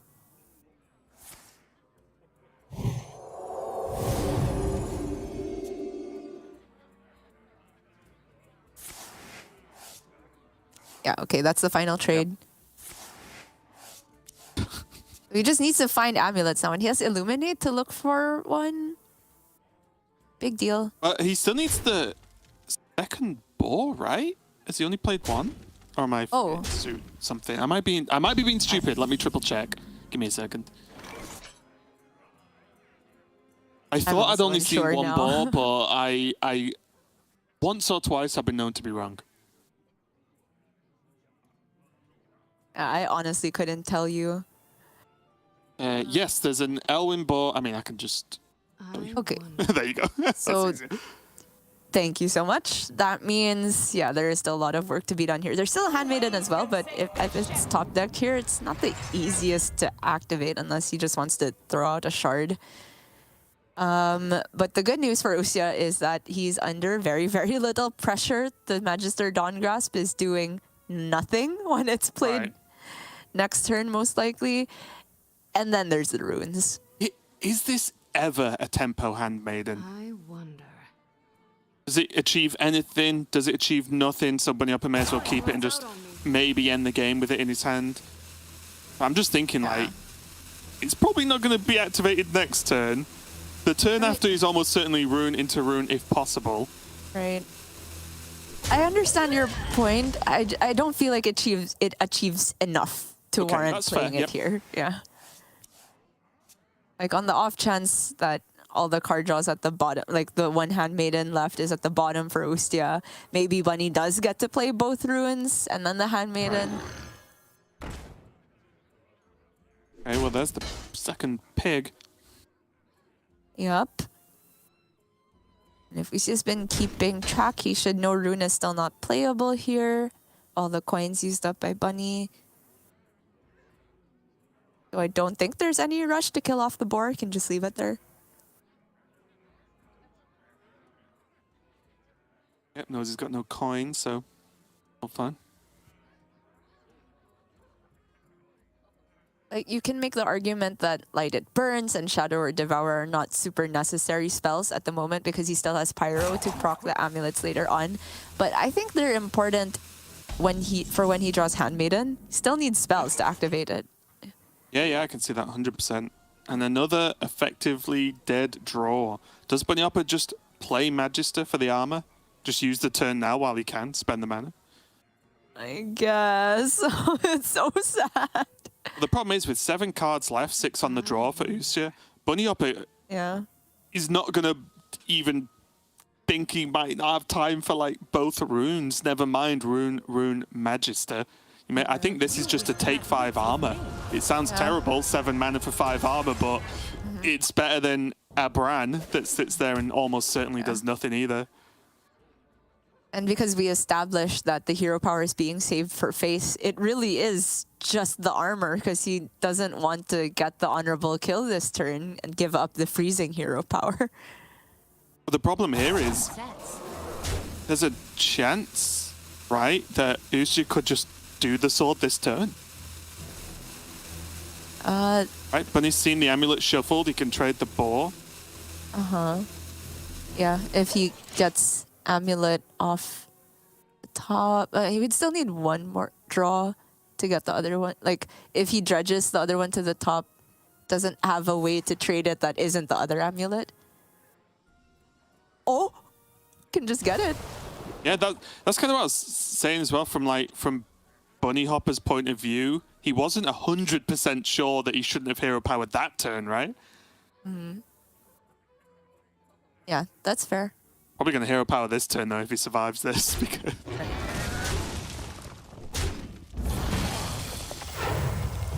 yeah, hero power rune at least guarantees him another rune the turn after. And here we are. What life really comes down to opening some boxes. I mean, it's never brand school teacher, is it? Don't think there's any good enough Nagaling combination. Yeah. So, here we go. Okay, armor and stuff. That's fine. Oh! Oh. Oh my. What is going on? Oh my god, that went phase 2? Is Are you this a joking? joke? And he gets to freeze face? Wait. He does. Are you joking? Dead? Ustia just doesn't have healing. Yeah, man. he's got hero power or Zyrella. But if he plays Zyrella, is there Excuse a me? lot of health to get through? Like, Yeah, if he plays the Zyrella now, he straight up doesn't have enough sword swings to kill Bunny. and there's still these two skeletons as well. They're going to do some work. Excuse me? Excuse Ustia? Excuse Bunny? What's going on? Okay, is there... Excuse. Is there healing in the deck? Oh, there's one more damage to the face. And a cleric. Oh no, that is honestly one of the best runes I've ever seen for the situation. Yes. It did the one thing he needed it to do, which is accelerate this game in Bunny's favor. And again, shout out to Bunny for just holding that hero power all game. It just makes Ustia not able to swing the sword and reduces mana down to 1. The game could end here. Both the skeletons are dying. They... Oh, okay. What's happening? Okay. Amulet, hero power face. He's technically alive. But Bunny still has all his mana. And that means... Suddenly, though, school teacher with Bran. Exactly. There's a lot of outs now. Could just be the other rune as well. It depends. No, any damage spell, right? There's Yeah. enough. I know. I think the school teacher is a much better play with Brad. But touch rune. The one I called Arcane Blast yesterday, which just wasn't even Mana Siphon. Is it Siphon Mana? Sorry. Siphon Mana. There you go. There we go. got there. It took me years of that card to think about it. There's so many outs here going twice. Oh. Not that. Not that. Objection? I mean, Ustia will know about it. Yeah, no minions are relevant at this point, right? It's just the Zyrella hero card. Just burst flame to kill the minion that's on the board. Right. Yes, right. Like. Oh, he got ignited! That's not only going to be game, but that is going to be series. And you have Bunny Hopper taking the victory over Ustia. And what a huge win for Bunny Hopper. It's been a roller coaster of a weekend for him so far. And he's not getting off yet. Man, okay. Obviously, huge congratulations to Bunny Hopper. But man, do I feel for Ustia to go out to a box like that. It was definitely a tough series for Ustia. I think his lineup is actually super cool, and so I praise him for that. It was a true shame that we didn't get to see the Warrior. I really wanted to see it in this series, but what a set of matches from Bunny Hopper, and not only, you know, the Shaman with that opening, right, going off with the Bran, that was so strong. Like, and then this again, yes, don't get me wrong, the box did a lot of work in this game, but Bunny Hopper got there and put himself in a position for it to get work done, right? He held the hero power all game, ready for that last moment to freeze, to just guarantee there was no sword swing happening, and he got rewarded for it. So what a series and what a top 4 we have now. Habu Gabu, XMG, and then Zhao Wei and Bunny Hopper. I cannot wait for the final. It's going to be spicy no matter what. Completely agree, Raven. We have 2 of the winningest players of the entire year in Habu Gabu and Bunny Hopper. We have Xiao Bai and XMG, who have performed super well in the Chinese scene as well. And we just have 3 more Worlds tickets given out here. 3 because Habu Gabu already had 1.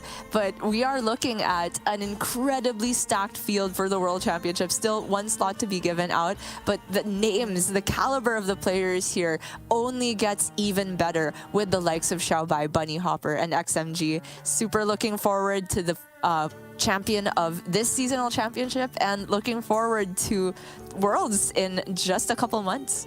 Yeah, couldn't agree more. Just, again, just more incredible names added to the already impressive list we had of Worlds players so far. So can't wait to see who's not only going to win the next matches, but also win the whole thing. We are going to go to a quick break, of course, while we set up the first semi-final of the Fall Championship. We'll be right back.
everybody. Welcome back to the Master Tour Fall Championship. My name is TJ. I'm joined by Derek Brown. And Derek, it is time for the semi-finals. Are you ready? I was born ready, Teach. Fair enough. Highly doubt that, but medical that wasn't condition that long ago. So when you're born ready, you just keep looking like a baby for the rest of your life. I guess that's what happened. Yeah, exactly. I came into this world as I'll leave this world. Crying and looking like a baby. All right. Well, we got our well, at least most of our world spots out of the way. We do have one more to resolve because Habu Gabu made it to the semifinals and was already qualified to the World Championship, so it'll be between the remainder of the players. But right now we have a champion to crown, and we got to get one step closer. So we're going to go into the match between Habu Gabu and XMG. Both players bringing quite aggressive lineups, I would say, Derek. Indeed, yeah. I do first want to give some props to XMG having a unique player pose where he's not just got the arms crossed. I'm not sure what the hand is doing there, but I like it. The claw. They actually told him to cross his arms, but he had an itch like on the side of his eye. So he broke it, but they took the picture right as he was going up to itch it. Oh, yeah, yeah. They're like, no, XMG, no. I can't. I have to. Oh, yeah. Oh, that's the stuff. And then they took it at, one of those Master Tour events that were in person. You know the legend. Apparently, that happened at some point in the past. And they didn't have time to get through all 300 players, so they're just like, it's good enough. All itchy eye, get him out. Yeah. But getting back to the... Nope, we're not going to get back. It's just a queue of 3 players all waiting in a single file line with their arms crossed. All practicing crossing their arms. Like left arm on top or right arm on top? Hands tucked or hands on elbows? War control just there like, I don't get it. They're both on top? It makes no sense. They're crossed. That's the whole point of it. That's why you call your arms crossed. All right, now we can talk about Hearthstone. Go ahead, Derek. Continue. All right. Well, with the priests bans on either side, which makes sense in all the board-based matchups, that definitely feels like the king of when you're facing other board-based decks. But I think for XMG, one of the decks that could struggle is definitely the Druid, which is, in a way, the purest of the board-based aggro decks, in that's all it can do. It plays stuff, it prays that your opponent can't remove it, and it prays that that's enough to win the game. Whereas for Habu Gabu, the Rogue, the Warrior, and the Demon Hunter as well, for that matter, all have little combat tricks. They can all swing the board back in their favor with very, very cheap removal spells for the Rogue and the Demon Hunter, and rush and weapon effects for the Warrior. So I do think for XMG, the Druid is really going to be the linchpin of this matchup that he needs to try and take a win with. Right, for right now, we are going to see the Imp Warlock. Not Imp Curse, just straight up Imp Warlock with a Sire Denathrius at the top end. And, basically substituting the Curse cards for more consistency in the early game. Imp Gang Boss being a big one. Murlocula is pretty interesting as well, just because, your deck already wants to infuse quite a bit. You're already spamming the board, so why not put a free 3/4? And as we saw in the previous series, the Shady Bartender coming in clutch. Big buffs. Yeah, when you have an American accent, you pronounce the T's as D's. You really do have to enunciate Shady Bartender there. The vowel quite important in that sentence as you're slipping into something else. But yes, I think in this deck, the Molecular, as you said, does make a lot of sense. Given that you run more imps in the early game, you're more likely to get a big impending catastrophe, which means you're more likely to be able to, you have more liberty to dump down these cheap 0 mana cards and hopefully dominate the board. But again, this is a deck that, fairly similarly to Druid, wants to get ahead on board. It has a lot of buff spells in the location, the Bartender, Refarm as well in a way. And if it doesn't get ahead on board, it struggles to pull back when you don't have the Abyssal Waves to pull things back. I said exactly what I meant. Yeah. You heard me. I did. That's the problem. That's what kind of bartender it is. In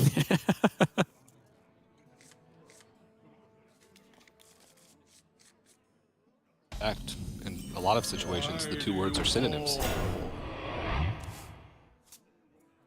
Really, but Gayland, I suppose. American accents tend to leave out vowels, especially in the South. In the South, you either leave the vowel out or you make the vowel longer. Each scar. Like, yahaw! And if you're subtle, you just turn every vowel into ER. Gainer. Strike now! Gainer. Gainer Proudmore. Molecular. I mean, I don't hear anything weird in the way Subtle speaks, except the way he says, what is it? Is it plague as plague? Is that Subtle that says that? There's one word he says that always sticks out like a sore thumb whenever he says it. I think it might be that one. Miracle Rogue, that's it. Lorinda got it. It's miracle. Yeah, miracle, he says instead of miracle. That is just, I'll never get around that one. Miracle. Miracle Rogue. Miracle Rogue. Well, this game is ramping up. It is happening. Real quick. Ooh. And Habu Gabu has the ability to go wide. It's just going to take a lot of trades in order to do so. More than worth it, though, I think. Yeah, the question is... Okay. So gonna isolate the 5-4 and then Fell Barrage. I'm getting roasted now in the chat. Soul doesn't say Plague. I think that's Reynard that says Plague, but he definitely says Miracle. That one is weird. All right, I'm done. Merkel's in the chat.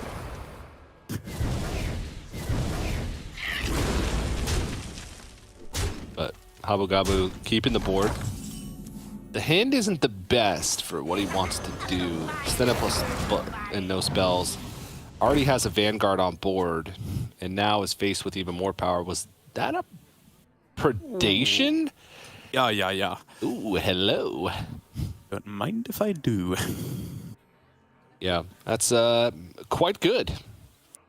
It is. Able to clear off the board once again and still keep some stuff for himself as well. That's right, and this is just very emblematic of XMG's style of aggro he's gone for. Whereas Habu Gabu has gone for aggro that beats aggro, XMG's gone for aggro that beats mid-range. The likes of Relic Demon Hunter, Rogue kind of as well, and I would even put Curse Imp Warlock into that category most of the time. All his hyper board-based decks in turns 1 through 4 should be able to beat that, but when your opponent has access to all of these insanely efficient little tricks in the early game, just playing stats on board is not anywhere near enough to keep up. Yeah. Especially right now, we're already looking at, I mean, close to lethal damage with that Flame Imp played. Yeah, for real. Oh, that is goodness. A double-edged sword. So how much damage do we actually have? There's 4, 5, 6, 7, 8 if there was a hero power. I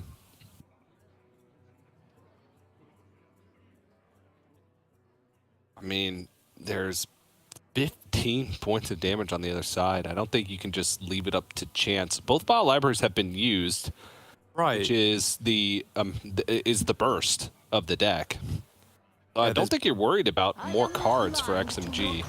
There's Bartender, there's Reform. If it was in Bartender, yeah.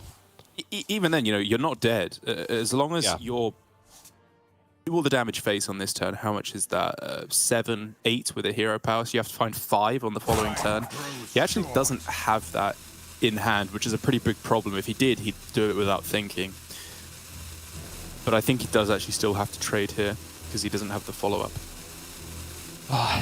Do you ever play around like Dreadlich Tamsin? No. I don't think so. Honestly, if they Tams in here, I don't think you're that upset as Habu Gabu because they'd have to double trade into your board to actually clear anything. Or to clear everything. That's true. Yeah. La la. And, you know, from XMG's perspective, past to Tamsin. So, Right. I think, you know, like you said, wise of Habu Gabu to realize that, okay, it's not too bad. Just hoping that no imps are a summon from this, and it doesn't look like there is because there was no delay in the draw sequence. 12 damage to go.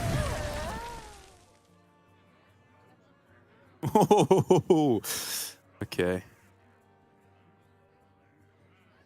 I suppose just looking to dump the hand as much as possible here. It obviously really sucks. There's only one target to hit with multi-strike, so you're not going to get the double activation. But even having said that, it's just too important to get as much minion presence as you can, because there's a lot of draws that allow you to just close out the game next turn. Yep.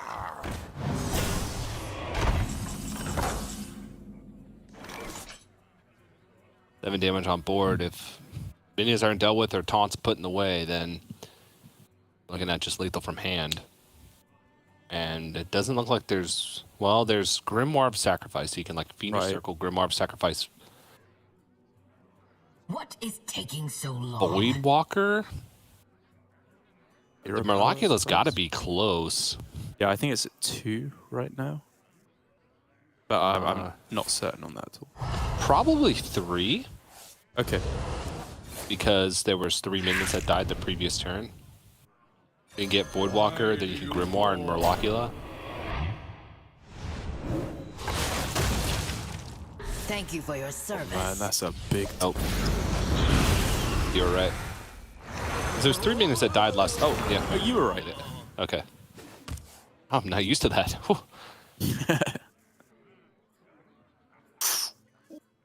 Okay. Oh. Good draw allows you to dump the hand yet further and set up for this Magistrate. My blood boils for Oh, but it's just slipping away, isn't it? The lifesteal on Molocula is enormous. I am not blind to your cries.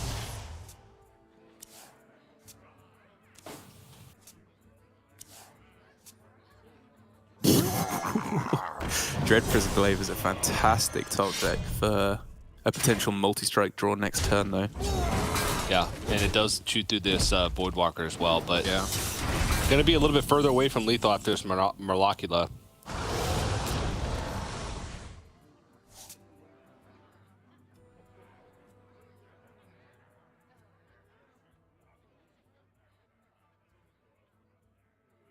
Bartender actually not even offering a full clear, which is kind of absurd. The 4 health, such a brutal breakpoint.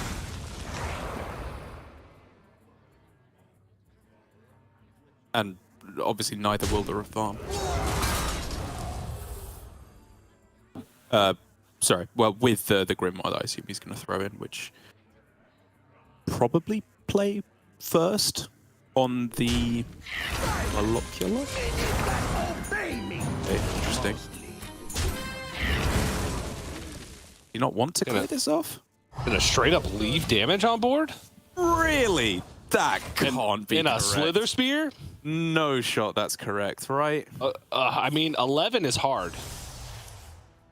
It's a lot easier with a Slither Spear. All right, and a Fury. Okay, yeah, that's it, right? Chaos Strike is 3 and Fury is 4.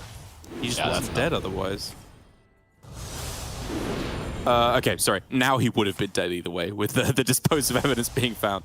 But yeah, I do think that was a bit of a mistake from XMG at the end to not lower the amount of outs his opponent had. They got the honorable kill too, so actually done 22 damage to XMG that turn. Nice. But it looked like that was gonna slip away for a few moments. I do think that XMG, there was more options on that last turn, but it looked like he, no matter what, he would have wound up dead because of the draw sequence that we ended up seeing for Habu Gabu. But what? Bye, guys. See ya. Hike. That'll do it from us. Thanks for watching. Yeah. Wouldn't that be funny if I'd like already hung up the call? Like, well, bell's rung. Teacher legally has to let us go. They have that meme in the UK too. Yeah, the one when the bell would ring accidentally during the class. Yeah. Everybody would just get up and leave. Or like, you know, if the teacher's 15 minutes late, the law is they have to let you go. It's the law. It's the law. I don't know how that started because it's the exact same here. Like even all the way up to like university level. Like professor's 15 minutes late. We're legally obligated to get an A for that class. And then they rock up 20 minutes late and nobody's there. They're like, well, joke's on you. You paid money for this. Yeah, but I don't have to go. Yeah. Idiot. The law. I'll see you in jail. Taking a look at this in Rage Warrior, a very, very cool deck that's been working pretty well so far for Habu Gabu. I think it's like 3-1 at the moment, given that he just went 6-0 on the first day and lost once today, but then was able to take a win with it. It's a deck I appreciate, mainly just because we get to see classic Finley as opposed to new Spinley, who, you know, is fantastic in his own right, but gets all the glory right now, whereas very classy to just have the original Finley. Yeah. This brings me back, you know, to the good old days. Back when, in a game of Hearthstone, you just played 30 cards. Oh, can you imagine? Finley. Alex Strauss' champion. Oh, yeah. A monkey, whatever it was called. And then the 4-man Twilight Guardian. The 3/6 taunt. Now we're talking. And then Blackwing Corruptor. Oh, yeah. You asked. And then your opponent's at 15 or less health, so Draconid Crusher. The Crusher, that's what I was trying to remember the name of. I loved that card. Dragon Warrior was just peak Hearthstone. I love Dragon Warrior, dude. All right. There's Sir Finley. Oh, taking me right back. Alex Strauss' champion. What about a injured Tolvir? I mean, that kind of takes me back as well, right? Yeah. That couple weeks in Grandmasters where everyone was playing Hunter Ace's version of Miracle Priest or like Buff Priest, where it was just, if you play a Tolvir, you kind of win. Yeah. It was like the game is over by turn 3, but the first 3 turns in that Priest Mirror were like the hardest turns of Hearthstone. Exactly, yeah. Imaginable. Yeah. All right. Abu Gabu playing full on tempo here. Going with the Envoy and the Dredger. Funnily enough, gonna play around the 2. Wow. I mean, it's kind of an interesting start to the game with XMG holding onto the Cutlass. I was kind of anticipating to actually play it, which he could still do, of course, in order to have like an answer to a Trog or, you know, I guess the Dredger as well on board. And a weapons expert picked up too, Derek. But also, had he traded it, he wouldn't have got any discount. Yeah, the expert's pretty sick here. This board sticks. That axe is gonna do some work. Already some damaged minions. Ooh. You need to pop off, right? We're playing the location here. We're not clearing board. Really? I think needs to get the Knolls free, and this will do it. Brawl? Anyway, 1 off being free. Okay, fair. They would have been not bad. Yeah. You have to pick it. It's the only card here. How about Field of Strife? It's value. Oh, okay. That's even true. better.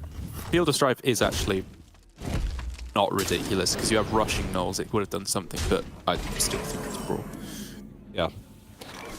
Well, Abu Gabu doesn't play the weapons expert because picks up the Imbued Axe right away, so now I can just make this Imbued Axe even bigger. Oh my god! On the following turn. This axe is so sick. You could even just go combatant, right, to damage your board and buff it yet further. Oh, that's true. That's true. And then weapons expert the turn after to get an extra swing. Oh yeah. Yeah, this game feels like it's just XMG playing a bunch of cards, trading back, maneuvering around. How a guy was like, damage. Swing. A swing and a buff. He's playing like how you imagine someone called Habu Gabu would be playing Hearthstone, isn't he? What's a funny word? Habu Gabu. Good job. You can't get extra buffs with the World Combat. I guess you got to do some math here, right? Like, will just swings from the weapon expert be enough to kill if you just whirling combatant and hit? Oh, now it will. Oh, yeah. Oh, yeah. Hey, you just get him.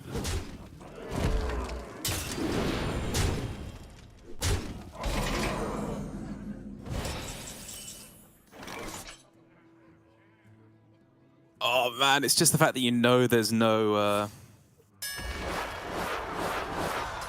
dancer in order to bring you back. Okay. Sure, yeah, that's fine. I mean, it's not. He's still, like, just dead from the weapon swings and the hero power alone. Yeah. This has to be, like, an astronomic pop-off. Looks like he's thinking about just getting a ghost this turn. I feel like you have to wait. You have prep Shroud, so you can get Draka and get the double pop-off in the same turn, right? Maybe that's just not quick enough. Yeah, it's hard to judge. Quickly.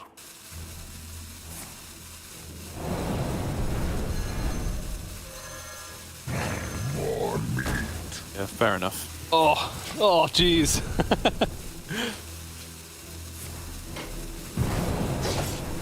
Was this 6-6? 8-8. What? 1, 2, 3, 4. Rep Wicked Step. Okay. Checks out. Checks out. Math checks out. Still obviously few outs here for XMG. He's going to have to get the counter lethal very, very rapidly indeed. But, I mean, I guess currently for Habu Gabi, he doesn't actually have enough damage to close this out in the next 2 turns. It's going to be 3, at least, the way it's currently slated. So, I don't know. Actually, to be fair to XMG, maybe I was overestimating how, or I guess underestimating how big this board would be on this turn and how quickly his opponent would kill him. Yeah. Yeah, this is quite the predicament, but honestly, you just gotta go for it. Needs 2 more turns. Okay. A bad draw. A stenographer would not be able to be played, right? Just 1, 2. Oh, yeah. Cost 4. Oh, and that's the card you want, because for all you know, this Anima Extractor is just buffing the Olgra in hand that's going to kill you. Yeah. But you just can't afford to trade 8 into this. Like, with the hero power being a strict clock, I don't have the time to tank that at all. Yeah, but at the same time, if you leave this up, you die to anything that can damage this in hand. That's true. And also, just like tanking the 1 from it is really bad because it puts you to 7, which means it's 2 hero powers plus the weapon swing instead of 3 hero powers plus the weapon swing that kills you, which is a huge, huge difference. Yeah. Oh, I guess rush from the null plus swing with the weapon to kill it makes sense.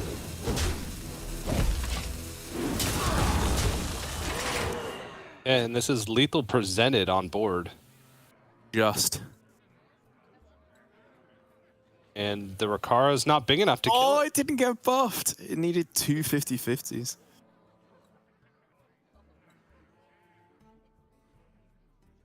Can't damage it on this turn. Yeah, that's exact lethal on board too. Yeah, it's exact. Oh, man, what a game.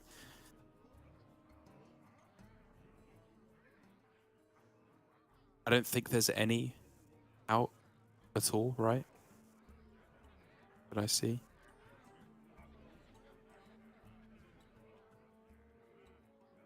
Nope.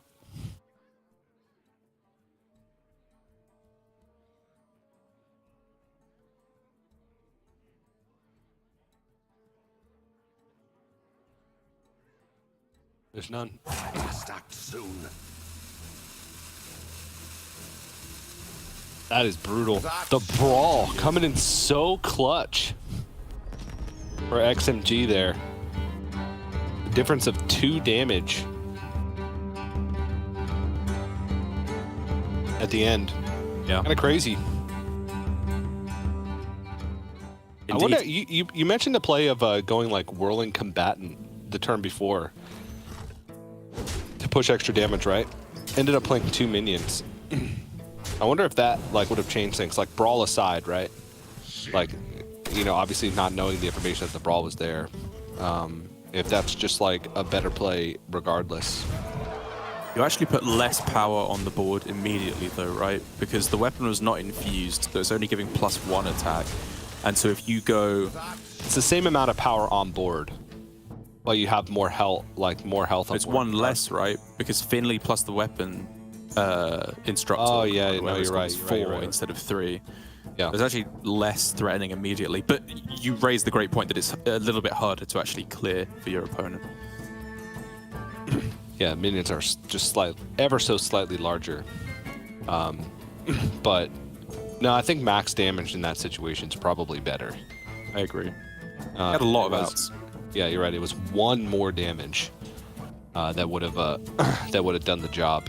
So unfortunate, but that's the way it rolls. That's the way it rolls. So now we're tied series. We got Warlock Druid left for XMG. Only a Rage Warrior and the Rogue, and we are going to see Warlock now. So it is going to be the Rage Warrior once again for Abu Gabu and the Imp Warlock or XMG. Your soul shall be mine. I never know what to keep in the mulligan for Rage Warrior. Every card I see, I'm like, this looks terrible. Let's throw it back. No, it's the opposite. It's every card I see is like, that's pretty good. Oh, really? Yeah. I mean, like, even if you look at the mulligan win rate for the deck, almost every card outside of Imbued Axe and Anima Extractor is within 5% of each other. Yeah, wow. In terms of kept mulligan rate.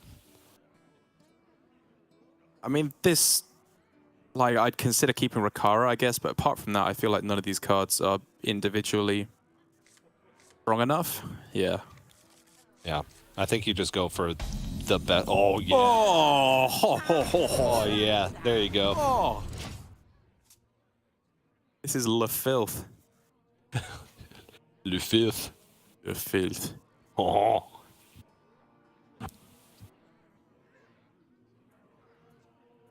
right, but being on the coin. Yeah, that does suck a bit. Oh, man, I wonder if XMG just... Oh, you insta. You don't even think about it. Okay. This has to die. It's what Habu Gabu was praying wouldn't be there.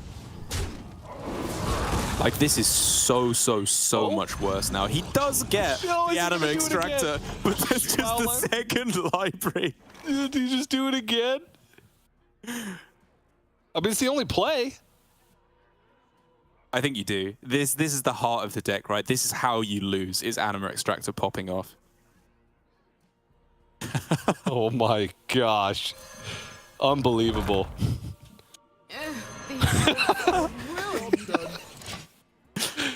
That's the location to deal with the Flame Imp, at least. Yeah. I do like this, though, the idea of just the Imp getting 1/1 bigger each turn. Like, it ain't much, but it's honest work.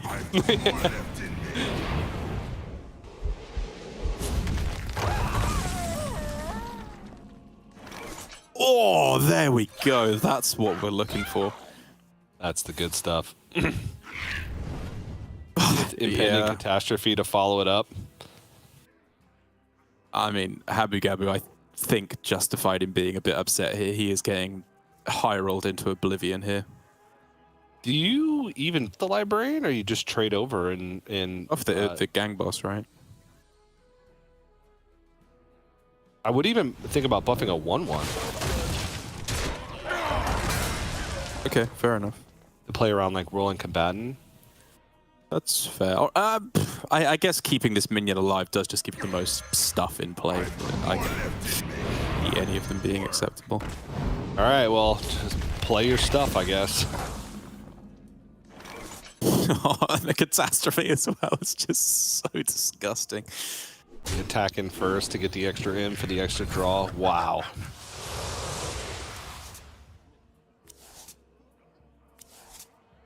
Oh my goodness, the circle as well. I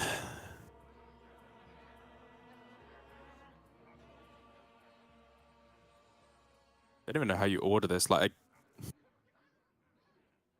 So many buff now, possibilities. like the librarians say, you lose out on a little bit of buff, but you get a full board space at the end. Whereas here, you lose out on an imp and you then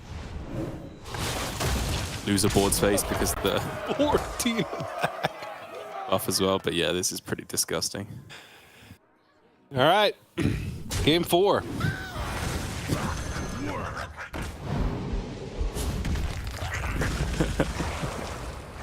Oh yeah, technically alive.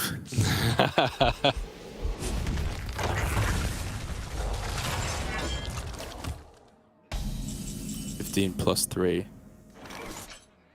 That'll do it. Just Like lethal to me. Yeah. What a start from XMG on the play. Double library to kill the anima. It's just like the anti-Enrage Warrior start. Because that wasn't a bad hand for Abu Gabu at all. It's a great hand. Yeah. Just kind of missing the imbued axe, but even then, like, there was no damaged minions at all at any point in that game to be able to buff. So it would have been even worse, but XMG gets another quick win on the board. It means we're down to the Druid, which you said is probably the deck that could struggle the most against this lineup from Abu Gabu. It is the most board-centric deck. It obviously, has buffs, but its buffs are usually, at least the more impactful ones, pretty situational in terms of like Herald of Nature, Pride's Fury. So we'll see. Also, it's a deck that can just beat itself. But gonna go. Abu Gabu is gonna go over to the Tempo Rogue to start things off, which also makes sense. Tempo Rogue for a reason. And I think for the Druid versus the Warrior, if we do get to see that, it's kind of funny because we could actually see like the exact same game play out where you just go 1-drop Mark of the Wild instead of the location, which is probably one of the main things that XMG would be looking for.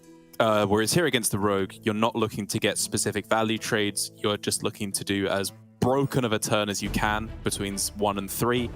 Go as wide as you physically can so that when they do inevitably hit some kind of a pop-off, the power level always varies, but they inevitably, before turn 5 or 6, will be able to do something.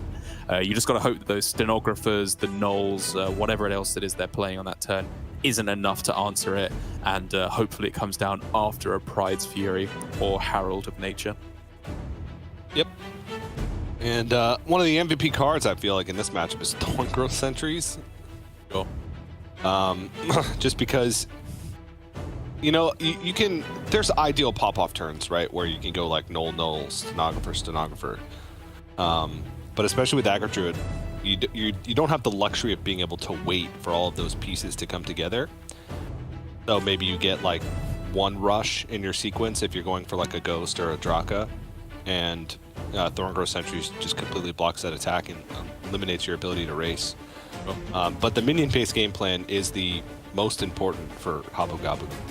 Even if you're like, even if you have Draka, oftentimes you'd prefer to just get more minions down and like more rushing minions than to have a giant weapon, just so you can keep the board as clean as possible. What a full keep we saw from XMG. We're I mean, as you said, Thorngrowth Sentries can be one of the key players, but keeping an aggro Druid hand with no 1-drops? Brave. I mean, half the deck is 1-drops. You can just aquatic form into a 1. I appreciate that, yeah, but for dramatic purposes, TJ. And I mean, hey, there you go. How about that? Another Sentries here? It's funny, I talked about this with the Rage Warrior, but Aggro Druid's another one of those decks where I'm like, I could make an argument for all these cards. And XMG agrees. Oh, man. XMG is not feeling good right now, man. Like, that face is just pure anxiety. I don't know if he should be upset because this is a potentially really, really powerful hand. He just needs this board to stick on this turn and he can win this game a lot of the time. But just look at this hand from Habu Gabu. I think he's got something to say about it.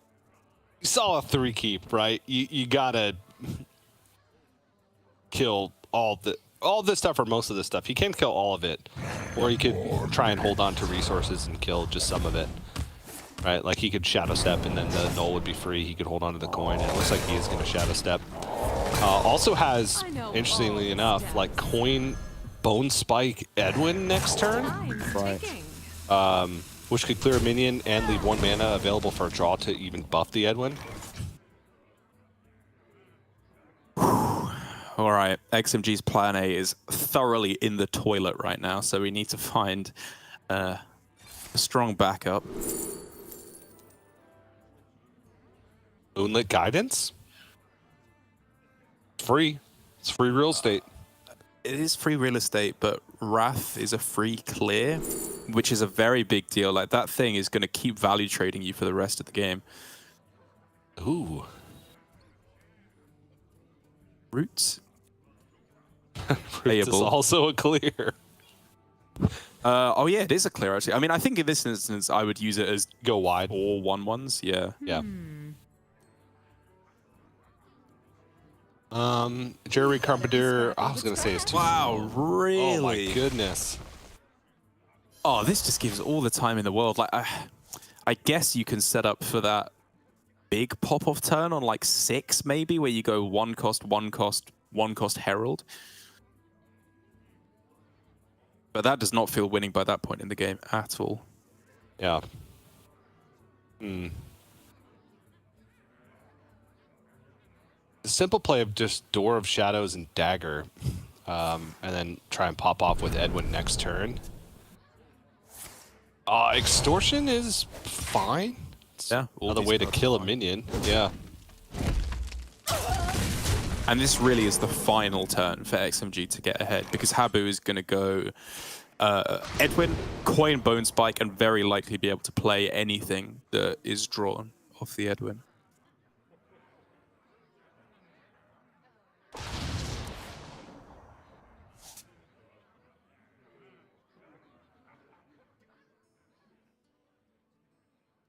And this is respectable. He can go Rush Form here, Peasant, Treant, and buff them all. Leaving him with a 2/2 and a 2/1. I know it's not good, but he's losing this game. Well, it'd be a 3/2 and a 3/1. Yeah, sorry, yeah. Because the attack, but the Peasant gets killed off just by the Dagger. It does. So you basically have a 3/2 on board. Like, that's your board. You gotta be spending the time on low. Job done. Okay. Just setting up for one big pop-off turn instead. I respect this. Oh, Edwin's Step as an option as well. Oh, yeah. And then you can just dagger down. Dagger down. Dagger it up, dude. Totally.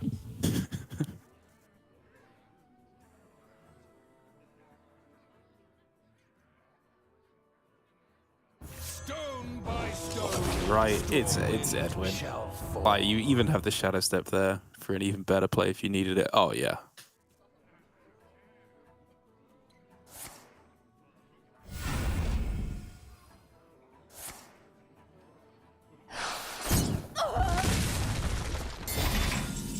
I mean, I guess, honestly, the fact that it's aggro druid means you wouldn't even have to Shadow Step Edwin. This turn is never, ever going to die, so you can always just BT step it and go again next turn. What is it? But here it is. This is what we've been seeing being set up for a good long while now. All right. And just in hand right now, Habu Gabu can just actually everything's off dead. Almost all of it. Yeah, everything. Yep. And can fit in a Shadow Step. Edwin. Yeah, he probably would like to trade the Edwin because, like you say, you fit the Shadow Step in as well. But it's just a one game. The Aggro Druid did not break out of orbit this game, and it's going to have to try again against the Warrior. Stone by stone, Stormwind shall fall. Oh no! Oh wait. Yeah, I mean, I think one thing I will say for Habu Gabu is that his null costing 2 here, I think it could have cost 1, because on the turn he played null for 2 mana. He was still in disguise at that point, and he could have played as the first card Door of Shadows, I think, which draws a rogue card whilst you're, you know, still disguised as a priest or whatever. So I think that could have been a mana he saved earlier on that would have then led to a 1 mana null. I'm just trying to find something to critique Habu Gabu for. He plays so goddamn good that it's very difficult to find them. But hey, there you go. I think, in my opinion, a slight optimization that could have been made. Yeah, so now he can't go after the series and tweet that he played perfectly throughout the whole thing, because now Derek will call him out instead of Bunny Hopper. Actually. Actually, the Door of Shadows was never getting infused in that tuition, so there's really no reason to hold on to it for that long. You might as well just go while you have the Maestros guys up. It's actually quite an interesting common misconception. Yeah.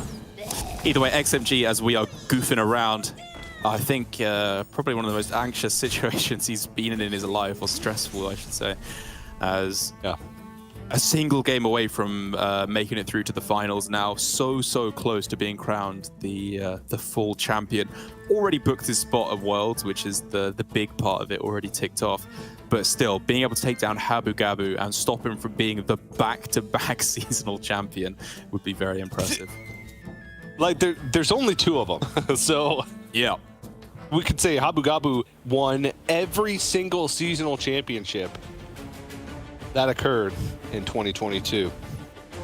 We could. It's kind of unbelievable if you really thought it, actually. Like, I think it's even more, that would be even more impressive than winning, like, back-to-back Masters Tours. Because you have to do well in the Masters Tours just to get there. Yeah. And then you're basically consolidating all of the best Masters Tour players into one bracket, and then doing that twice. I mean, both feats are, like, essentially impossible. The fact that either of them could have happened at this point is, you know, very, very impressive indeed, and speaks to, I guess, X-Blai's as well as Habu Gabu's proficiency here. As XMG, again, as you do every time you play Aggro Druid, throws down his offering onto the altar and prays to the gods to just leave it alive for 1 more turn to allow this beaming sidekick to come into play. Like, but not this time. In the deck that just deal 1 damage on turn 2. Already, he's just kind of accepting his loss here. Like, unless he gets specifically a 1-drop here, it's completely over. And even then, if it's not like Living Roots or Sow the Soil, he won't be able to play the Herald of Nature on the following turn. Yeah, it's Aggro Druid. It's a meme of a deck, to be perfectly honest. I mean, some would say the same about a Rage Warrior. This happens to be good against it. Gabu was like, what? Are you just going to pass and hero power my 2/2? Yeah, I mean, Habu Gabu's hand as well on the other side is absolutely insane. This is like the cocoa nuts as this stupid warrior deck. Oh! Time for the finishing touch. The crooked cook. So many low attack minions to just bump into. You just do stuff here now. Like, the depth is obviously insane to buff up the extractor, to buff up cards in hand. It's a well-oiled machine.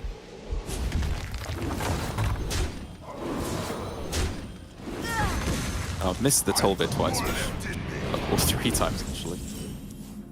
But still, Habu Gabu knows this is very, very much winning. Okay, sow the soil. Just sow the soil and Herald of Nature. Oh, do you not need to take Druid of the Reef to kill off the Tolvir? I mean, I guess you need the nature Tolvir. Yeah. with the Herald of Nature with the Crooked Cook on board.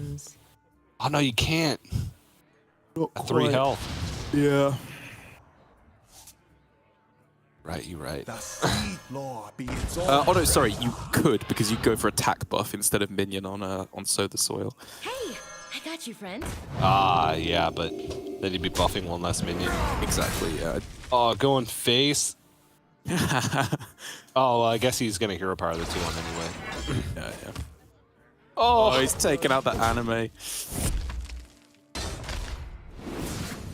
Oh, that's a huge trog. Yeah, like, he's playing it out. I respect him for it, but good God, is this game over? It's a one-mana it's a one-mana Yeti. Even the weapon expert, I think, is a 5/4. I think he got 2 buffs as well. You can call it preemptive if you like, but I think Habu Gabu knows just as well as we do. He's heading to back-to-back seasonal finals. This is unbelievable.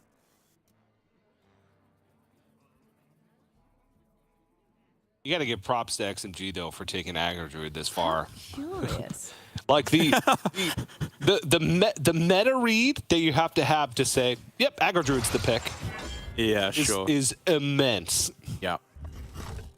That's true. That's true. And I hope he is happy and not defeated coming out of this, because even though he came so close to being crowned the champion, this gambit played off for him. He got to Worlds, and come December, who knows, maybe he can give Aggro Druid another go to try and get there. As finally he gives us a smile. He's well and truly given this one up now. There is literally no way for him to pull it back. And there it is. Habu, the absolute beast of a man, is back to the finals. This looks so much like Soddle, it's uncanny. Like, that's the only thing I can think of every time I look at him.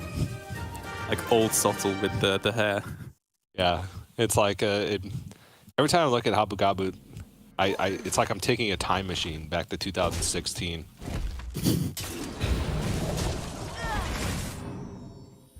And so I just automatically assume that Habu Gabu is just the most smug Hearthstone player of all time just because of that.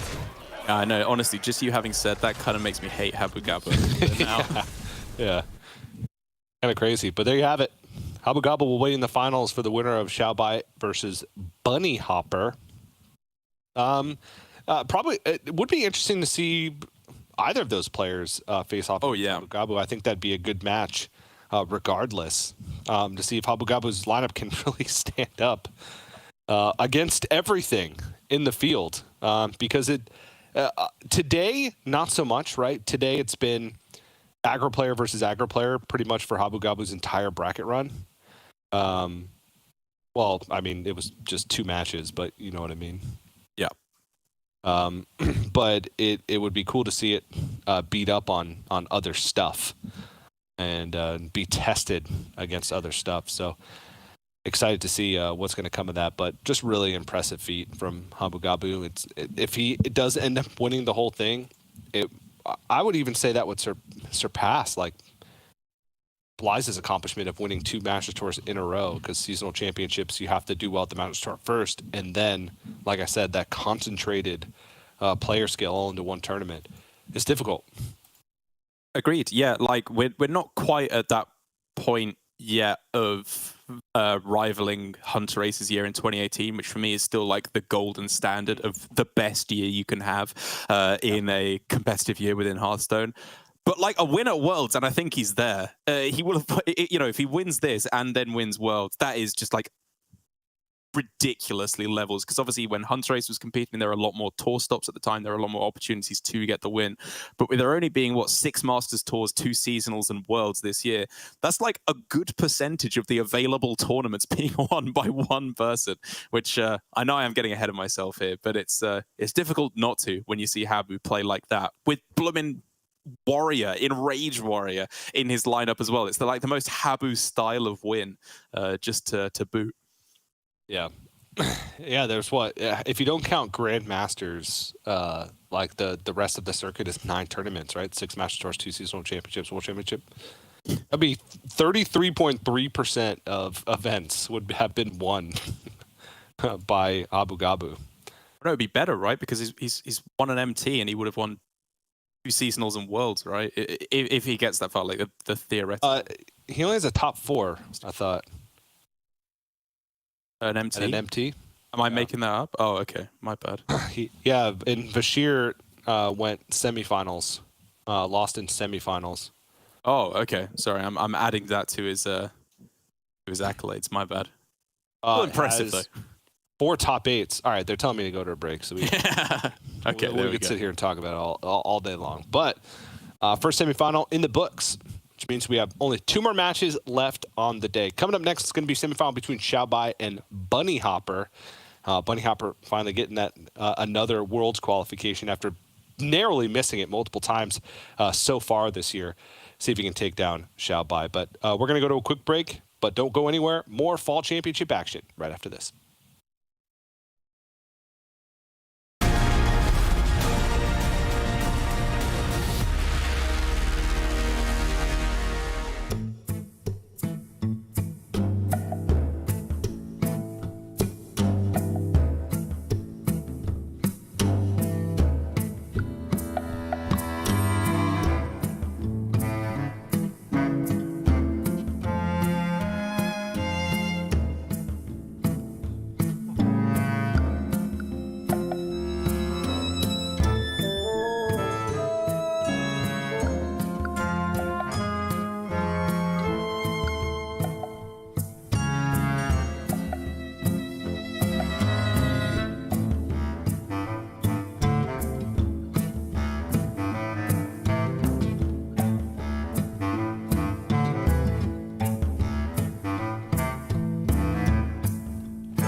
Abu Ghabu books another final slot, but who will play against him? We're going to find out very, very shortly. It's going to be Xiaobai or Bunny Hopper. And importantly, Gia, will there be a Warlock in the final? It's ridiculous, but there might not be. I mean, there is in the lineup, so it just is a matter of me going to check the bans. And in fact, the Warlock has been left up, so yes, Lorinda, there will be a Warlock in the final. There will. He's going to win because Bunny hasn't got it. Habu hasn't got it. It could win. Is that a cool? Oh, okay. That's my nice, highly committal answer there. Wow, yeah, No, I just for wasn't real, I used feel to it. It's like, Gia, off that fence. And yep, Xiaobai is winning this 3-0 easy. You just asked about the Warlock. Come on. Why am I getting misquoted so often? Got to try something. Both players. Like, if you're asking if the Warlock itself could take a win, I feel like it's in a pretty good spot against Bunny's in the lineup. final because Habu didn't bring it, Bunny didn't bring it. That's where I was going. Oh, sorry. I see. That's why you're getting misquoted, because I'm misunderstanding your misunderstanding. And I yeah. It's not misquoting, it's just being dumb. Gotcha. All right. This is the Curse Imp Warlock, which has performed on both ends of the spectrum throughout this weekend alone. It's looked like the worst deck on the planet. It's looked like the best deck on the planet. And it really depends first on whether it can hit the correct half of its deck in the first half of the game, and also on the matchups it faces. I think it's been made no secret that Habu and Bunny are not big fans of the deck. They are in the same practice group, at least. I don't know for this tournament in particular, but at least for the Masters Tour circuit. And that is a group of very, very big brains coming together. So I trust their judgment. But the deck still, of course, has its teeth. Feel like it's in a good spot against Shaman. Could do decent against the big spell mage as well from Bunny. Yeah, I don't know how much Habu had input this time around. I think he went it alone a little bit on this one occasion, just because of the circumstance where he's already qualified and all that, I think. But yes, they do work very closely together. I'm sure they chatted to each other. There seems to be a big overlap in We Hate Warlock between two players and the last three players in the tournament who talk a lot. So yeah, there's probably something going on there. I agree with you. I'm a fan of the deck. I think the deck is just versatile. I think it's very hard to counter. But we have seen Bunny Hopper, Habu Gabu taking a different view on that. And I think it stands Bunny in a really good stead in this semi-final. I think his lineup overall has just lined up nicely against Xiaobai. And weirdly, I don't think he lines up that well against the Warlock. Nothing terrible. It's all kind of all 50-50s, honestly. But, you know, the Warlock is probably Xiaobai's best chance of a win in this one, I think. Could well be that way. We are going to see the Jackpot Rogue come out from Bunny Hopper, which I'm pretty happy about because it got banned last series that I cast Bunny. Didn't quite get to see all the finessing you can do in this deck because it is one of the decks that has the most flexible win condition in the entire meta. Every game plays out differently depending on the quality of your discovers, especially since those discovers are replayed over and over by Stash and by Tess Greymane. Xiaobai is still going to have a very solid win condition in the curses because Rogue, even with access to discover, struggles to find healing. It usually has to come in the form of like Light Shower Elemental from Reconnaissance. So as long as Xiaobai can hold out, he should be in a pretty good spot. Bunny, I think, may struggle a little tiny bit to focus in this one. I've just got a feeling. I just know how much energy he's put in all year towards getting to the World Championships. And yeah, he wants to win every Hearthstone game he can. He wants to win every tournament he can. He knows he hasn't won many tournaments recently, especially in RI, and he would love to. But I think at the back of his mind, he might struggle to focus a bit. And that's what this sort of massive concentration phase is all about. Because he's achieved the aim of the year, and yeah, he's got to get himself up for 2 more matches yet. Absolutely.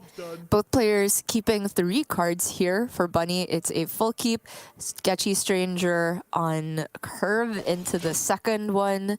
Means that the null goes down to 1 cost by turn 3. I think that's probably fine. He's very likely to run into another generation effect.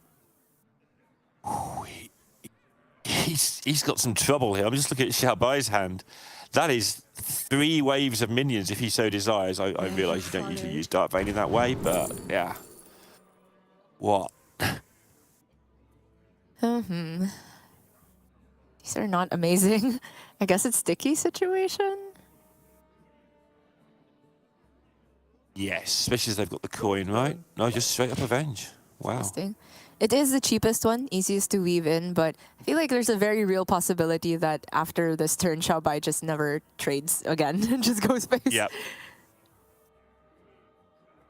Coining out Circle into Library is decent, or he could just Library here and then Circle afterward to save the coin. If he libraries, he probably does trade. Right, but if you are following up with Circle, it feels kind of bad to have it be on cooldown when you get all those additional imps. It's interesting, but the value trade is pretty juicy here, I agree. Are you scared of any of the weird secrets that can happen, like an explosive trap or anything here for the Circle play? Because otherwise the Circle seems just better.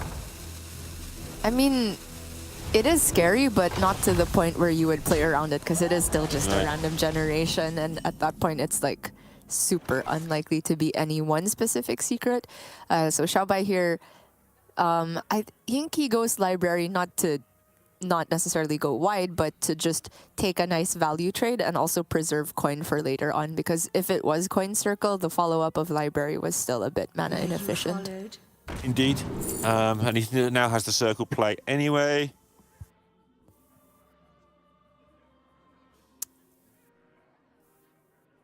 Okay, goes galloping, consistently taking the cheapest secrets. Yep.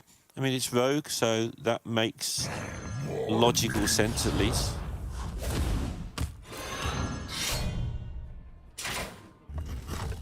Oh, sorry, yeah, the null goes down to 0. For some reason, my head was saying Sketchy Stranger will unveil the rogue class. That is just not true.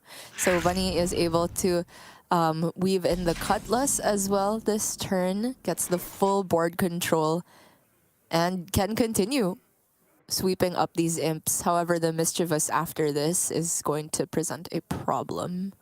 Yeah, you were talking at the start about, do you draw the right half of the deck? Answer, yes, you do.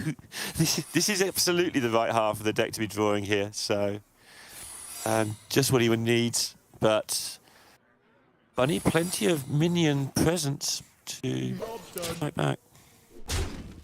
Those are 2 Paladin Secrets and the Perjury here to try and disrupt Xiaobai as much as possible. And this is one of the few instances you're going to see Bunny play as quick a turn as possible. And I think that's because you're playing Secrets. When you do that, you want to give your opponent as little time as possible to figure out the exact order to optimally test for everything.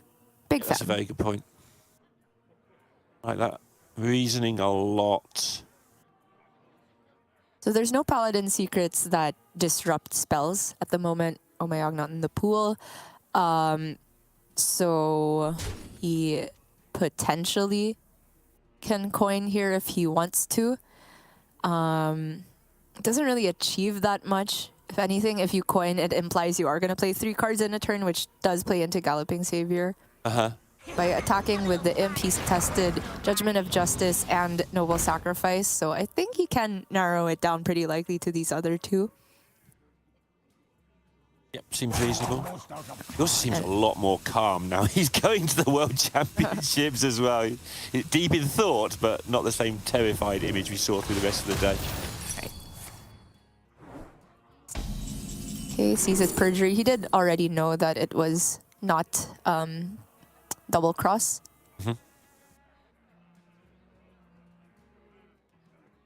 Fine, have the cards. It's the tempo that's going to swing it. I know cards make tempo, but yeah, I do like the Trickster's not like necessary this turn because the sprint was already playable, but it's a free 2/2. Yep, makes sense to me. Remaining 1 mana could pick up something as well. I do like the objection pick also, just because it's the most expensive and is the best tempo. But for Xiaobai, makes a lot of sense that he would just kind of ignore the board from here because, again, trading into minions procs Avenge, which he has as one of the likely secrets remaining. That was a horrible sprint, by the way. It was. I mean, they're lovely cards, but not right now. Bunny just needed to be able to do some stuff next turn, and at the moment, the stuff he's doing next turn is awfully slow, considering what he's facing down. Right. Yeah, he needs to top deck something different to this lot, I think. Dragged below. That is something to copy with Lady Darkvein. Not necessarily in the spot yet where it's all meant to be curses as the game plan. I do like the focus on board still for here.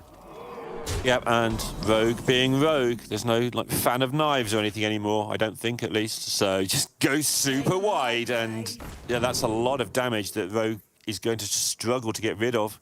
The Grimoire will help. Well, he's shuffling one of these back.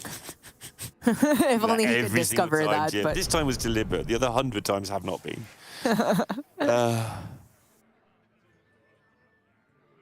And The time has come. yeah. yeah, play a 3-4 and a 4-3. Get smacked in the face.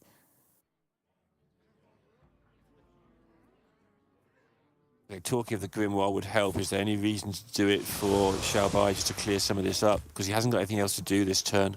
Okay, now he's got something to do this turn. Just to make board space, honestly. Yeah, just to turn your 1-1s into 3-4s. Yeah.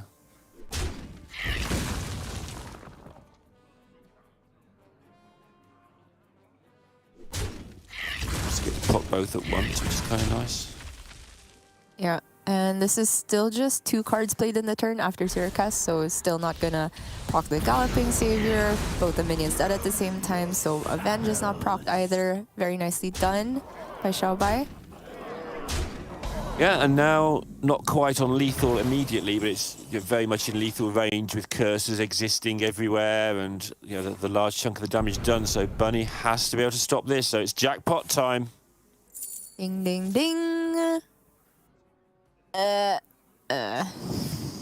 Wah, wah. It's re-roll. Oh, we got one rush. Not bad. Lush and a taunt. But other Grimoire laughs in the face of this. It does, doesn't it? Looking for a cheaper minion to sacrifice. There it is.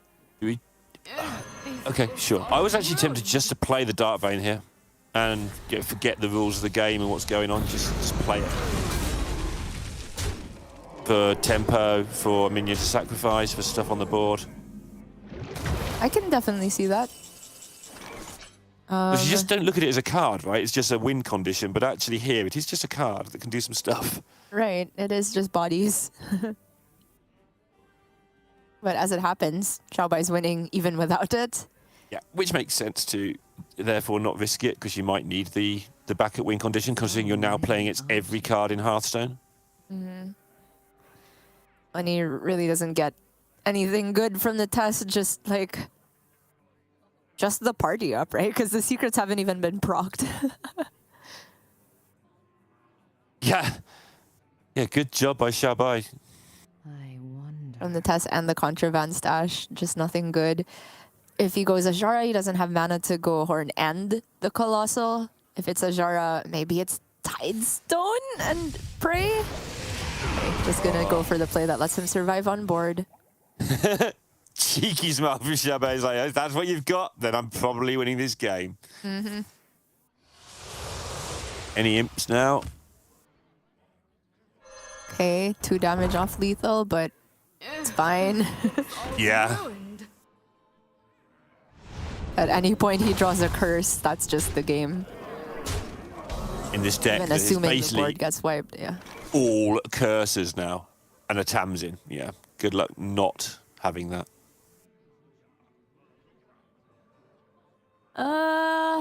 Tooth, 7 mana outs.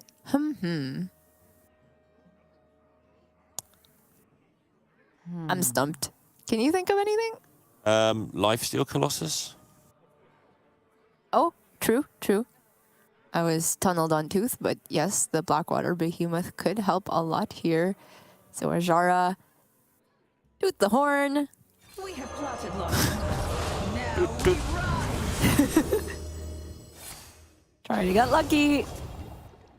Job done. Okay, this one survives on board, at least. Yeah, it's like second prize. Now Xiaobai just has to draw any curse, but at least has to do something. Oh, There we go. and there it is. Celorinda, the Warlock won. Yeah, that's exactly what I asked you at the start. Well done. We got there. Came full circle. Love to see it. And Xiaobai getting it done with the Warlock, which I think, again, in this sort of fairly 50-50 ridden matchup, was the slightly best deck for Xiaobai. I think it's going to get Slightly harder for him. best. It's sort of got, Slightly best me. So I write down a grid of what I think the matchups are, and this is sort of all 50s and 55s, and the other decks are all 45s and 40s, put it that way. Okay, so best by a slight margin is what you mean. Yes. Okay, I can never gotcha. English properly, so. That's all right. I still understood you on that last sentence, even though English is not a verb. It's fine. I know what verbs and nouns and all that stuff is. I just say them and hope they're something close to what they need to be. Yeah. But yeah, anyway, now at the that's point the of day point. where I just laugh at any words, especially Miracle. Merkel, honestly, he stopped doing that, and then he's just come back with a vengeance this last week, as if he's got a point to prove. It's still not quite Barrage levels of Venus or anything that I say with the letter R in it. We were saying at a point it was a thing. Okay. Xiaobai, Tempo Rogue, next deck in the lineup. He is not playing the Mailbox Dancer version, which I feel is putting him in a slightly worse position against Bunny's lineup. I would prefer the Mailbox Rogue in every matchup except aggro mirrors.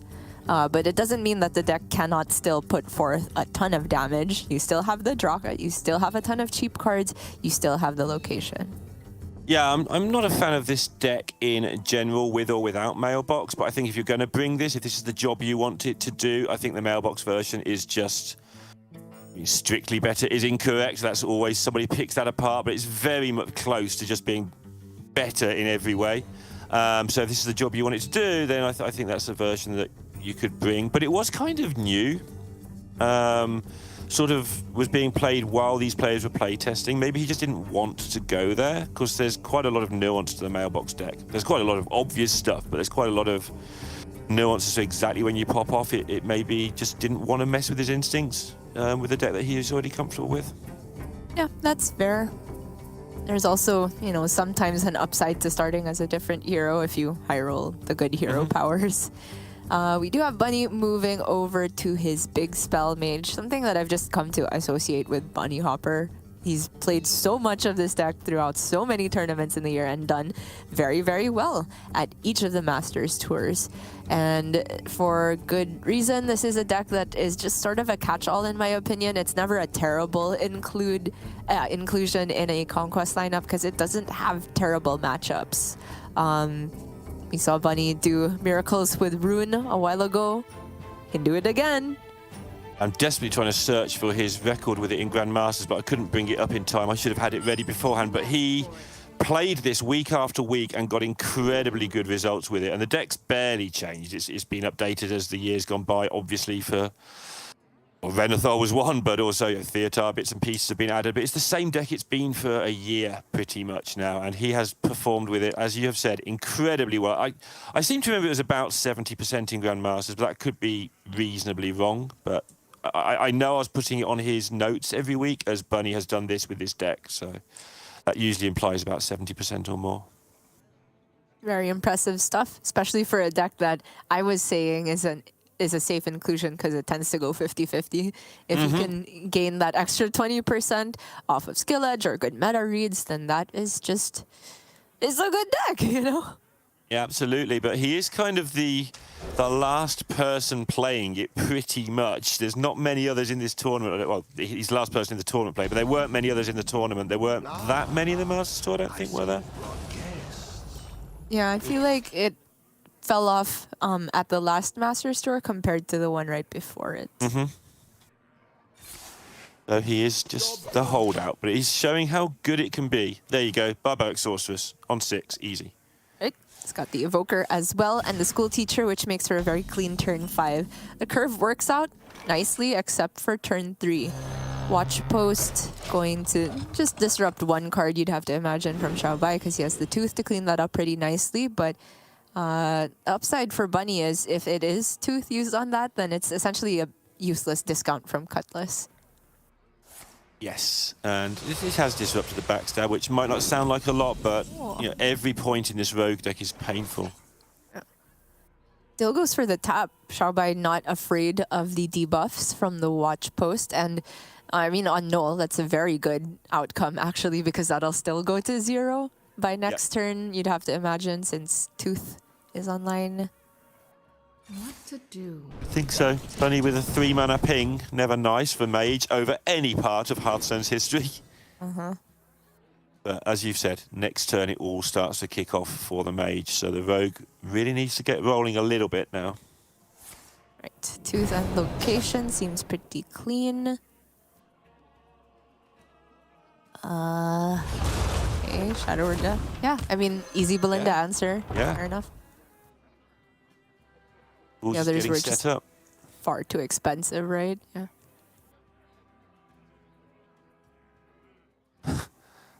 The awkward thing here is that for Xiaobai to buff up his location and the Draka, it involves going like null shadow step, which is not accomplishing much except throwing cards into the void to buff your dagger. And Yeah. location. We do a little bit now, of course, but only a tiny amount.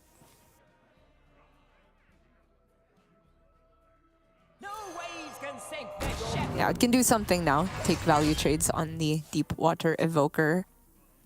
But if this turn is the push, gonna have to do a lot. Okay, it's at least Semi going for it.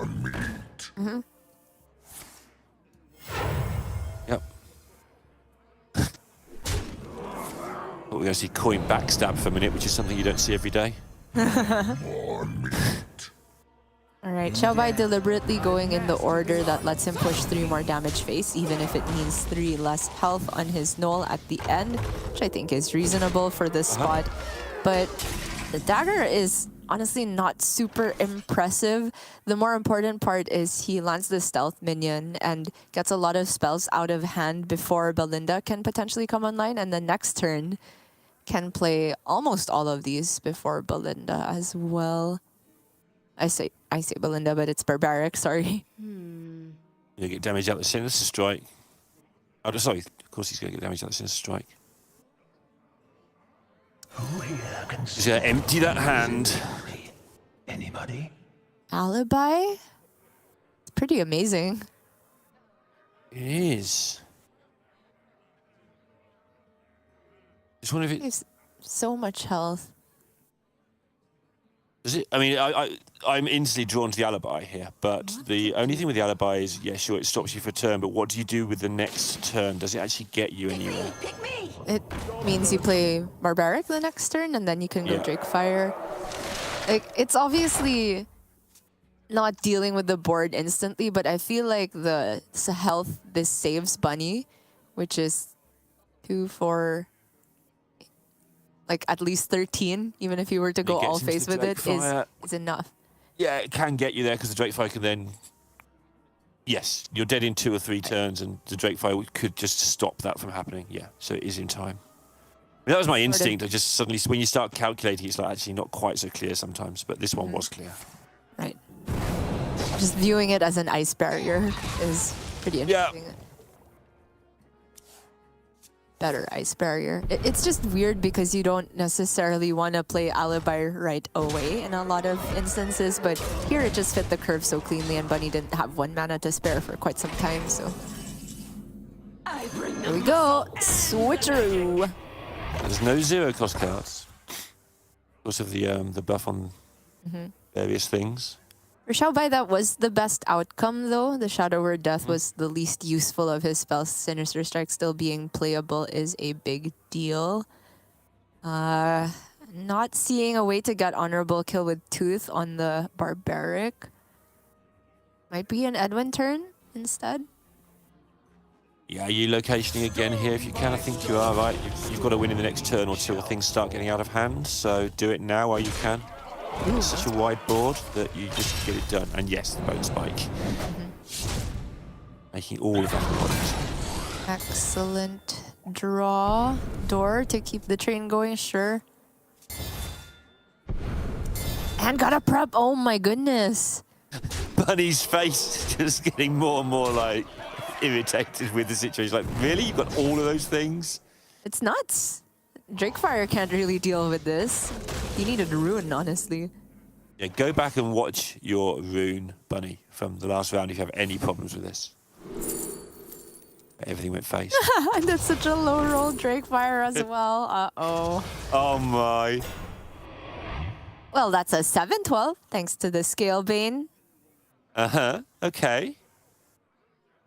He has location. Who's on the increase Battlegrounds admin. team who just spots Scalebane synergy instantly. Can we even call this synergy? It's just like any other minion. Uh-huh. Well, but Yeah, but who's Not seen a specific. Scalebane in Hearthstone in the last 4 years? Yeah. Okay. another rune. Yeah. I mean, he gives Xiaobai a rune, which he could theoretically prep, which is funny. If Xiaobai guesses it correctly. He needs a rune, right? He's not going to get 10 damage to face. Yeah, I don't think he can activate the arcane. He has a 2 and 3 shot of drawing it off of Evoker, but no time to actually play the Evoker. Okay, goes Arcane Brilliance. Yeah, it's just a way of sort of stopping the thing you said about, actually. I think he's still going to have nothing to do next turn, basically, so... Yeah. I mean, Dawn Grasp looks great and all that, but that's because we're used to watching the other rogue a lot. No surprise that Xiaobai doesn't guess Arcane Brilliance. Even if he had gotten it right, it doesn't do him any good, so you never pick that one. Yeah. Can he find something clever here? So, Backstab. Trade 3-2 and 7-7 gets rid of the Sleepy Dragon. You have 9 damage that can go face on board, plus 6 from hand, plus 2 in the weapon. It's a little bit short of lethal, Down to like 17. right? Goes up to like 20 now because the Knoll has joined the party. Oh, he doesn't backstab though, so it's down to 18 again, I think. Oh, Ignite! Oh, meta! Oh. Oh. Yeah.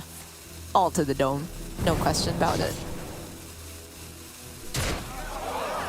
But he needs to find 9 damage from somewhere, or somehow freeze everything, including a meta. Freeze on that one. Yeah, I'm not quite sure how you're freezing the meta.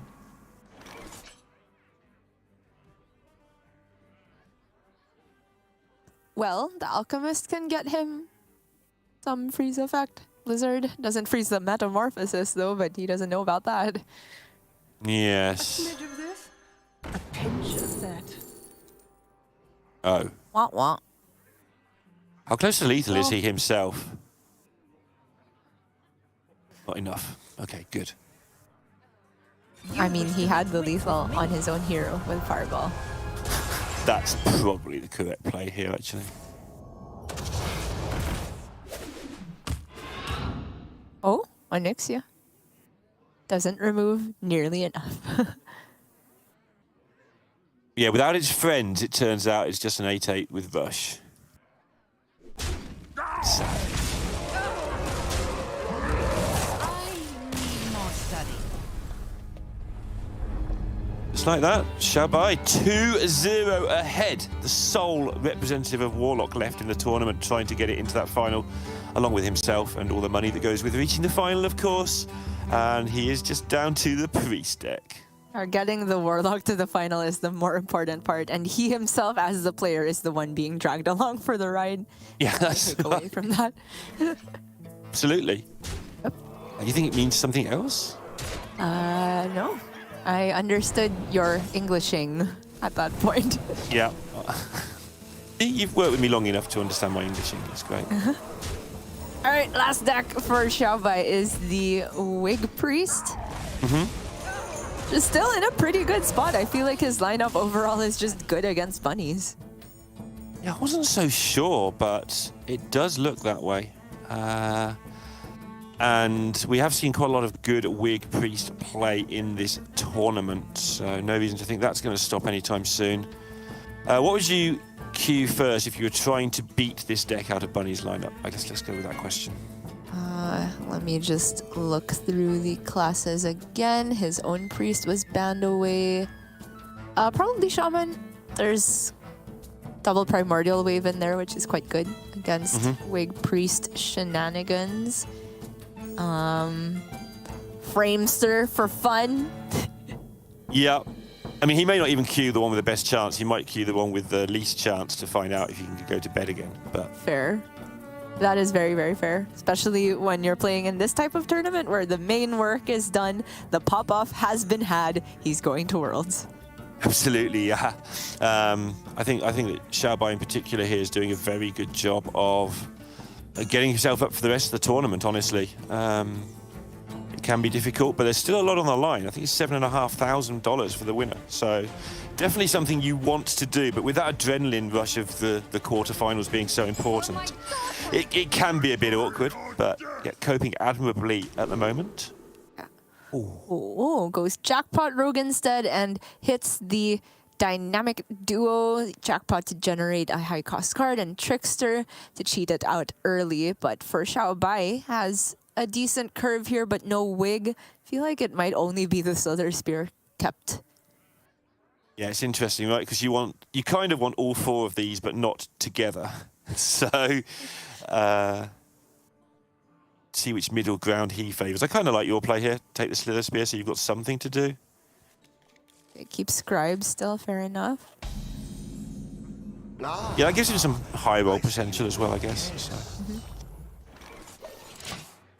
Bunny, did I? Yeah, I did see that, correct. Just the null coming into play there. Oh. Xiaobai has everything but wig. All the makings of a good hand, except the wig. Yeah. He's getting wig pretty soon, though. Potentially. Take long. He'll be unlucky not to, like, with Thrive and then Handmaiden afterwards if he goes wrong. Right.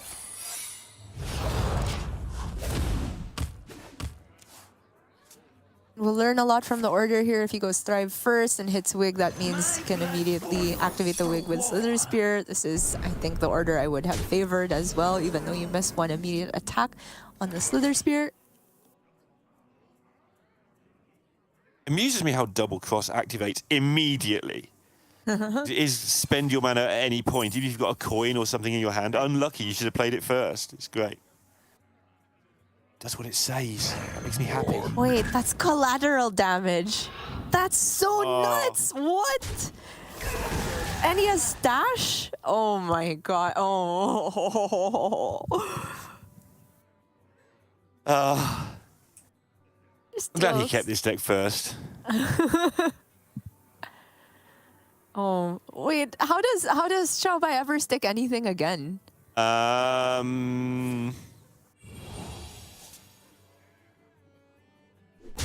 Okay. Only happens once. Yeah, he needs really high health on his minions. 3 times, yeah. After he sees one, he'll know the next couple ones are coming after that. Can't go wide, really, against this. So I guess he just needs to, at some point, play a minion that has 7 or more health and pray that that sticks around. And then that's if he does see the one. Bunny is keeping it sort of close to his chest for now. Yeah. Nightshade Bud? Nah. Would you even summon? There's nothing. It's rogue, right? There's nothing. Krakatoa? Okay. 8 mana Krakatoa sounds reasonable still, to be fair. I mean, it could be 4 mana if you played Trickster, but I guess that other Trickster is reserved for collateral, so I am leaning, I guess, just Mark of the Wild instead. Yeah, seems reasonable. Case makeable for all 3, actually, as well. Just for trading the shipment or even just playing the shipment so you've got massive control over exact damages. But The upside of shipment is that when it gets replayed either by Stash or Tess, it can't go wrong for you. It will just resummon, whereas Bud and Mark of the Wild could go wrong for you. I see, yeah. Yeah.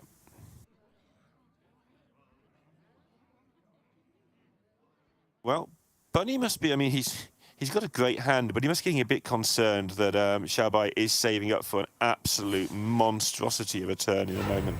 Right, and the minions definitely can get above the realm of 6 health. Maybe not 3 of them, but even if a single one does, that starts to create problems for Bunny. Yeah, can you imagine Xiaobai, like, sensibly just spreads all the damage around, all the buffs around, and ends up with like 3 6/6s or something. How terrifying is that going to be? But I think you accidentally make something significantly bigger than that, even if you're spreading it around. Right. But it would be funny. Bunny, I think, doing a good job of delaying the collateral damage, not getting too trigger happy with it, because once he gets to the 8 mana mark, he can then replay it on turn 9 with Contraband, and then go straight into Denathrius if necessary. Yeah, I think I would have been unable to resist just playing it by now. Just say, look at my collateral damage, idiot. But obviously, I'm the idiot in that situation, because then they can play around it. But yeah, I don't know if I'd have been able to resist it by now. Over on Xiao Bai's end, there is Radiant and a single Wig, but the fact that it's 1 and not 2 kind of puts him off of doing the big pop-off and doing Boon of the Ascended here as well. He's starting to get a board together, though, and with the pop-off available when he chooses, he could end up with a pretty wide board and a tall enough board to survive the damage as well. I mean, Counterspell and Judgment are both pretty juicy.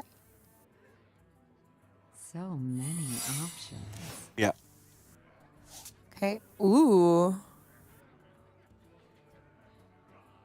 Oh, is this the turn to go for collateral? I mean, he can still prep sprint and then decide after, because he still has that Swift Scale Trickster.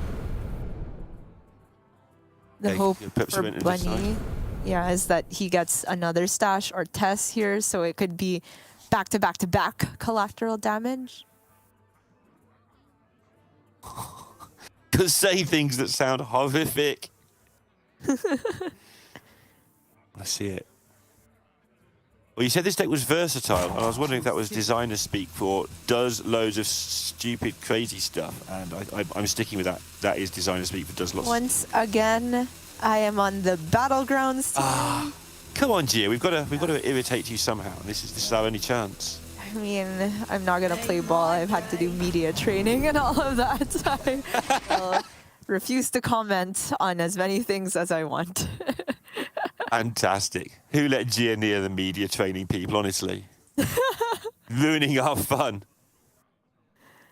Well, that's the Wig gone for Xiao Bai, and it's a huge disaster. That was the one way he could really get the minions up to a scary enough range where the Boon represents a lot of stats. Radiant not doing much without Wig either. Oh, yeah. I feel like it's time to get that location down. It's been sitting in hand for a while, and the cycle is really valuable. Yeah, should he also get the... I guess you don't get the clue. That's the problem playing against Jackpot Rogue, right? That collateral damage could also just be bad 10 drop you're never playing. So you don't really get a hint because Bunny's held onto it that there's something scary waiting, because it could just be garbage card. True. Whereas in some decks you'd get the read, oh, he hasn't played that, therefore it's terrifying, I need to be very careful. So, yeah, no reason not to get on with it from his perspective, I don't think. Pelagos. Pretty interesting draw for next turn.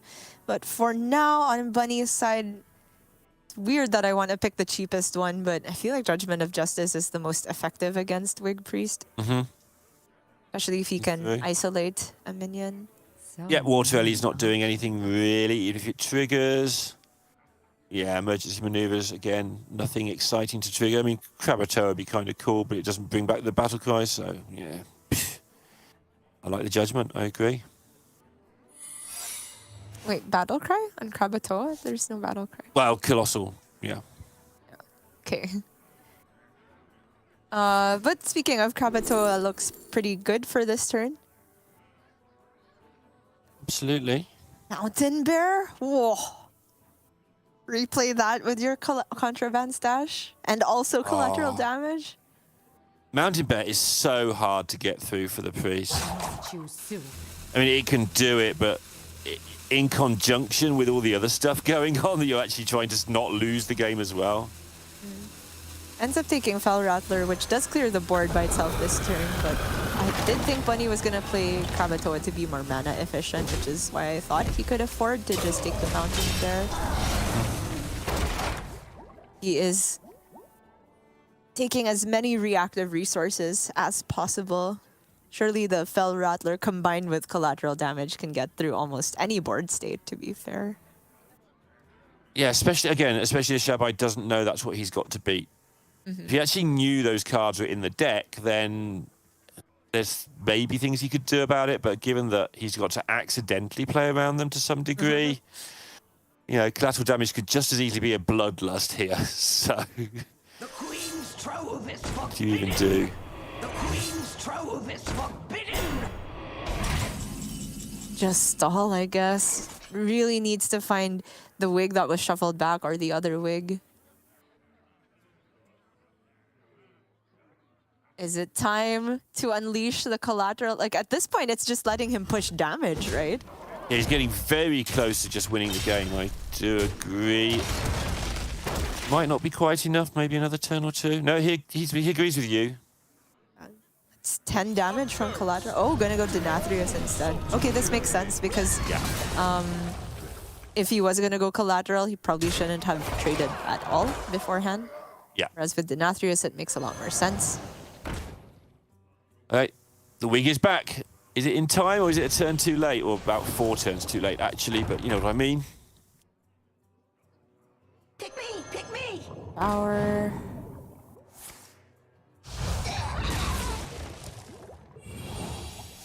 And I feel, yeah, he is out of Nagas on board, which is awkward.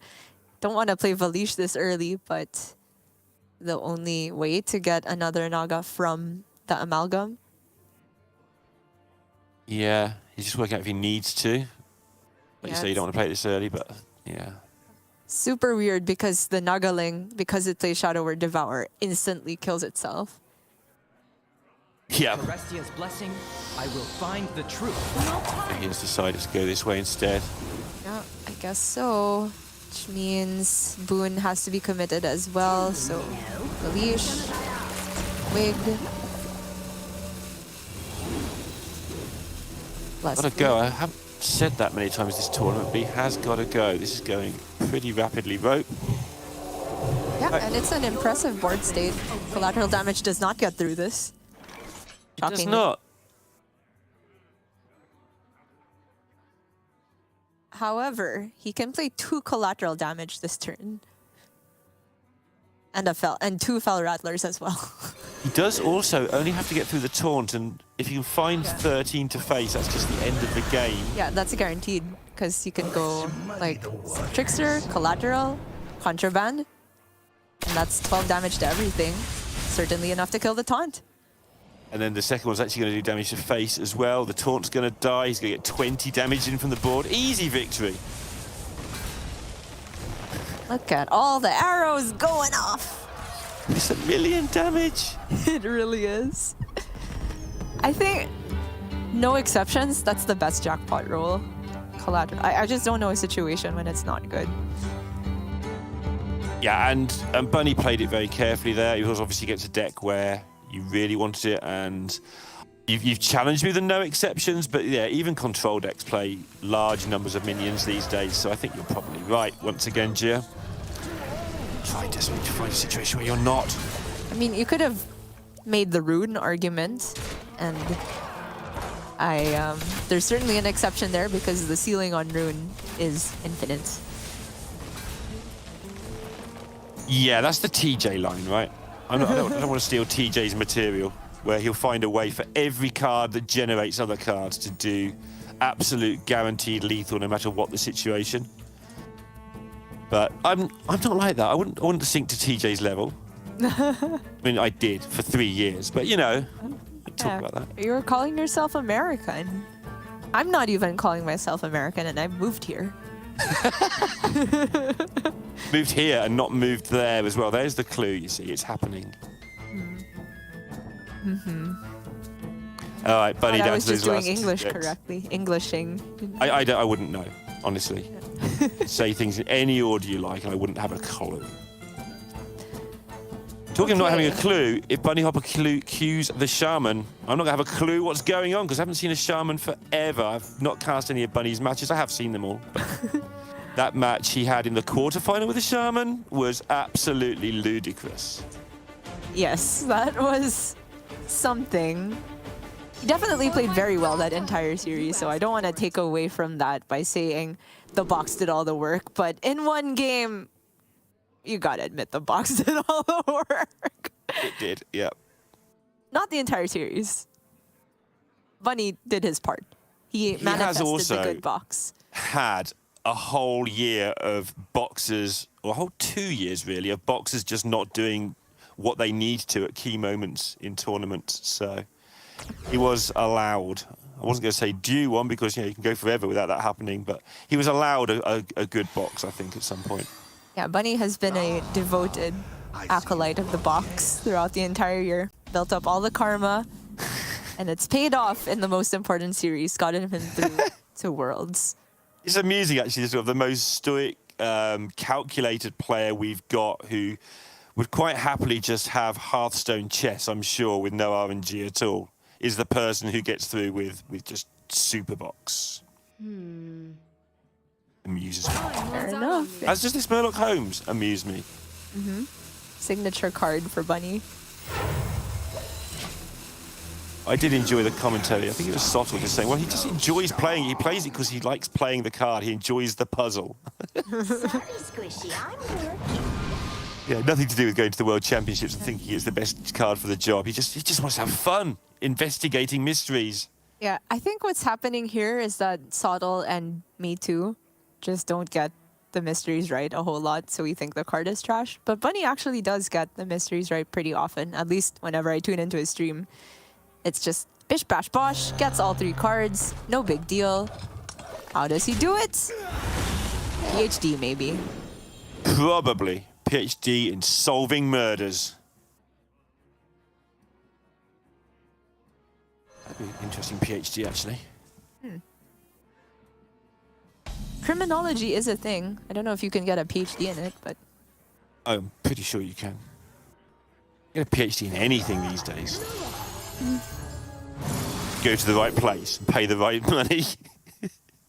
All right.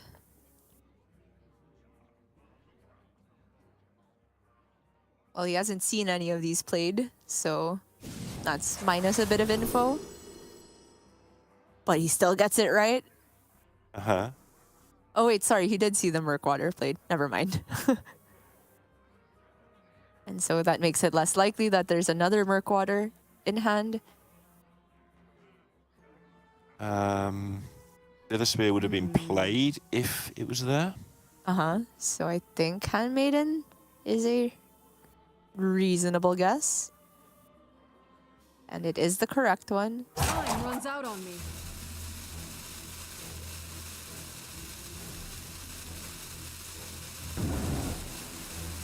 He's just having fun.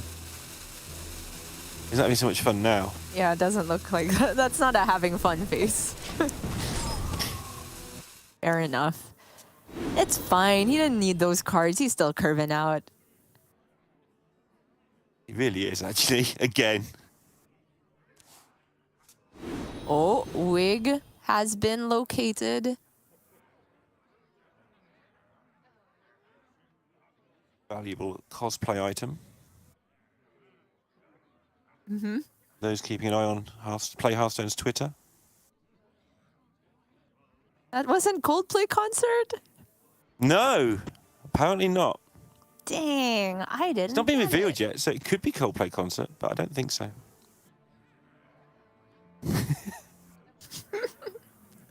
I have to wait and see. I think it's the 2nd of November that's being revealed, so find out what that's all about then. And I genuinely do not know, by the way. I've obviously got a very good idea just because it's fairly obvious, but I don't actually know for sure what it is. Okay. Bit of a weird turn for Xiaobai here, committing the Devour pretty much just to protect the Radiant on board. Far Watch Post doing quite a bit of work, actually. It meant that I think Xiaobai was not able to weave in an Amalgam to this turn as well. And he's got this weird starfish decision to make here. Because it turns off his watch post as well, but that allows him to trade, which makes it kind of cool. Right? Well worth it, I would say. I'll buy back to the drawing board. Get some new cards, but all rather slow. Yeah, but so's Bunny's for now, although Bunny's next 2 turns will speed things up enormously, of course. Most likely, at least. Yeah. I think he's committed to having to go for Evoker on turn 5 so that he guaranteed has a big spell to swap on turn 6 with Barbaric. Yep, and there's always a wig in hand, so you've always got something cheap to swap with against this. And then it's pew pew time.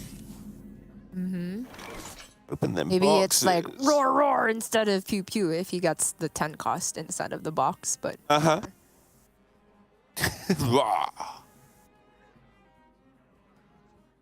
Yours is better.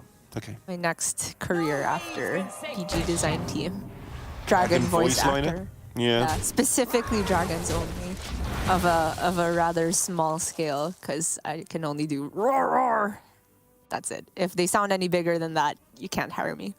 A medium-sized dragon voice actor. do you think That that sounded doesn't sound like a medium? I very thought they niche sounded- job. I thought they sounded tiny, but I appreciate the medium. I think that they'll be able to help you with the sound levels. As long as you get the tone right. Maybe. The magic of Hollywood. Anything's possible. Yeah, I can't wait. I actually want you to do that now. We need some expansion where something happens and Jier's on the video making medium-sized dragon noises.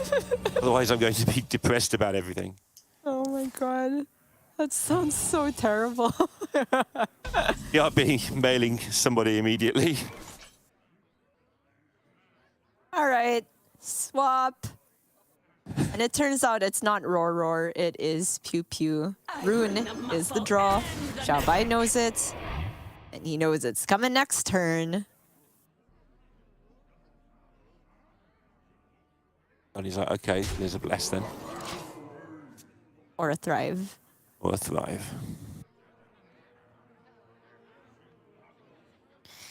Wait, yeah. Well, amalgam, wig, and pray. 9 mana It's weird bless. to commit a boon into what you know is a rune turn, but like nothing else wins, right? Yeah. He's gonna get something out there. Oh my god, barbaric back? No. I mean, No. The rune gets played. You got nothing to swap. but The enforcer. Oh, okay. Takes Zola. Oh yeah, wait. He can just copy Valish. Play it this turn, right? yes, Pretty nice. if he's got the time. It's going now. Gets a nice value trade on the sorceress.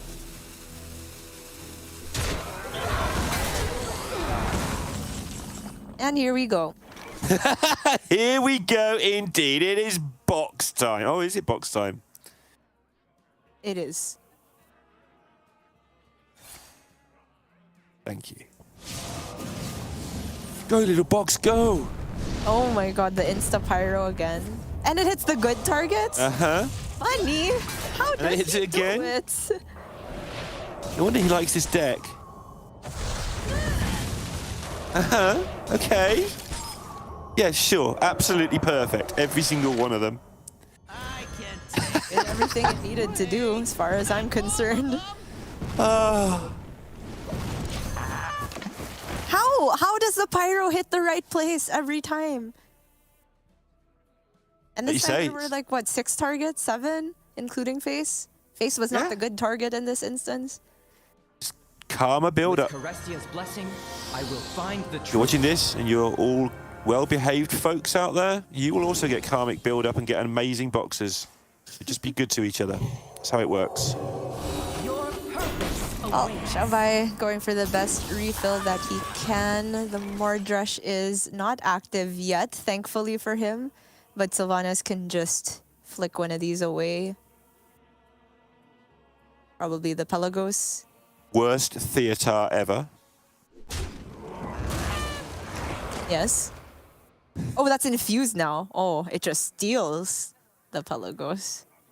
I will never. Excellent. For Bunny. Yeah, Xiaobai Yes. throwing his hands up. What can you do against that? Not a lot. He still hasn't done any damage either. It's not like he's going to win this if he finds a way to connect once. He's going to have to connect twice and Yeah. Infinity times at this point. He's just not going to stick a big minion after this turn. We're going to see the silly shaman. It's not a particularly silly shaman, it's just a shaman. But Yeah, it just did silly things that one game. It might do it again, then it is a silly shaman. yeah, I mean, it is a shaman, therefore it is a silly shaman, because why is there a shaman in the tournament? But yeah.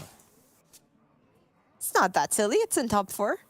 Look, the last game of this tournament for the final to see who takes down all of the biscuits could be shaman versus warrior.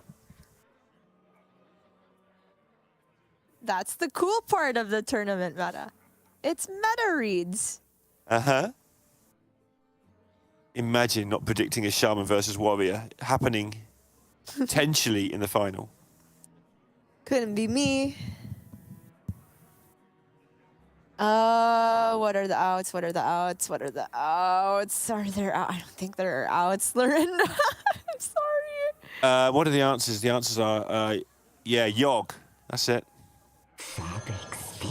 How it works, right? Yogg's are on.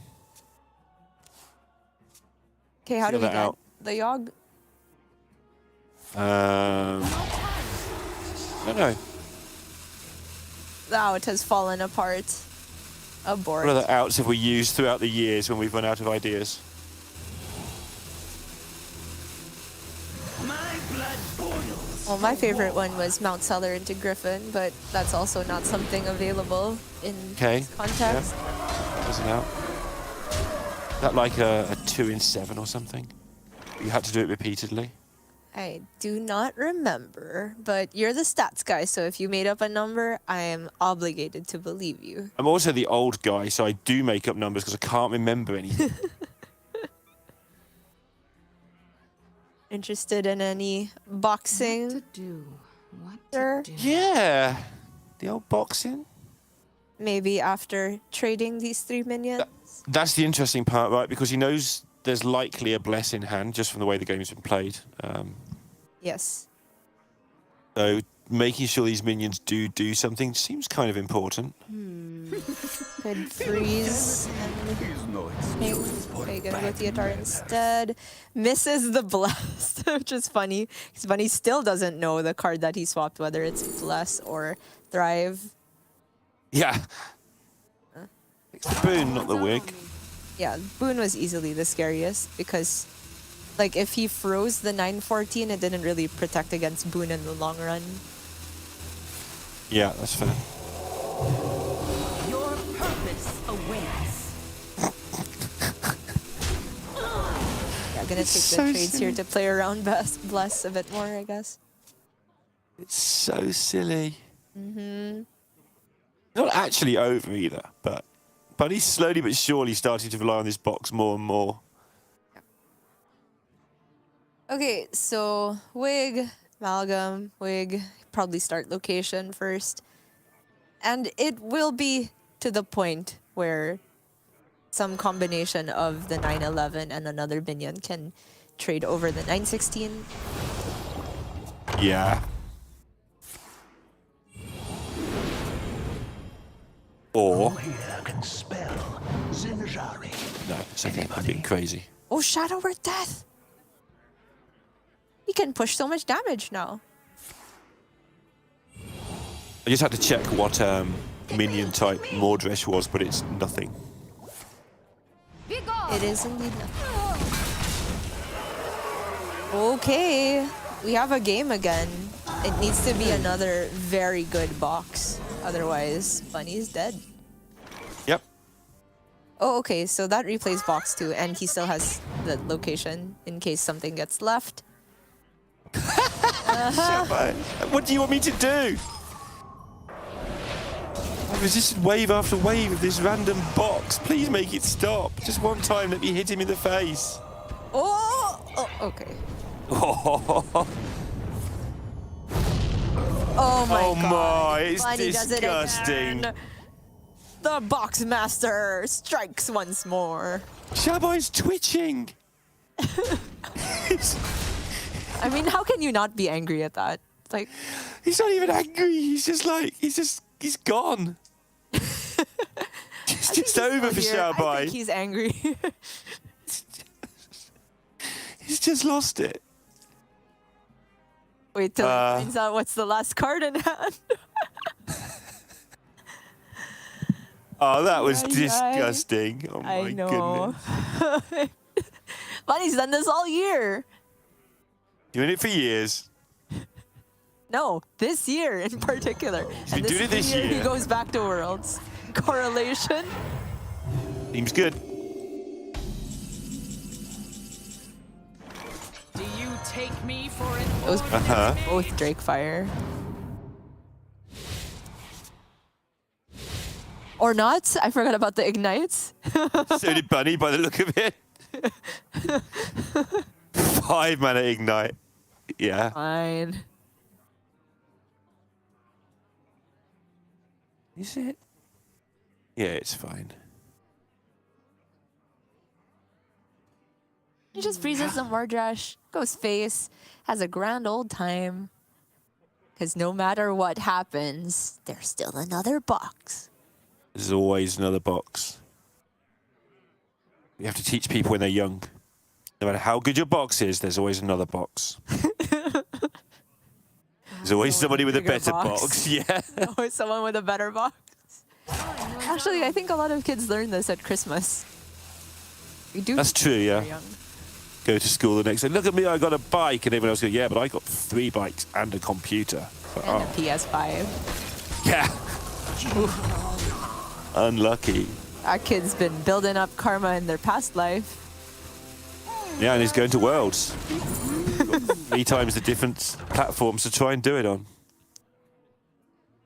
Something happened in this game. Save Gia, please. I'm used to it, but I just think of Gia's health here. No, it's fine. Having fun. Well, you're having more fun than Xiaobai, that's for sure. Exactly. Significantly more. This poor man.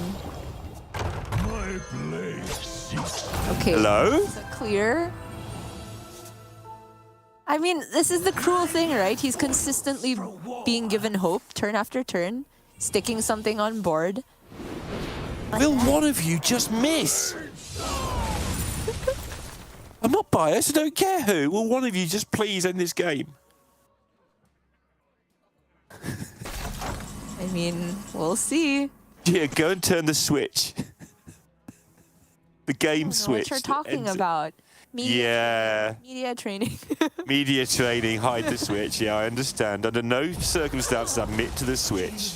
Heard it all before. You call it a switch. Sottle calls it a lever. TJ calls it a lever.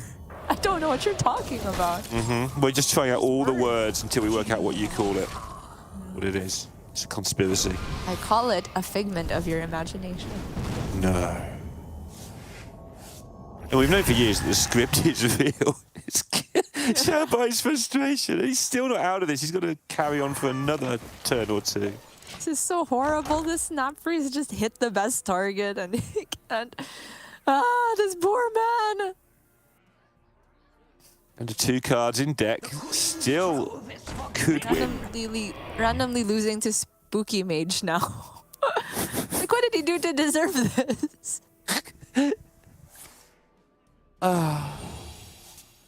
Like Derek describes how he hates losing sort of slowly where you can't concede because you might win. Yes.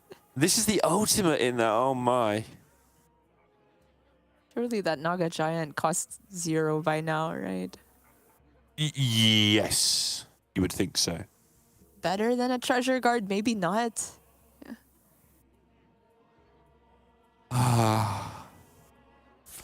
You can actually bless twice in a turn at some point here for 2 and 9 mana because he's still got the coin for some reason. That is hilarious. Right. Yeah, wig, heal, chip, face, everything, face. Just pray something sticks. Oh no! Stop! Was he not going to heal that? It's fine. You can heal the Mordrash now. Or face? I don't know. None of us know. None of us knows anything. You're right. Least of all Xiao Bai at the moment. Bunny doesn't know, but he doesn't have to know. He's just put us in the position where we have to know, and Xiao Bai in the position where he has to know. Bunny doesn't know either, trust me. He's just making it so that he doesn't have to care. Right. And that is the true way of the smartest people. Was that just make it so you don't have to solve it? Yeah, just put yourself in a position where you don't have to know. Delegate the responsibility to your opponent of solving this game, and if they can't, you just win by default. And then make it last 15 hours so that they can't possibly not mess it up at some point. Yeah. Been doing it for years. Torture them in the worst possible way with a card known as Rune of the Archmage. Anybody? Volcanomancy? The goal is to clear the board here. Yeah. He has run out of boxes, shockingly. Runs out on me. Xiao Bai's run out of cards. Less shockingly.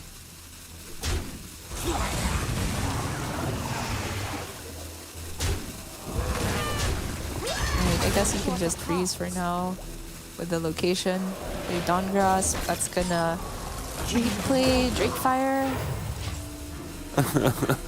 You wish to match wits with me.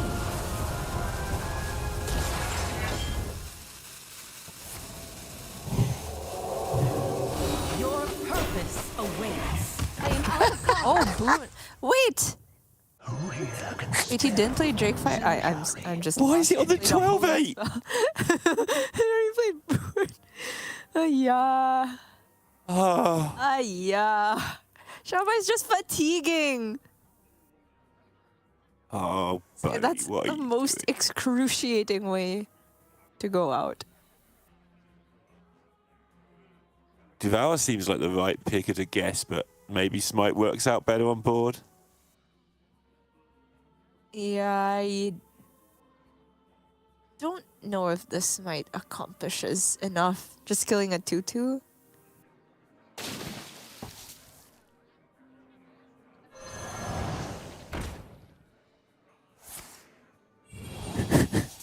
And it's all going off again, one last time. Pick me! Pick me!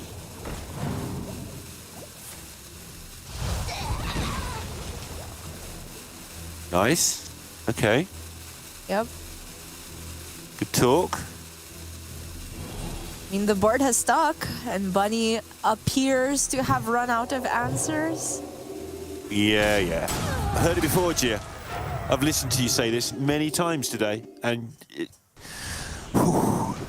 This is just how it appears. yeah, exactly. He's shaking his head. But Oh, okay. got most of the good stuff done there. Can he just win off of fatigue now? Ignite costing 5 is a big deal. It means he can't weave in a ping. Volcanomancy on his own 4-3 or 2-1. Yeah, I think there is just a clear here somewhere. I'm too boxed out to find it. And also, it doesn't Oh, have yeah, to be 4-3 and 19-9, 2-1 and 14-8. Sure, I mean, either way, you can ignite ping what's left. There you go. Xiao Bai enjoyed none of that. That's right. Feel Yeah. Poor man. This is like the worst, the absolute worst mental state to be going into a game 5 on. You're on the verge of being reverse swept. You just got boxed a million times, and you got hit by a Varden replaying Boon on a good minion target as well. It's so cruel. Yeah, and he's got to go through it all again. Because this Shaman deck is a Shaman deck which does that to everybody it plays against. Oh, come on. Unless it just kills you really, really, really quickly with Murlocs, of course. But This deck does not contain Rune of the Archmage. It is true. nearly That's fair. as aggravating as Big Spell Mage. Oh, it's got a lot of freeze in it. It can make your cards and your turns cost 2 more. Not a lot. It has Wind Sleepbreaker. But you're not playing Snowfall anymore a million times. It's got... Okay. Wild Paw Cavern, there you go. That's more freeze. Okay. School Teacher, freeze. It's got Framester. Freeze your mana. Yeah, freeze your turn. 1 Framester. Just as you're about to win. No, your Bless costs another 2, kind of. Alright. Yeah. And it's got Glug, which apparently beats everything as well. Uh-huh. No, you're like quoting every other caster now. What's happening? That's what I've done for years, Gia. It's how I survive in the pretend to be a caster situation. You're doing great. Get some Derek impressions in. Oh, I don't know how... Derek only does impressions, so... of other people, not casters. Fine. How about a subtle impression? A subtle impression. I'll think of one. It involved the word Merkel. Okay, I'm already satisfied. That word just makes me laugh. So, you're good. Right. We are in Game 5. Xiaobai versus Thankfully. Bunny Hopper. Winner of this plays against Habu Gabu in the final for the title of Fall Champion. Obviously, the reason we're being very slightly silly about things is because the players have already qualified for the World Championships, but there is $7,500 Earth dollars for the winner. Earth dollars? Something like that. That's so unspecific. There's so many different countries that use dollar as a currency. Derek says Those I am countries good are at... on planet Earth, Lorena. Uh-huh. It's a subset. Okay. One of the Earth dollars is a subset of, yeah, what they win. Something like that. It's been a long 3 days, Gia. There's a serpent wing in hand. That's good for Xiaobai. That subset is US dollars. It is indeed US dollars. US of Earth. United States of Earth. Okay. Xiaobai looking absolutely disgusted at his hand before the mulligan started. And post-mulligan, it didn't get that much better to the point where he is tempoing Valish on turn 1 to have a 2-3. Yep. Wow. Which will do 6 damage. Actually, it might do 1 million damage looking at this. If you're doing this play, I feel like the intention is to bless the next turn, but he did pick up a new Naga now, so that's just better. Crush Claw, maybe? Any one of these 3, they're all great. One of them draws a card, and another Naga. Yeah, you need cards, right? I guess you need cards. Yeah. Meanwhile, for Bunny, Noel, Mukpool, Schooling! Oh my god. It's over.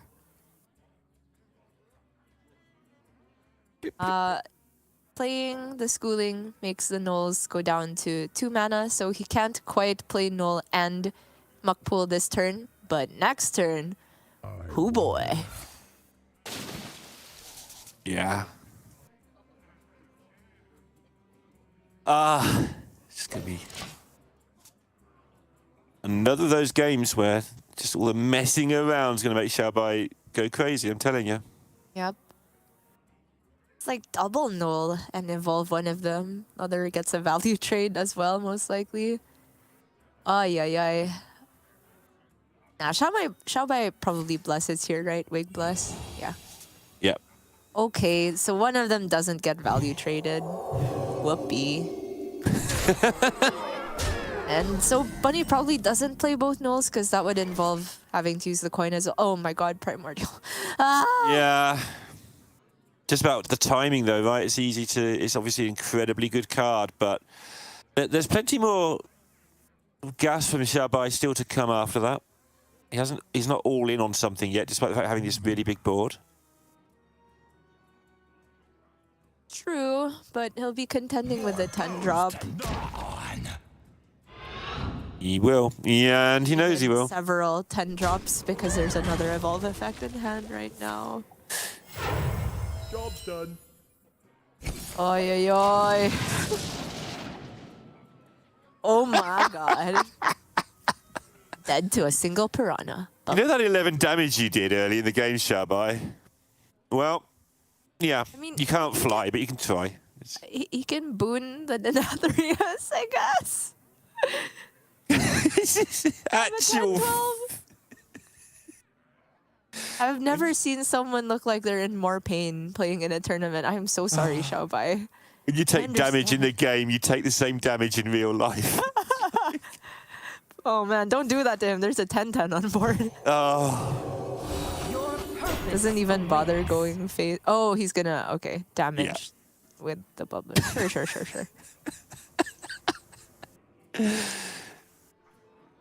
This is a different Xiaobai though, like joking aside to some degree as to the one we saw who was incredibly nervous in the groups and so on. At least this is almost a humorous sort of pain. It's a very cruel sense of humor you have. At the back of his mind in all of these faces seems to be the whole, at least this didn't happen in the quarterfinals sort of vibe to it. I certainly hope that that is an accurate read. It just seems it's definitely not enjoying this, but also, yeah, there's almost this slight wry smile at times popping onto his face as well. Meanwhile, for Bunny, 2 piranhas, trade a 2-1, trade the Denathrius, back ahead on board, still has Noel Muckpool for next turn. Things are looking good for one player. Not looking good for Warlock. There might not be a Warlock in the final, Gia. Did you know that? Oh, I did just realize that. Thanks for the tidbit. Cool, yeah. Thrive, not a bad pickup from school teacher. Probably just goes wig here though.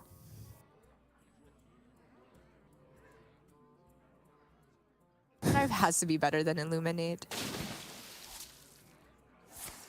For the 3rd game in a row, he's got to play around every card in Hearthstone.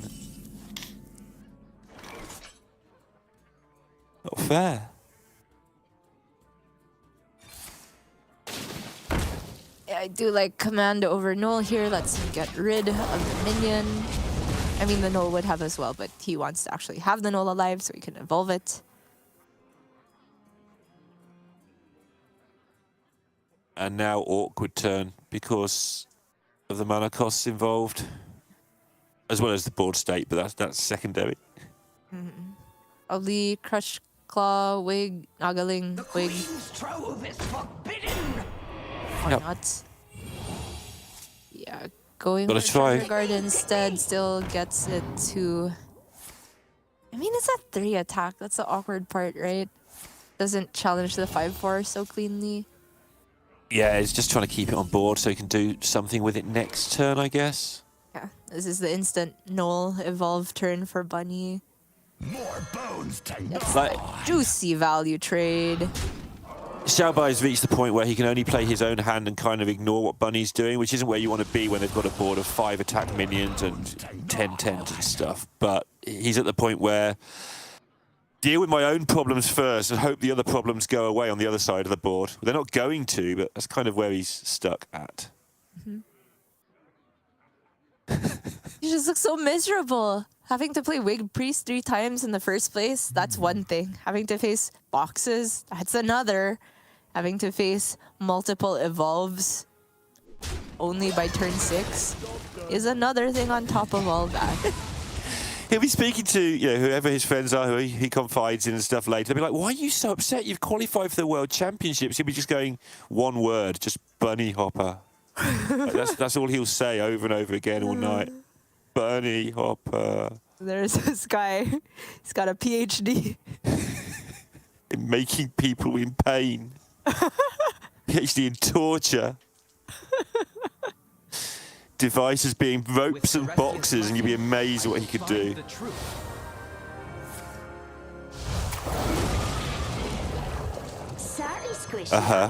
Actually just gonna get hit by the second Primordial Wave with still 29 cards left in deck for Bunny by next turn. A nice minion you've got there. It would be a shame if something were to happen to it.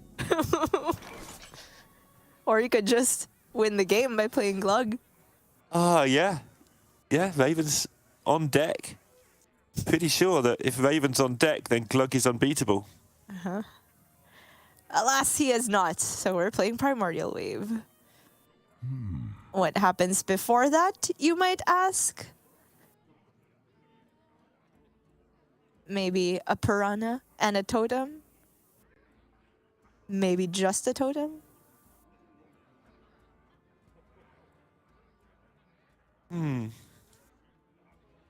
I wonder. Only just quickly calculating the 17 million different primordial combinations that can come out of this. Sweet. And in only one of them does the world get saved. And in even the one where the world gets saved, Xiaobai doesn't make it. It's just too far gone. The Bunny did actually go for the winning play of Glug. Spends all his mana. And to be fair, if he would have gone for the Primordial Wave plan, it doesn't actually clear anything unless he gets like a rushing 10 drop that was big enough to kill the devolved minions. So I guess he is just delaying the problem to catch more things in the Primordial Wave. He certainly has the health to spare, but after this turn, probably can't go for a risk like that again. Yeah, stepped right into the plan. Not that he has any other choice, Xiaobai, of course, but gets rid of that boon. Still on 40 health. Why does Bunny Hopper never take damage? Because it's Wig Priest. True, actually. He took damage, then he had Denathrius and got it all back. Well, that's a Sylvanas, which is pretty nice for the situation. Just kill an 8/10, play a Piranha, trade things down, then he's got Macaw. And Sylvanas does say enemy minion, so... Macaw can't miss! Oh my god! What is happening? You told me, you assured me, Gia, this wouldn't happen again in this game, that Shaman couldn't do silliness. I didn't say they couldn't do silliness, I just said they couldn't box. Okay. Well, so far you've held true to that word, at least. Xiaobai. I have never seen somebody endure more pain in a single Hearthstone series than this man. And he's just top decked a 1-drop, as I said that, because of course he did. That's how his day is going from this point on, or from about 2 hours ago on. And a Macaw and a Concede. I mean, a Brand Macaw, whatever you like. Yeah. Yeah, which of these cards would you like to make your opponent concede with right now? Headset off. Allows him to put his fists in his ears. Poor Xiaobai. Poor Xiaobai. Of course, he will have the last laugh. He does get to play at the World Championships later in the year, and he will get another shot at Bunny Hopper. And something tells me he's going to be back with a vengeance again. Yeah, absolutely. You don't forget this. With a PhD in torture. Your 10-7 and your 2 wigs do not scare me, Xiaobai. They should, Mr. Hopper. They should. That handmaiden is like the most painful. I couldn't have stacked the deck in a more like false hope way for Xiaobai either. And then ending it with a handmaiden where your wigs are inactive. You can only get it to 2 out of 3 at best. Was that an admission that you did stack the deck, though? No, media training. The only thing I did. Well, you can almost play your handmaiden is the good news. The bad news is you can't and you're going to die. Good news is there isn't a game 6. Yes, that is incredible news for Xiaobai. I feel like I am worried for the state of his heart. Can it take much more? Yeah, just having to play the 3-2.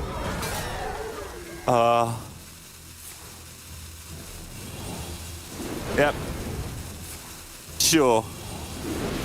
Good luck with That's this. how Xiaobai's day went. But Bunny Hopper's day almost certainly is not over. We'll get to play in that final. I'd like to say soon, but, you know, depends how long he plays with his food. Right now, right after this macaw gets played, because that still has Sylvanas in it. And it does say enemy, as you pointed out, just in case of any accidents.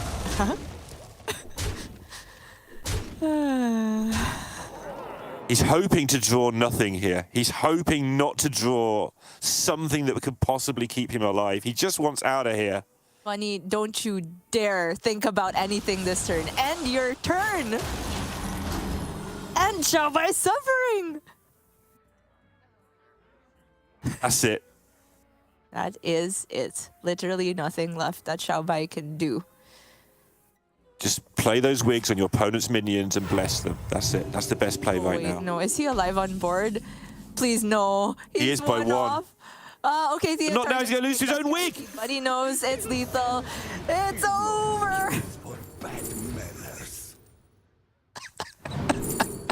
And that sums this entire series up, I think. Just kills the Blessed Priest with exact lethal with a stolen wig. I think is everything you need to know if you haven't seen the rest of this series. Bunny Hopper going to a championship final for the 3rd time in his career. He made 2 HCT finals in a row in 2018, summer and winter. So he is back with a championship final where he'll take on Habu Gabu. And it's over, Gia. Yes, what a final that will be. Huge, huge, huge, huge congratulations to Bunny Hopper, of course. We've had our fun poking fun at him this entire series because, as you said, Lorinda, the main important job is done. He's gotten through to Worlds, but like, in all seriousness, he's been due a big tournament win for what feels like ages now. Bunny Hopper has been an incredible player since the beginning of his Hearthstone career. I guess didn't quite have those huge results in the past couple years that we were used to back in around 2018 or so, but it's really nice to see that he's stuck with it and is finally getting a huge result here. Gonna face off against Habu Gabu in the finals, as you said, and can potentially take away that back-to-back season championship, have a huge title of his own, and it's gonna be a very fun match because this is between 2 of the players in Hearthstone who are universally respected as some of the best currently playing and have intense mutual respect for each other as well. Yeah, absolutely. And yeah, they've worked a lot together over the course of this year in various tournaments as well. And yeah, Bunny Hopper, you know, has also played incredibly well there. But we've said that so many times over the last few weeks and months that it was more fun just to have a bit of a laugh at both the players' expenses there, especially when it became obvious the way that the matchups were going in those last 3 games. So congratulations to Bunny Hopper. Congratulations to Xiaobai. Had a fantastic tournament. Are going to have another chance at World Championships. So looking forward to seeing him there. But that's the semi-finals done with. Bunny Hopper probably needs a bit of a rest after that. So we're going to give it a few moments. And we're back very soon with that final.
Hello everyone, welcome back. It's finals time. It's going to be Habu Gabu going up against Bunny Hopper. And this time I have Sol joining me for these finals, and what a great finals to join in for, Sol. Like, this is just going to be great, pretty much no matter the outcome. Yeah, I mean, this is just the way the world should be, right? You get to the end of a major tournament, one of the biggest tournaments of the year, two of the best of the European region fighting it out for the title, having both already qualified for the World Championship. In one of their cases, twice. You have the two Europe casters here to bring it to you, and you have the player that both of the extremely intelligent Europe casters picked as their prediction still hanging on in there in the final. This is how Hearthstone is meant to be played. Exactly right. Of course, as you said, they're both qualified to Worlds regardless, but of course, both of them will want to actually be the fall championship champion. And the real big one here, honestly, Sol, is if Habu Gabu does it again. I think that's the big question. He's brought a really out there lineup, something he is becoming known for, well, he's already known for, I guess, in general. But if he just does it again, it will be truly incredible and potentially set up one of the biggest storylines for the World Championships we maybe have ever seen. Yeah, I mean, certainly this has been discussed, I think, throughout the last two series, ever since Habu made the final, of just what exactly this means in the grand scheme of periods of Hearthstone dominance, right? You know, there's this guy somewhere along the line that won back-to-back 400-player tournaments in a row. I can't remember who it is off the top of my head. I never really thought about it that much. But, you know, just going back before that, there's the Hunter Ace and Just Saiyan year that is obviously right up there. There's periods where Life Coach, Super JJ, Zixo, for example, like these are players that just seem like they couldn't lose for an extended period of time. But Habu really putting himself in that conversation, and although it's a final of two players that we kind of put on a pedestal right now, they are there via very different means, right? Like, Habu has blown into the mainstream constructed landscape kind of this year. We know he's a great player, but he's kind of been hopping around, Mercenaries here, Battlegrounds there, and then this year, full focus on constructed, quickly ascended to be one of, if not the best player in the world. Whereas Bunny might be bubbling under a little bit, you know, he might be in most people's top 10 list, but maybe not in the top 1 list overall, just because of likely because of the variance of tournaments between making top 8s and winning the whole thing. But he's been doing it for 6 or 7 years straight at this point, you know, consistently in that conversation, picking up major wins here or there, but always, always, always being in the conversation. And to me, obviously we get carried away. Obviously I've got carried away in the past with Bly's, right? Because standout achievements should be highlighted. Absolutely they should. But in a card game, which is what we are playing, this is a card game. Things do happen at random sometimes. To be one of the best players in the world for 6-7 years straight is unbelievable, and that is, you know, no small testament to Mr. PhD, Bunny Hopper himself. Skipped over a bit of the initial matchup, Ravens, so what we got? We have got Priest from Bunny Hopper, the Naga Priest again. We've seen a lot of different priests being submitted for this tournament overall, but it does look like it's going to be really the Naga Priest that has reigned supreme after the weekend, which gives me some confidence because I thought Naga Priest was just the better deck to bring in general. And it is going to be going up against Habu Gabu's Warrior Sottle, which is probably the most talked about bring all weekend was this Warrior deck from Habu. And not that anyone specifically expected Warrior, but I definitely expected Habu to bring something, and this is it. Yeah, and it's already happening. As in between casts, jamming some games on ladder, I'm already starting to see the infection of Warrior creep onto the ladder, as things tend to go when Habu debuts a new deck. Obviously not the debut of the deck in general, but a player playing it at this level. And since I've been mostly jamming Relic Demon Hunter, it's been kind of a nightmare, because when that card Anime Extractor comes down on the board, you're kind of screwed, because you don't kill that thing in one hit ever with Relic Demon Hunter. You kind of just, you know, Fell Barrage, little bits and pieces, even Steno coming down and bumping into it multiple times. You end up buffing it an awful lot. But this isn't really a removal-based matchup, is it? It is just two decks trying to dump enormous amounts of stats on the board with fairly limited interaction with what the other person is doing, apart from those trades on board. Yeah, and that's going to be the thing, right? Like, Habu Gabu's opening is decent, got Sanguine Depths, got the Anima Extract, as you mentioned, and got Olga sort of just waiting in the wings, which is extremely powerful. You never really want an unplayable card for 5 turns of the game, but when your deck interacts with your hand, right? When your minions interact with your hand, then it's something that you can at least bank on happening a little bit later on. But on the other side, Bunny Hopper's hand is shaping up pretty well too. The Cathedral, one of the higher win rate cards to have in your mulligan in the whole deck. Also got the Pelagos as well. I think the big question here, Subtle, is how fast or slow does Bunny Hopper take this one? Because in most matchups, I'd be all for let's just chill and then really pop off. Get the 2 locations down, then go like Pelagos, location, something, right? But is that even possible in this? Yeah, I mean, that's the question, right? It's not even necessarily like Bunny has too much of a choice. It's less how slow is Bunny going to take it, and more how fast can Habu Gabu make Bunny take it, right? Because Habu is off to a very aggressive start here, basically the premium 1-2 curve that you're looking for with the deck. And from here, these stats are going to spread very, very rapidly across this hand, you would imagine. Yeah, it's just going to stack up. And even just filling out this curve is fantastic, right? Just having the 1-drop to just throw down there and really just fill everything out. Oh, wow, it did go on the Olga as well. Oh, sorry, the Olga's just buffing from the damage, right? I'm thinking of the wrong card. Never mind. The identity mine is mine. Hey, I got you, friend. Frog is actually a bit of a problem as well for Priest if they're not already ahead and can trade into it, of course. The Shadow Word Devour, like, is 1 step forward, 1 step back in a weird way.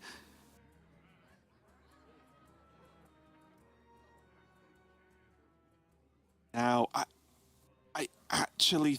Oh, it's going to go Treasure Guard? Okay. I did wonder if it was... It's looking bad, don't get me wrong, but if it was ever second Cathedral. Oh, you're a brave boy, Raven. Hey, 8 isn't 23, Sol. 8 isn't 23. No, maths does indeed check out on that one. So rough because this doesn't even kill the minions, right? Like, yes, it's setting up for a potentially decent Devour to kill the 5-1, but so what, right? At this point, like now, Bunny Hopper's committed to. I guess it's like Pelagos, Devour, hope it's exactly Boon next turn, and the Pelagos doesn't die. Surely that is just the plan right now. Yeah, Habu has been a little unlucky with the way those buffs have gone. Obviously, these could have been significantly more immediate stats that we've seen so far, but just dumping onto the Olga. The Olga is going to be a beast, though, when it gets played. Yeah. It does mean that if Bunny now has a strong turn, which he is going to, next turn from Habu Gabu is most often going to be fairly weak, right? Going into 5 mana, Yeah. the ability to play the Olga. So here is the swing window. It's huge. Going to be a 10-10 now. Another Cursed Wretch. And with Olga in hand, is there a way Habu just like dumps this into the Pelagos? I know this is a very silly suggestion, but because the only thing he's really scared of is exactly Boon, right? If this was just a 10-10, well, he might be able to race that actually. But I think, oh, he really wants the buffs on the Wretch, right? Oh my god. It's insane. Again. Yeah, attack the location. That'll show it. Stupid location. Oh. Hey!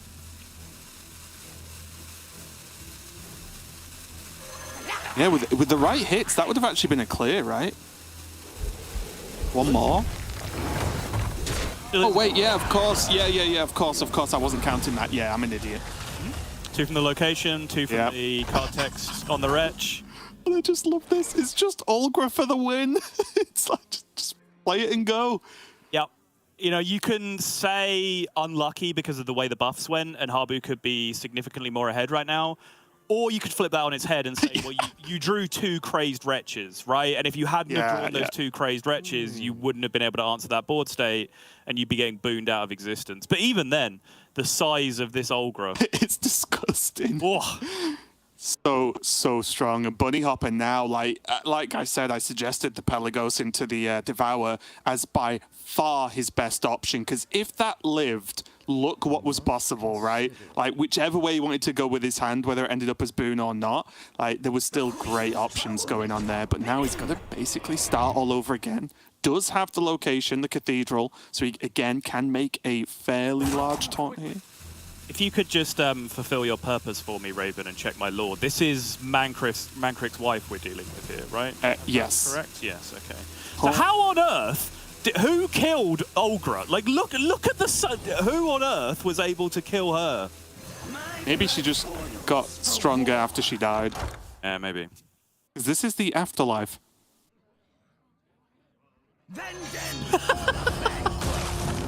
Let's go. It's so big. And it's just nothing. It's just lethal. Bunny does have the boon, though. Yeah.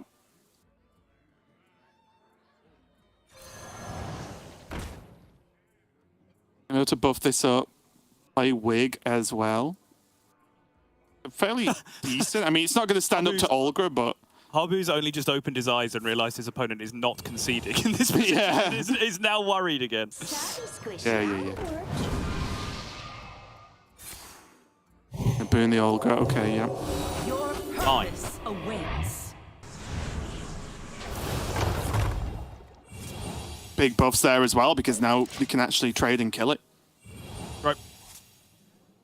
Trade and kill it means it also can't be traded off the board, so there is the opportunity for counter-lethal pushes now. Yeah, weapons expert. Not really going to cut it. Does tend to feel significantly worse when it's doing the draw a card part of its text as opposed to the buff your weapon part of its text.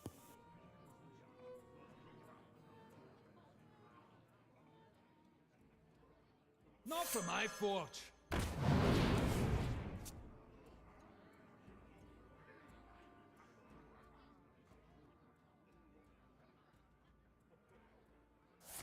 Not looking too great here, is it?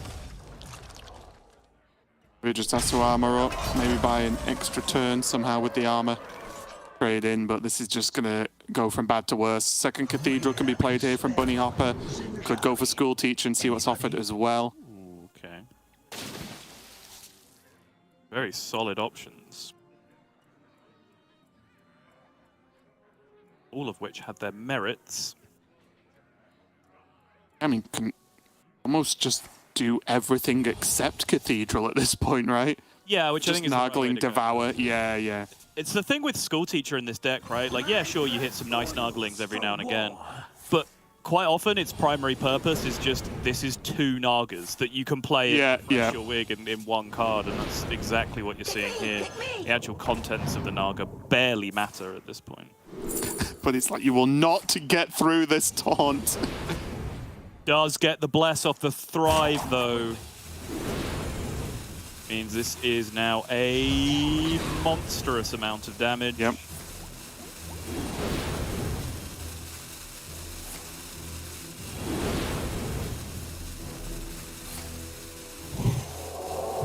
Quite lethal, though. Is it not? No, it's nope. Yeah. So Habu's still wait, no. I thought he'd already attacked with the Radiant. Never mind. That is just going to be lethal for game number 1. Bunny Hopper takes it, and honestly, Sol, that was it may have looked a bit silly, but that was such a close game. If Bunny Hopper didn't exactly have like the response perfectly to the Olgra turn, then that could have snowballed, right? The Olgra decimated Bunny Hopper's initial board, killed off the Pelagos, but the boon really saving Bunny Hopper there because you can target enemy minions with it as well. Yeah, for sure. I mean, one of the key points of that card that was discussed as it was getting released. Like, is this card good? Is it going to see play? Is 4 too expensive? You know, is it too situational for a card that expensive? Because genuinely, the more expensive a card is, the less situational it can be overall, just because you can sit there dead in your hand, and if you're looking for the right situation, it's very easy for people to deny that situation from you if your card is very, very expensive and you can't just weave it into things. But the fact that you can just point it at enemy minions, so it's actually one of the most flexible cards in a deck that is quite inflexible sometimes, because it can bring you back when you're forced off board, as exactly we saw just in that game from Bunny Hopper. So it's going to be a quick-ish 1-0, but now the deck that we saw just take off into orbit in the previous series from Bunny Hopper, although I will make the point, it was a real clowny game of Mage, first and foremost. And the Hopper's had a couple of those this tournament. Yes, against the Naga Priest. Insane boxes, you know, Varden draws off the top, Freeze draws off the top, everything that you need to survive over time. I do also think just about everyone that's watching this, apart from maybe 5 people, would have still lost that game. You know, like... Oh, yeah. Yeah, Bunny high-rolled super hard, but he also navigated his way through beautifully. And sometimes, as I was talking about before, you know, sometimes that's the difference. If you are one of the best Hearthstone players in the world, you can consistently get top 8s and top 16s and top 32s over the course of half a decade or more, as Bunny has been doing. If you're actually going to win tournaments, you need to play spectacularly, and you're also going to need some moments of luck at key times. And Bunny certainly had both of those things in spades in the previous series. Right. Yeah, 100%. But getting into this game now, both players are fairly solid mulligans. Iron Deep Trog, sorry, not Iron Deep Rob, is deceptively bad in this matchup in the early game, right? Because it's not like Bunny Hopper's really going to be casting that many spells, not going to be scared of actually, you know, the Trogs duplicating too much. Pelican Diver here, though, from Bunny Hopper is a great turn 1, though. Can more or less kill anything that's going to be a problem next turn.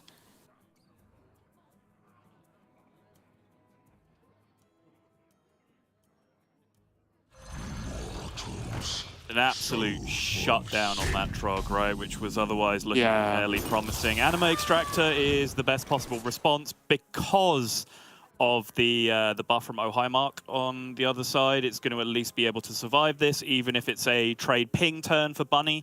That's at least a few extra stats going into the hand for Habu to be able to redevelop afterwards.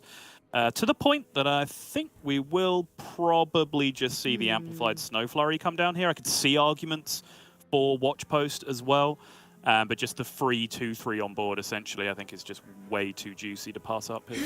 Yeah, I agree. A little bit, you know, painful that this has to be done, but it's worthwhile just to gain that tempo. Trog. Okay. And, okay, spread.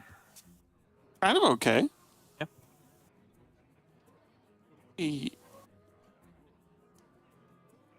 Turn here, because again, Habu just won't want to, you know, have to face down an actual board that allows Bunny Hopper to be a little bit more flexible in how he responds. But then again, there aren't that many early removal spells or cards, right? Bunny Hopper pretty much had the early ones with Pelican and now the Amplified Snow Flurry, so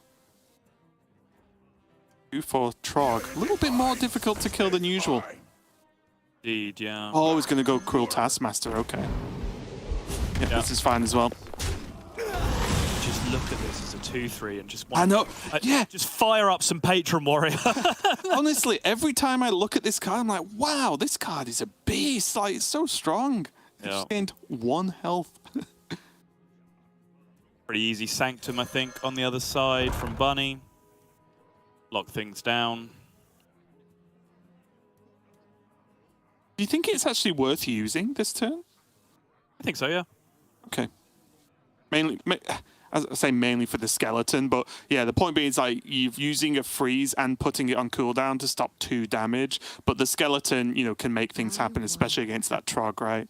You're also putting a 4-attack minion into play. Yeah, I'm a very liberal user of locations in general, but especially the mage location. Habu seems to be on your side of things, though. He looks absolutely delighted with the fact that freeze was used on that turn. I got you, friend. Yeah, well, this is a big turn in itself, right? Let's see where the damage goes. Oh, he'll take the face damage, I think.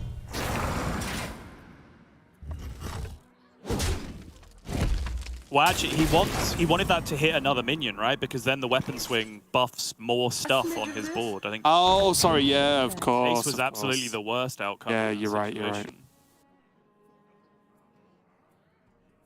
Or I guess maybe the Taskmaster was slightly worse, right? Yeah, that's fair. Yeah. Yeah. But yeah, you're completely right. I actually just blanked on the axe for a second then. Ooh, all right. Yeah, Poly Jelly, fine. We'll get to find out what the other options were in a second. Yeah. He's going to take a bit of a slap, though, isn't he? He does it this turn.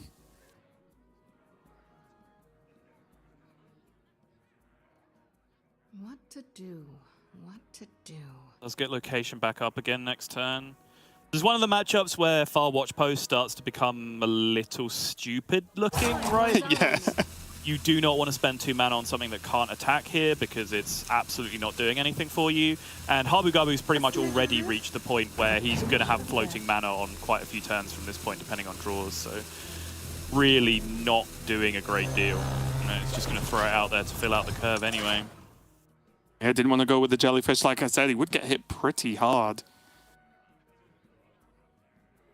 He knows what that was because Bunny actually briefly pointed it at his board, and that was the only one of those that was targetable, I believe. Well, a playable and targetable. A fireball would have been able to be picked up. This is definitely a tricky one. You can make arguments for all 3 of these, actually. Yes. Maybe, nice. Maybe objection being the least likely because it just costs the most. Yeah. Yeah, objection most of the time is going to be net mana loss against this deck, right? So you'd be unlikely to pick it.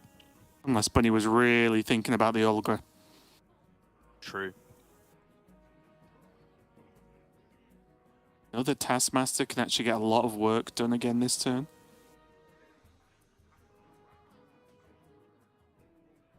I want to remind you, Raven, it's a 2/5. Have you noticed? It is. Well, one of them's a 4/5. The buffs will never stop. I really like this, though, as well from Habu, where he is obviously trading and buffing this Trog, but because the Trog is a threat almost regardless of its stat line, I really like Habu actually focusing the buffs elsewhere, mainly, like targeting the smaller minion with the Taskmaster to then make it a 6/5, because suddenly, well, Trog is one problem, and then you look at the rest of the board, and that's also just a completely separate problem that Bunny Hopper's going to have to deal with. Yeah, and furthermore, there's not much value in reducing the health and raising the attack on the Trog specifically, right? Because the health is the thing that's keeping it alive and making life awkward for the opponent. So, yeah, fully agree with that. Bunny is going to drop that Poly Jelly. Habu will have expected this, I'm sure, with, of course, the knowledge that it's in hand, having picked it correctly. And the Snap Freeze coming into play. Very good. He's actually attained some board parity here, relatively even overall here on board, but there is another weapon swing to be taken care of here. 25 health, not looking like the highest of totals right now. Yeah, especially with the Crazed Wretch pickup. Again, not the best at this exact second in time.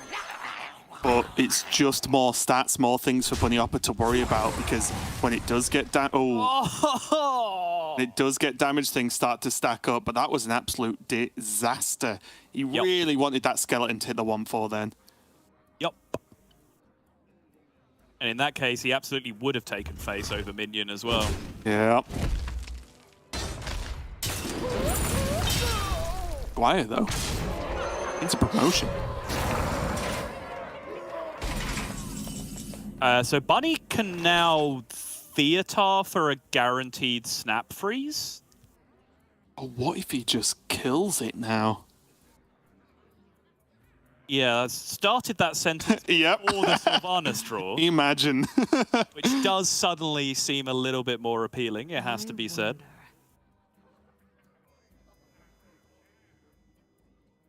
Oh. You are unfit. Okay, fine.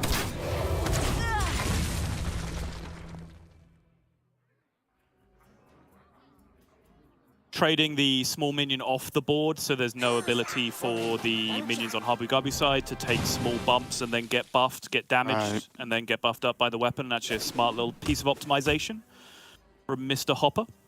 Yeah, good ping, though. Hero power now from the Finley for Habu Gabu. Gives him a chance, I would say, at this point. He's going to use Snap Freeze on the Sylvanas and hold on to that Polymorph Jellyfish. It's still dangerous! How is Bunny still dying when he's, at least I think, done a very good job of sort of stemming the tide right now from Habu? Yeah. Options again on this turn. School Teacher creates a fairly interesting prospect. On Grasp has ways it could go wrong, but ways it could go very right. Yes. Anybody?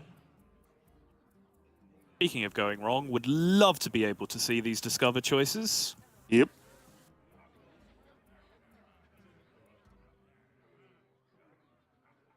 Guessing it's 3 spells.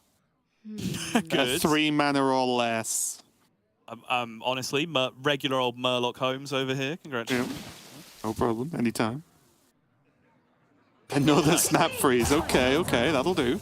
Additional Snap Freeze will absolutely do the job.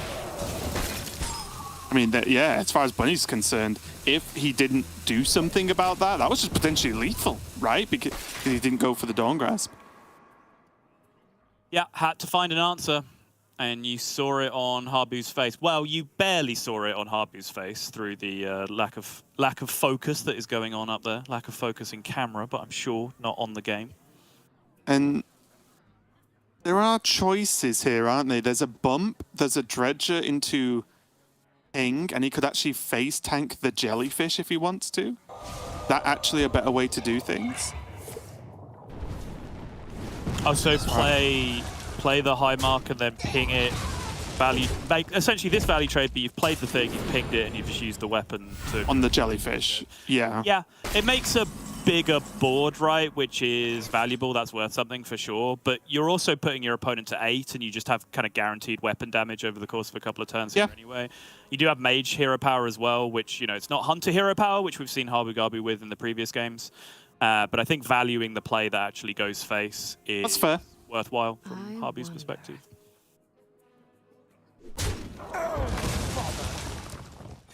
Dawn Grasp. So there's Polymorph, Jelly, there's Snap Freeze are the main things. Hut! Oh! Hut! Oh! Well. Yep. Ouch. Bunny Hopper today, on the 30th of October 2022, has personified the idiom, well, you win some, you lose some. Sometimes you lose them all. So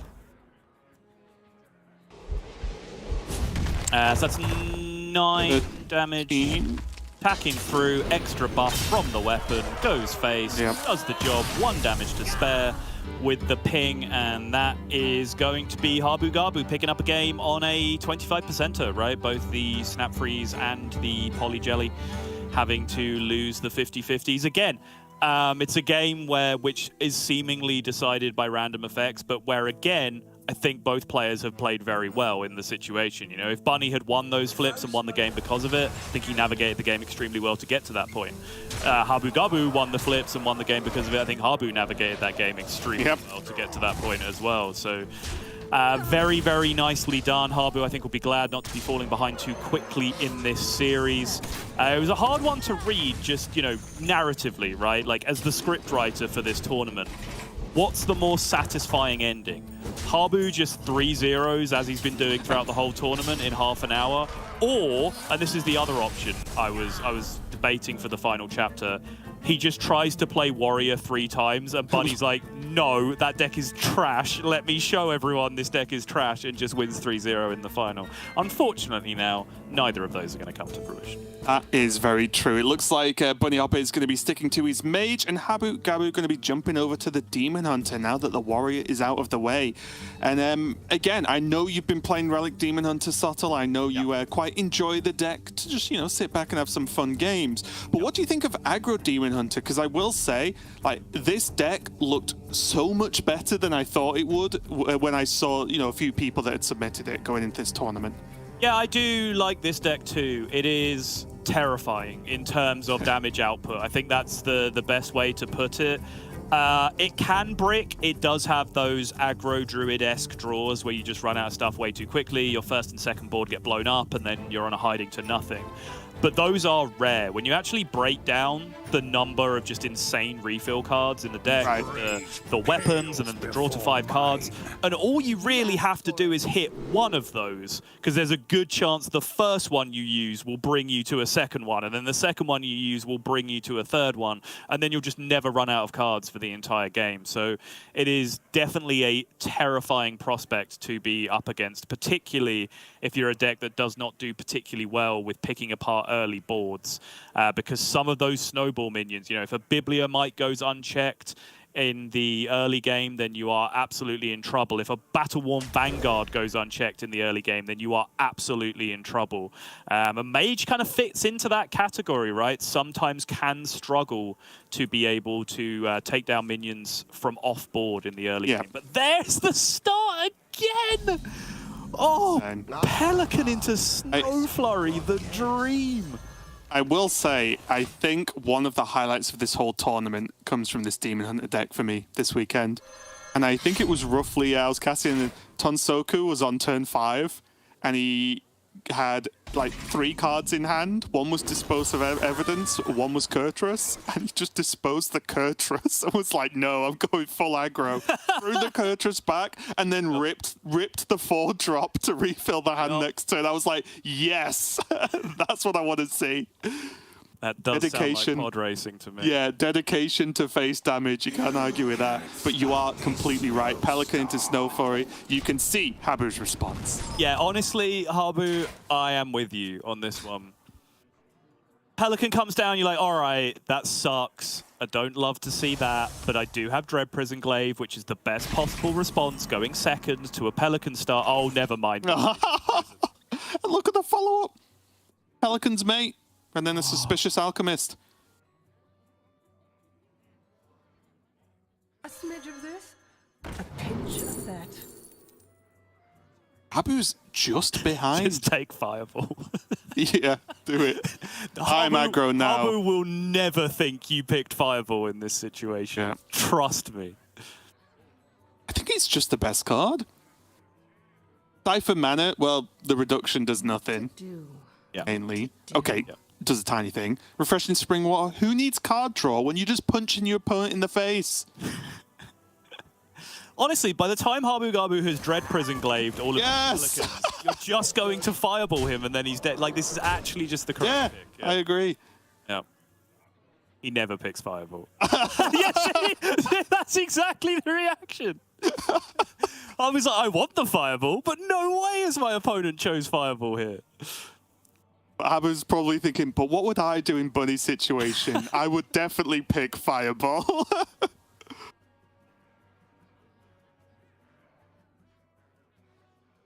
Need the circle of life to be complete here, and Habu does just pick Fireball because he knows.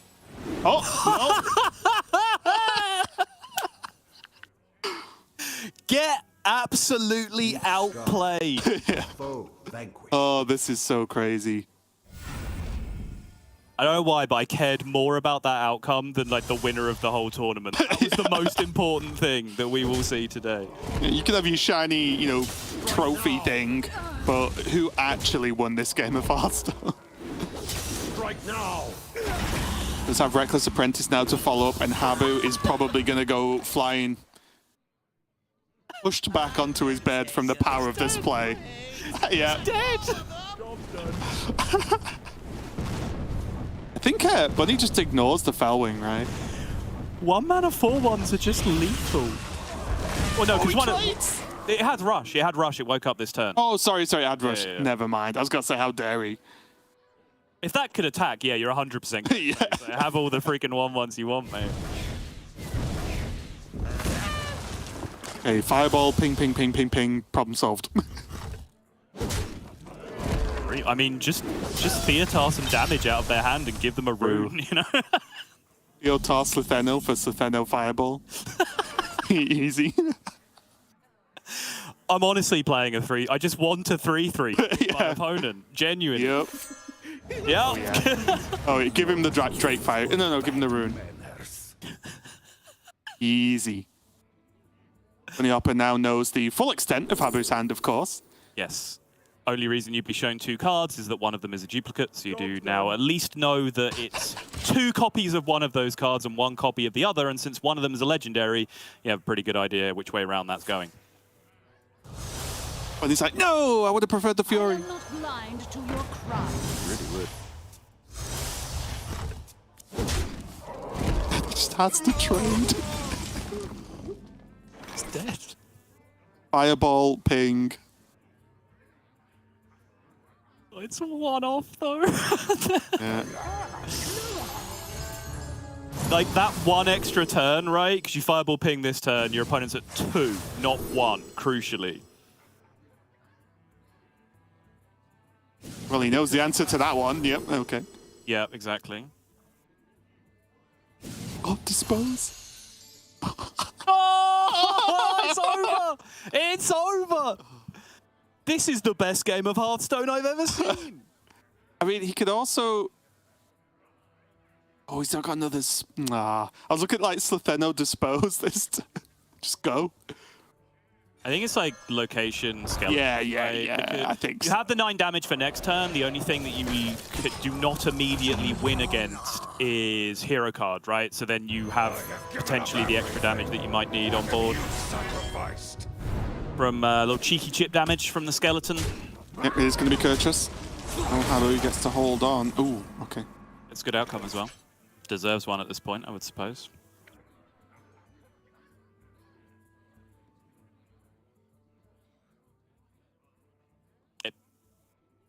Well, I was going to say, it could still be the Steno turn here, which won't necessarily end up being lethal, but it's still very, very effective, right? Yeah, The majority of the board, and you still get to push 9 phase, put your opponent back down to 5.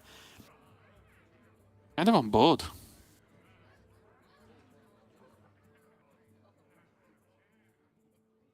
The alternative is just to restore a bit of decorum here and just go back to being the deck you started as. Who wants to do that? Yeah. And also, Belinda does just get farmed, right? Does, yes. You do have the Dread Prison Glaive to be able to go alongside it, which picks off the 5-1. But essentially what that allows you to do, it's not necessarily that the Belinda is then winning the game, it's that you then draw the spells, you can cast the spells, you then have Parrot, etc. You just go from there at that point. Yeah. I do like this. Yeah, me too. I actually wonder if in that case you'd actually not Dread Prison and just shuffle the Drake Fire back in. Fair, yeah. But yeah, I think we both got to the same point. Get him, which is what Bunny Hopper's done now with the Slitheno. Yeah, I think the more interesting debate, as opposed to what the general line was where the fireball went, right? I think that was a bigger debate overall. But I do think clearing the way, leaving the Slitheno naked on board means that if Habu Gub is going to want to deal with it, he has to tank into it anyway, so you get a chunk, you get a third of that damage back with the face having to go into the Slitheno. And it occupies your opponent's turn a little bit as well, which is worth something. Yeah, and almost certainly a much more reasonable board to play Belinda into, right? Yep. And like the 3-5 attack minions just sitting there.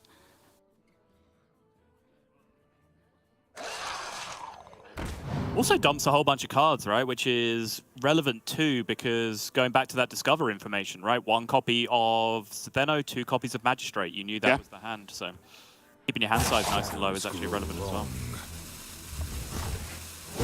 Yeah, throws the Magistrate because he's like, I'm going to open some boxes this game. If it goes any longer, I'm going to play Rune of the Archmage.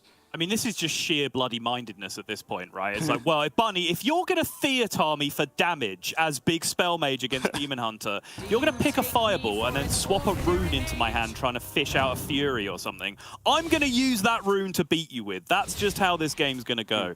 I don't think it is, somehow, but I respect the hustle. Did you actually like the order there for that Belinda, slightly going backwards on the turn we talked about, or the play we talked about earlier? I was too busy about Theatars. What was happening? So Bunny played Belinda and got 2 Rune of the Archmage, and then shuffled the Drakefire Amulet in the deck. Yeah, because Bunny's runes Pyroblast his opponent in the face with 100%. Oh, of course. How could I forget? Sorry, I'm sorry for the very silly question. Jesus, keep up, Raven. Come on. I forgot they changed the Rune of the Archmage text for Bunny Hopper. Yeah.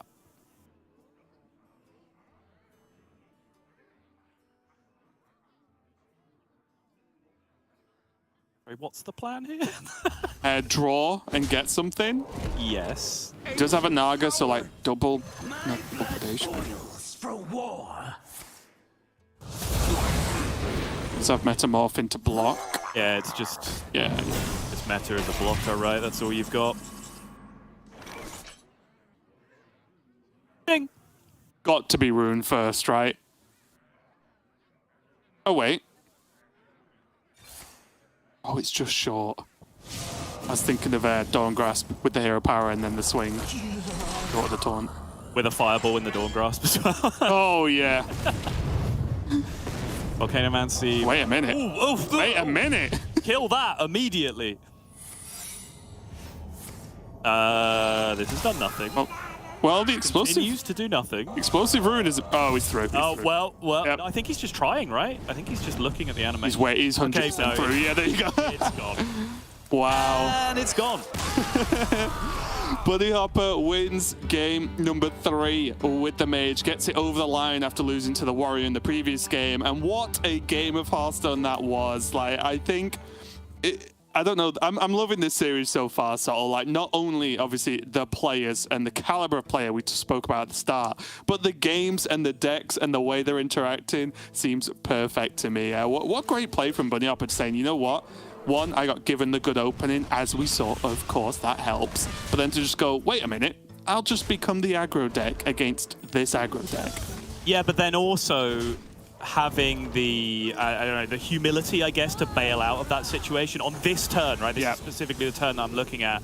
Went back to board control, used the fireball on a minion, used the Steno to clear the board, as opposed to being greedy and waiting for Steno fireball and Dispose to all be able to go face and end the game. He just recognized that, yeah, okay, I've done 20 damage at the start of this game. I'm still at functional full health. I have board. I can just fall back into being the control deck at this point, and then that always gets there. It's exactly what Bunny did. I just want to catch you before you get baited here. Habu is not on Tempo Rogue. I believe Habu is on Demon Hunter because his Rogue is banned. I think it's Bunny Hopper's Rogue that should be showing here. We'll get it up in a second, don't you worry. Yeah, but it's going to be Habu on Demon Hunter once again, going up against the Jackpot Rogue from Bunny Hopper. Okay, yeah, Bunny Jackpot Rogue is a deck that I have seen him putting a good chunk of time into on stream. A deck that he is known to favor quite significantly. It is such a Bunny deck, isn't it? It is a very Bunny deck, yeah. Going all the way back to, you know, the various forms of created by Rogue that have been popular. We kind of had an interval, right, where it was combo rogues, right, like Garrote Rogue strategies, and then messing around with like Baby Shark Rogue for a while. But before that, it was all of these variations of Secret Rogue created by Blackjack Stunner, Secrets, just value and tempo put together. And Bunny was the best player at that deck, like undisputed best player of that deck. His win rate was ridiculous, wasn't it? It was absolutely absurd, yeah. And so Jackpot Rogue is different in kind of the speed and cadence and play patterns of when the turns come, but it's very similar in the sense of being a value deck where you open a lot of boxes. Not boxes in the sense of like literally puzzle box Rune of the Archmage boxes where you might blow up your opponent's board, but literally just like generate a card, see what it is, and then react to that and build a game plan. And that is something that I think Bunny is spectacularly good at and has been for quite some time. Pretty interesting as well, because I believe the double cross here was in Bunny's opening offering mulligan, and he actually threw away the Gravedigger, which again it makes sense because the Demon Hunter is so likely to curve and spend all their mana. But I did just wonder with coin how strong that would have actually have been to just shuffle away a card from the Demon Hunter. Give me that explosive trap, Raven. No, Bunny's got it. It's his now. Yeah, fair. Nice to see Hunter represented. Yes. In the tournament. Back to complaining again already. Oh, yeah! Hunter was good for the first time in 20 years. And they were like, nah, nerfed. Hunter's not allowed to be good, sorry. Done. Got that in this one time, this tournament. I'm happy. Yeah. You can do so much this turn. Yeah, I'm actually staring at the hand and going, wait a minute.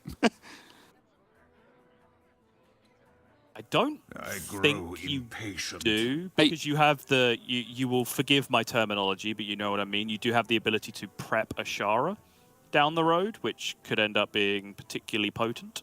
Mm-hmm. How explosive. I was actually looking at potentially just Bone Spike double cross.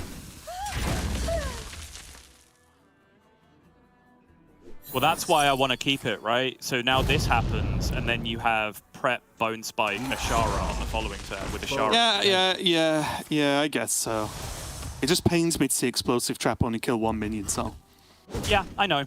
But I feel like whenever you can prep a premium minion using this, yeah, it's fair, it's fair. You generally should do it.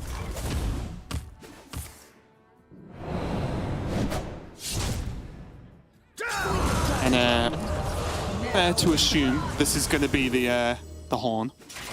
Yep, okay. Now we get to play the fun game. When he opens a box, is it going to be the best outcome? We have to call it what is the best outcome in advance. You can't reverse engineer what the best outcome is. Ozumat. Okay. Right now. So not Glug, even though that wins the game immediately in every situation. Well, Glug would simply be the best, but I thought that was obvious, so I was going with a different take. Oh, that's not bad. Okay. Nice to see Hunter represented. Hey! Oh, that's just going to be it. That's just going to be the concede there with a laugh. Habu Gabu throws it up. And Bunny Hopper not only wins your game, but just like that becomes your Hearthstone Fall Championship winner. Positively just delighted like that. Bunny, come on. I mean, you can see it, right? There's no hiding it. The match that people care about is the top 8 match to get into top 4. Yeah. Contrast Bunny's reaction where he actually got up and was fist pumping and bouncing around his room when he actually qualified for Worlds. That's the journey. That's what people work towards. Everything after that is just a bit of extra prize money and a title in your pocket. And those things matter, yes. Do they matter as much as having the chance to call yourself the world champion at the end of the year? Absolutely not. And I think you see that contrast and emotions there from Habu and Bunny Hopper playing it out. Bunny Hopper is your Masters Tour Full Championship champion and a well-deserved victor at that. Final word, of course, to Habu Gabu as well. He was steps away from entering the stuff of legends. I think he very well may do by the end of this year anyway. Still a lot left to accomplish for Habu Gabu. But in the end, one step short of those back-to-back insane tournament wins, Bunny Hopper pipping him at the post. But both of them absolutely elite Hearthstone players. I will say, honestly, Sol, and I assume you'll agree with me here, if we're going to see matches with slightly lesser stakes, because obviously the stakes were so high earlier today when it was a win gets you to the World Championship, if we're going to see matches with slightly lesser stakes, I'll take that kind of match any day of the week, because that was a joy on every single game. I thought it was super great. But what's also going to be a joy is we have Bunny Hopper joining us for an interview. So let's see if he is ready for us. Yes, I am. Hey, Bunny, can you hear me? Hey, there we go. I thought you could already hear me. First off, congratulations not only at being the champion, of course, but finally getting that World Championship spot. I just want to ask you, you had a bit of a roller coaster of a day yesterday with some things going your way and some things definitely not. How did you sort of prep for today? Because, you know, yesterday seemed stressful at best. Yeah, I mean, the third series of the day, like the first 2 games, I just played like a donkey. There's just no other way to describe it. That was just downright awful. Until I just put some water in my face and got it together because I couldn't sleep the day before. But yeah, I don't know. I went to bed, watched some Hearthstone, fell asleep, and woke up after I knew my opponent and prepped with like Pocket Terrain, Dedra, and Casey a little bit the matchups. So yeah, mostly just trying to get some sleep because yeah, I just didn't sleep from Friday to Saturday, and that was really, really bad for me. Yeah, and just speaking of your preparation that you mentioned, coming into the tournament, how did you prepare the lineup, and were you happy with it once you saw everyone else's decks? Were you feeling confident with your lineup once you knew what you were up against? Well, I went back and forth with a few lineups. I mostly talked to Casey and built a lineup with him. Like, I practiced different matchups and to try to see like what strategies were like viable or not. I had some kind of a tell on Lovestorm because he just likes to be super anti-control, so going control was a big no-no. But I felt like I found a way to play decks that I'm decent at, that I thought always... I felt like into most expected opponents, I was going to be slightly unfavored unless they have like Boar Priest. And against everybody else it was playable though. So the lineup was always made in a way that every series would be playable. None of them would be like... There was just no lineup that you can come up with that completely destroys mine. So I just wanted to have playable Hearthstone series.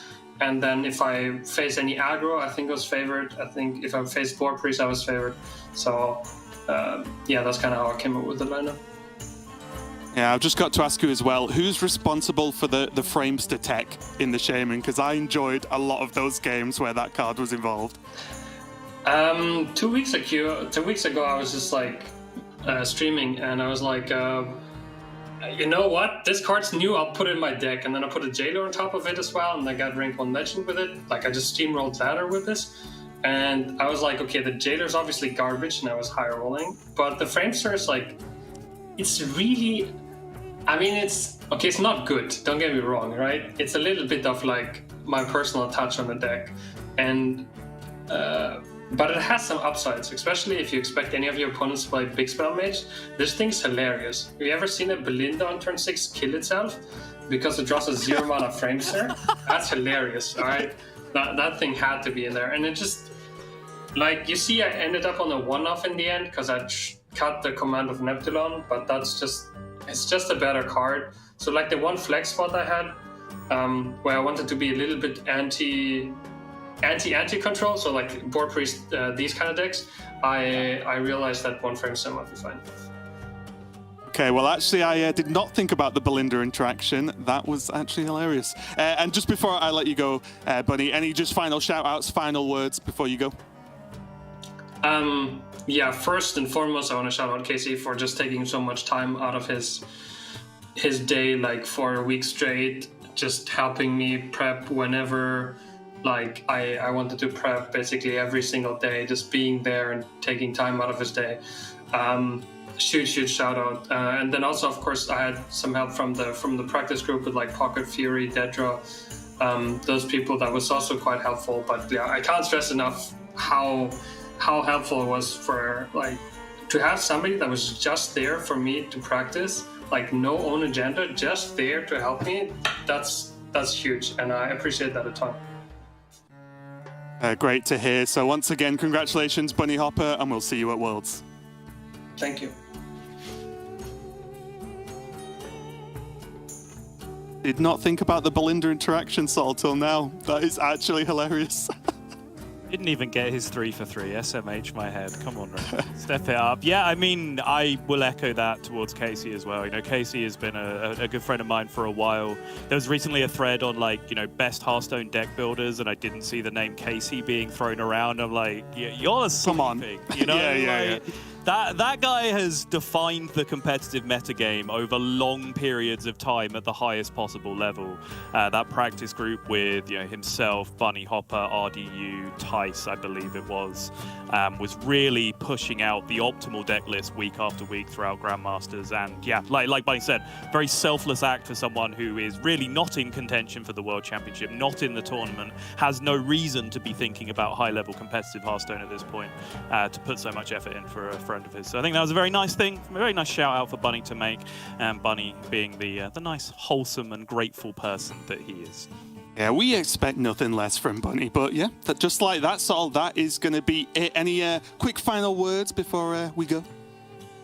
No, just Hearthstone is really fun when it's being played at an incredibly high level in general. You know, some of the outcomes over this tournament were a little bit clowny here and there, as you know, Bunny himself was referring to in places. But in general, I think, you know, competitive Hearthstone has gone from strength to strength in terms of just the overall quality and consistency of the players that we do have, and also just being given the tools to express yourself at a high level with decks that do have a lot of decisions and a lot of variation in them that players can pilot through. So I think that is a recipe that spells for a very successful World Championship now later in the year, as the lineup that we are now building is absurd. You know, some of the names in there: Habu Gabu, Possessi, Blaze, Zhao Ti, one of my favorite players of all time, coming to represent the China region, now being joined by people like Bunny Hopper finally throughout. This is a super stacked lineup going into the World Championship, and none of you are going to want to miss it.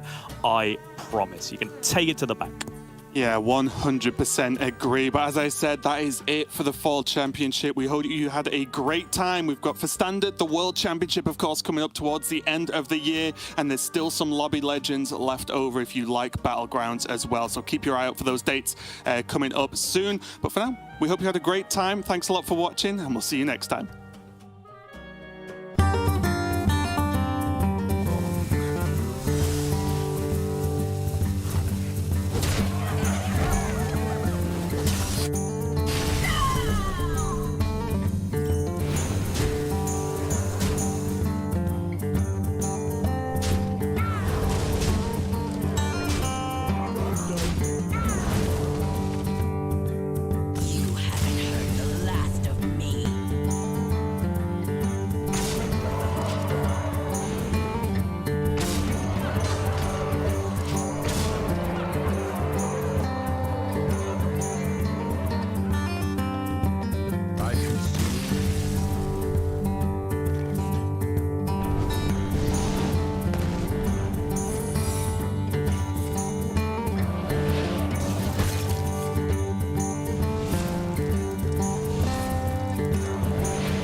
absolutely disgusting. If it even needed it. The last card was Forged in Flame as well, which is like the next best card if he didn't literally have like 15 over lethal.